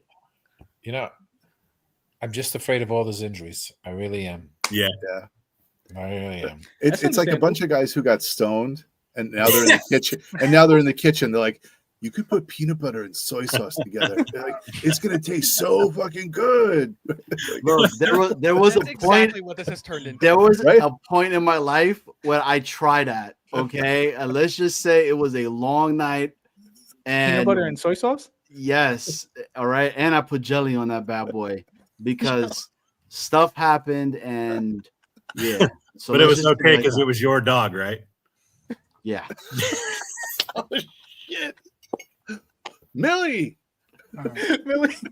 See, I'll say this: I wouldn't do it, but that's a creative goddamn trade. I'll say it's It It creative. is. It is. That is. Oh no, it's that is absurd. Let me be the first to say it's absolutely absurd. That trade would never happen. I don't remember the last 3-team trade.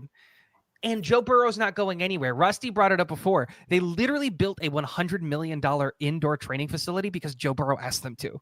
Yeah. Yeah, They would because that owner's cheap. Just to get FYI, Yeah, that owner's one he's of the not worst. And going that's why anywhere. That's why they're in the position they are now, because he's cheap. Yeah. That's what I mean. Like I know it's never gonna happen, but just fun.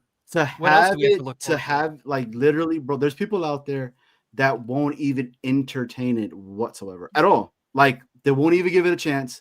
They won't say, because I said it the other night, and maybe this is me being crazy, but you get the one pick, like first pick overall, and that's all it takes for you to get Joe Burrow.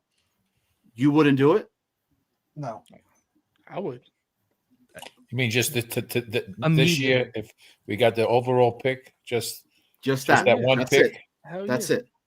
Get him out. Now You have to. that's me being like We're not getting dreaming, Yeah. being insane. Like everything has to fall for us, but You would have to. that's what I'm saying. Like, but there's people that are legit saying, no, like I won't even entertain it. No, why? His injuries.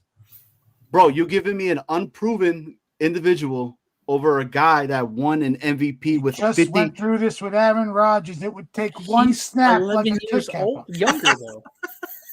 Do you not know the stadium we play in with the crappy No, that's field? a fact. Armand, that but if stadium that's is going to be a problem for anybody. I that love plays this guy. Armand, if that's the case, then don't ever draft a quarter. Just don't. There's no point. I Don't agree. do anything. Don't draft a quarterback. Don't Just draft a sign quarterback. crap. Don't sign a quarterback. What we're doing from now on is the New Wildcat. York Jets are a Make-A-Wish Foundation. Absolutely. I agree. Every week, a new Make-A-Wish kid gets to be the quarterback for the New York Jets. That's Yo, it, because there's no point. Look what Why would you Mougey do just put. anything? Yeah. He tears one ACL running and the other one while he's trying to stabilize himself. I gotta go. My dog's whining. All right. Afram, All right, appreciate you, brother. Thank you so much for coming on, man. Afram, have a good night. Armand, where can everybody catch you on? Jets Afterburners, Thursday nights, 9 o'clock, and sometimes post-game Sunday nights, 9 o'clock. Hell yeah. What Armand, determines if you come on after a game? That's up to Liam and Dan. Okay. All right. I just thought it like if we win. I have no say, but it's up to them. Hey, shout out to We were going to go to live Liam and Tuesday Dan. night, but Liam came up with something. Nice. Hey, Armand, John Cena, who is it? His last match in December. Mm-hmm. You want my fandom choice? Give me both. Give me both. Yeah. So what I think is going to happen, it's going to be Gunther. Okay. But I want it to be Dirty Dom.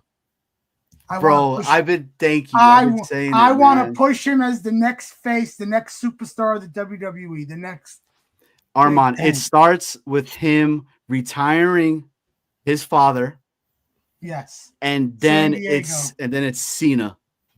Yes. Bro, and that just and Dirty Dom is here to stay. Armand, appreciate you, brother. Thanks, Armand. My man Tigo in the building. He came in here swinging, straight took over the show with Nick shot. Yo, bro, that was a really You can't have good. me and Nick. Next time Nick comes on, kick me off. You got to stagger them. You can't have me and Nick on. Dude, it was really good, really good argument because it was good argument. It wasn't Tito, you are a lightning rod for a lot of people. Oh That's yeah, it. no, but Nick specifically, you have to see our texts back and forth on a daily basis. Like that's not just a show Tigo and show Nick. What you guys saw was just Tigo and Nick, just our text messages on camera now. Like that's it. We go back and forth like that constantly, and sometimes about nothing.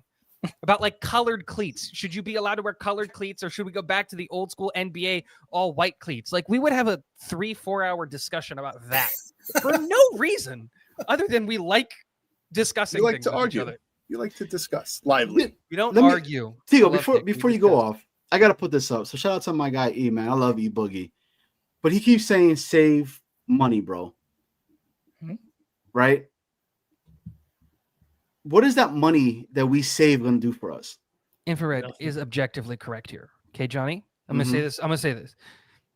Drafting the QB is objectively the right choice. Correct. It is Agreed. objectively the right choice because it's cheaper. You reset the clock. You don't tie up all this money in the quarterback. You still have these other first round picks, so you can surround that quarterback with a bunch of things, give them every opportunity to fail. Because if you can find CJ Stroud and you have this perfect team and you're not Nick Caserio, who's a criminal who should be in jail for tearing down that offensive line that was top 5, top 10 in the NFL, you can go and win with a rookie quarterback.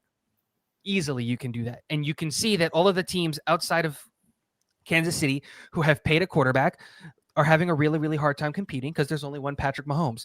That being said, I will say this and then I will leave because I do actually have to go.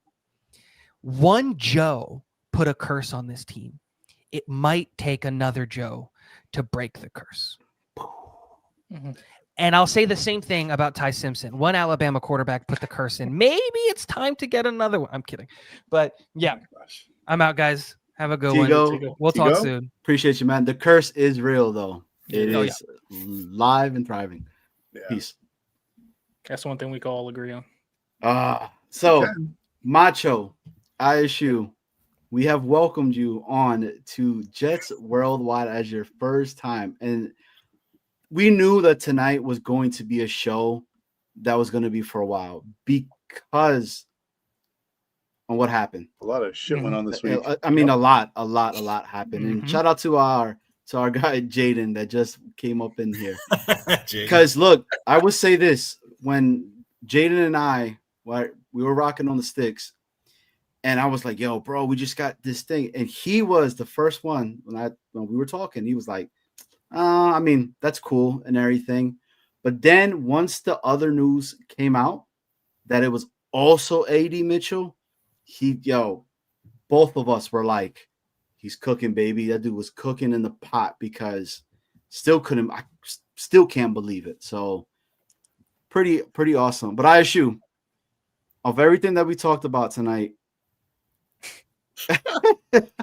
that's not true. That's not I just true, couldn't get a bro. word in between Tigo and Nick. It was just what it was. That's Bro, why I the chat. me and Snowball both. I looked at you guys at one point, and you're both like that.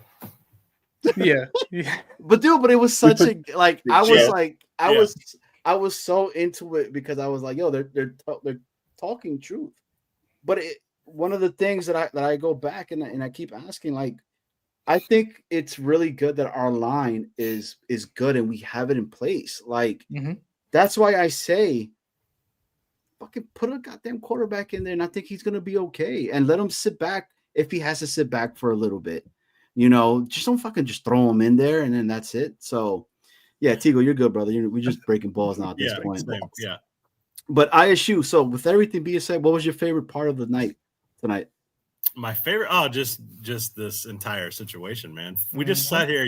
When I talked to you this afternoon, I said, "What is this, like an hour long?" And you said, "I like 2 hours, probably." So we just crossed the 4 hour mark. Yeah, we really did. Right. So I guess if I'm about to get bounced, then I'm gonna have one thing to say about Johnny Boy. Great, that is Johnny Boy, but great discourse overall. Like, enjoyed it a lot, and I go on some, like the Addy show or Bobby show and just kind of hang out, and I'm mostly in the chats. Like, so if you want to catch me, you catch me in the chat or one of those deals. So I really appreciate you guys asking me on. But I will go back to about 4 hours or a little under 4 hours ago and circle back to the Nick Mangold discussion and just leave this for everybody. 41 years old, never take a minute of this life for granted. Always check on all your people. Tell them that you love them, even if you're kind of fighting with them or whatever. We're getting ready to go to the holidays. If you've got something going on with family or friends, like, call them and check on them and forgive and live. And I got nothing but love for everybody. So I really appreciate being on here. It's a good discussion. I'm not a YouTuber. I just have opinions, and I appreciate you asking. So have a good one, everybody.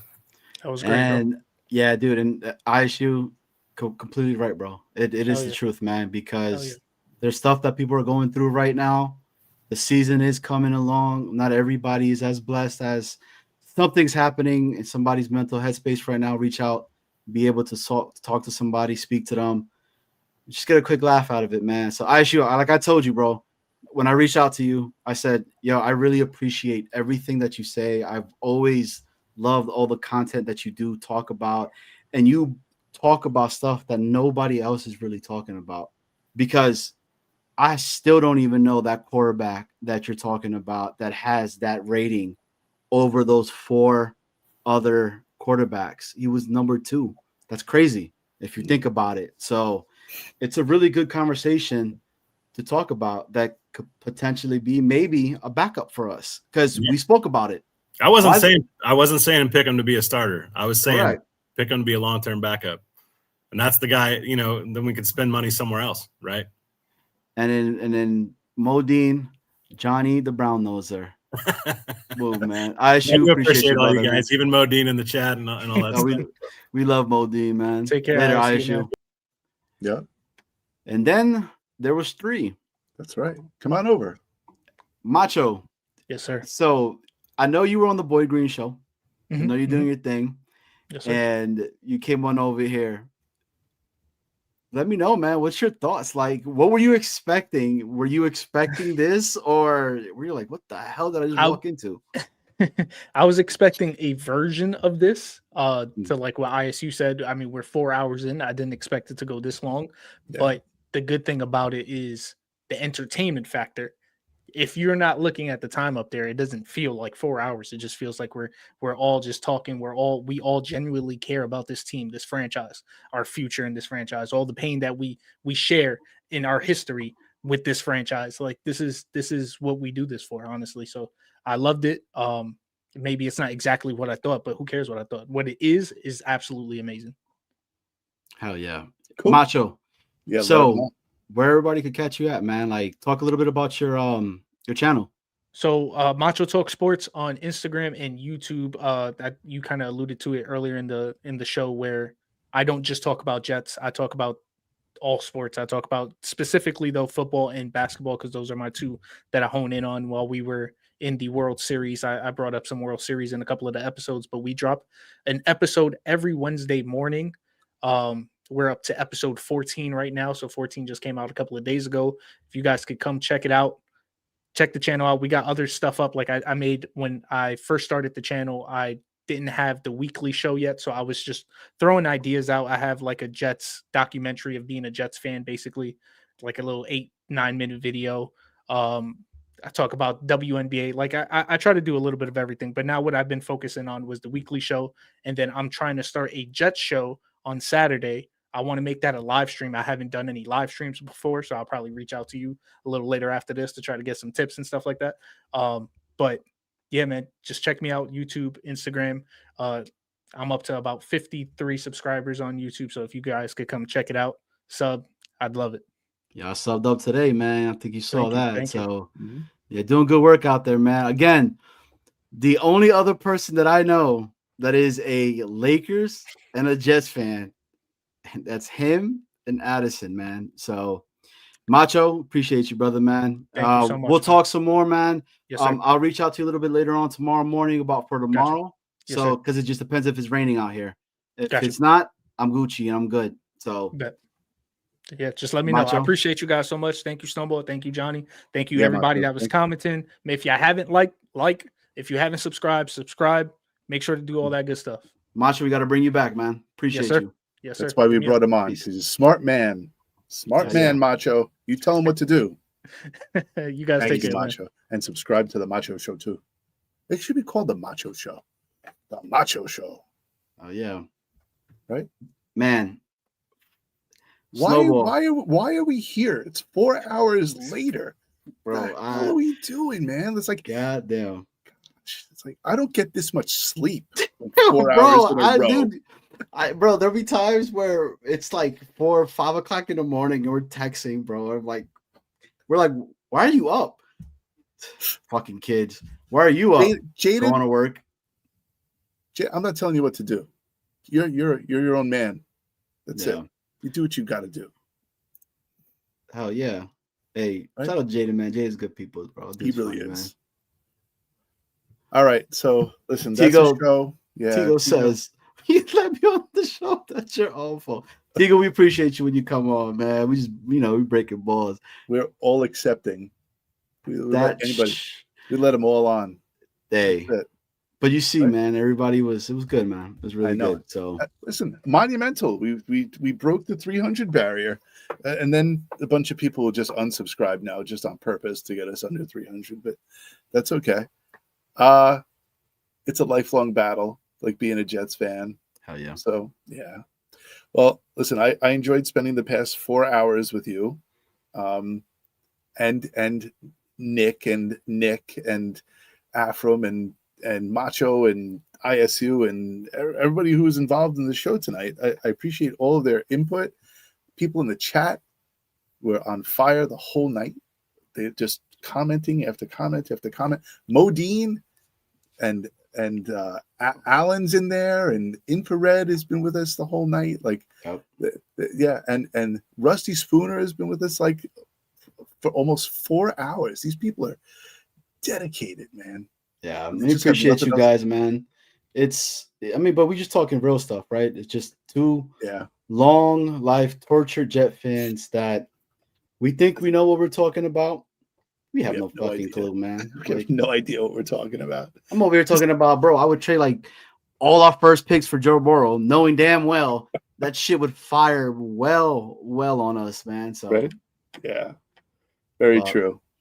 But if you have stuck in here for the past 4 hours, you deserve some kind of a reward. So if you're married, go tell your wife that you spent 4 hours with us and you deserve something special. Okay? Oh, damn, I forgot to say Iowa sucks, just for Alan. Hey, we said it for you. We said it for you, ISU. No worries, man. Right? Exactly. So, and shout out to Jaden up in Thailand, actually. Yeah. So, oh, yeah. But this was awesome, man. It was a good time, good talks. But piggybacking off what ISU said, it's the truth, man. Dude, that Nick Mangold stuff hit us hard when we were talking about it, and it sucks. There's stuff that people are constantly going. There's breaking news. Tyrod Taylor will be starting on Sunday. I'm kidding. All right. Holy shit, bro. Like, it was like, Jesus. Jeez. I was like, But it's the truth, man. Hey, reach out to everybody and your loved ones, no matter what, man. It's that time, man. 41 years old. Fucking sucks. It's tough. So yeah. Don't take anything for granted. 100%. And with that being said, Snowball, love you, man, and I appreciate you. Love you too. And yeah, good night, everybody. We're ending the stream, and there is an outro video. Yeah, we got to do it. We got to do it just for Nick Mangold. 7-4, this baby. was made by Brent from what is it? Uptown Sports, baby. Take flight Jets. That's right. All right, man. Have a good night. Good night, everybody. Ninth choice in the 2006 NFL Draft, the New York Jets select Nick Mangold, center from Ohio State. What you're getting with Nick Mangold is a solid technician, understands the game. I want to retire as Nick Mangold, the New York Jet. All my time here with the New York Jets, I just want to be remembered as someone that gave his all.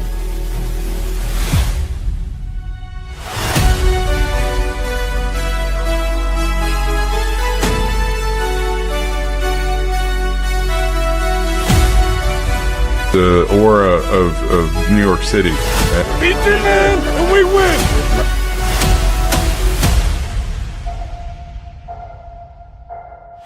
Try to be even keeled with the highs and the lows, nothing good, nothing bad, and just stay the same person. I'm a New York Jet, will be forever.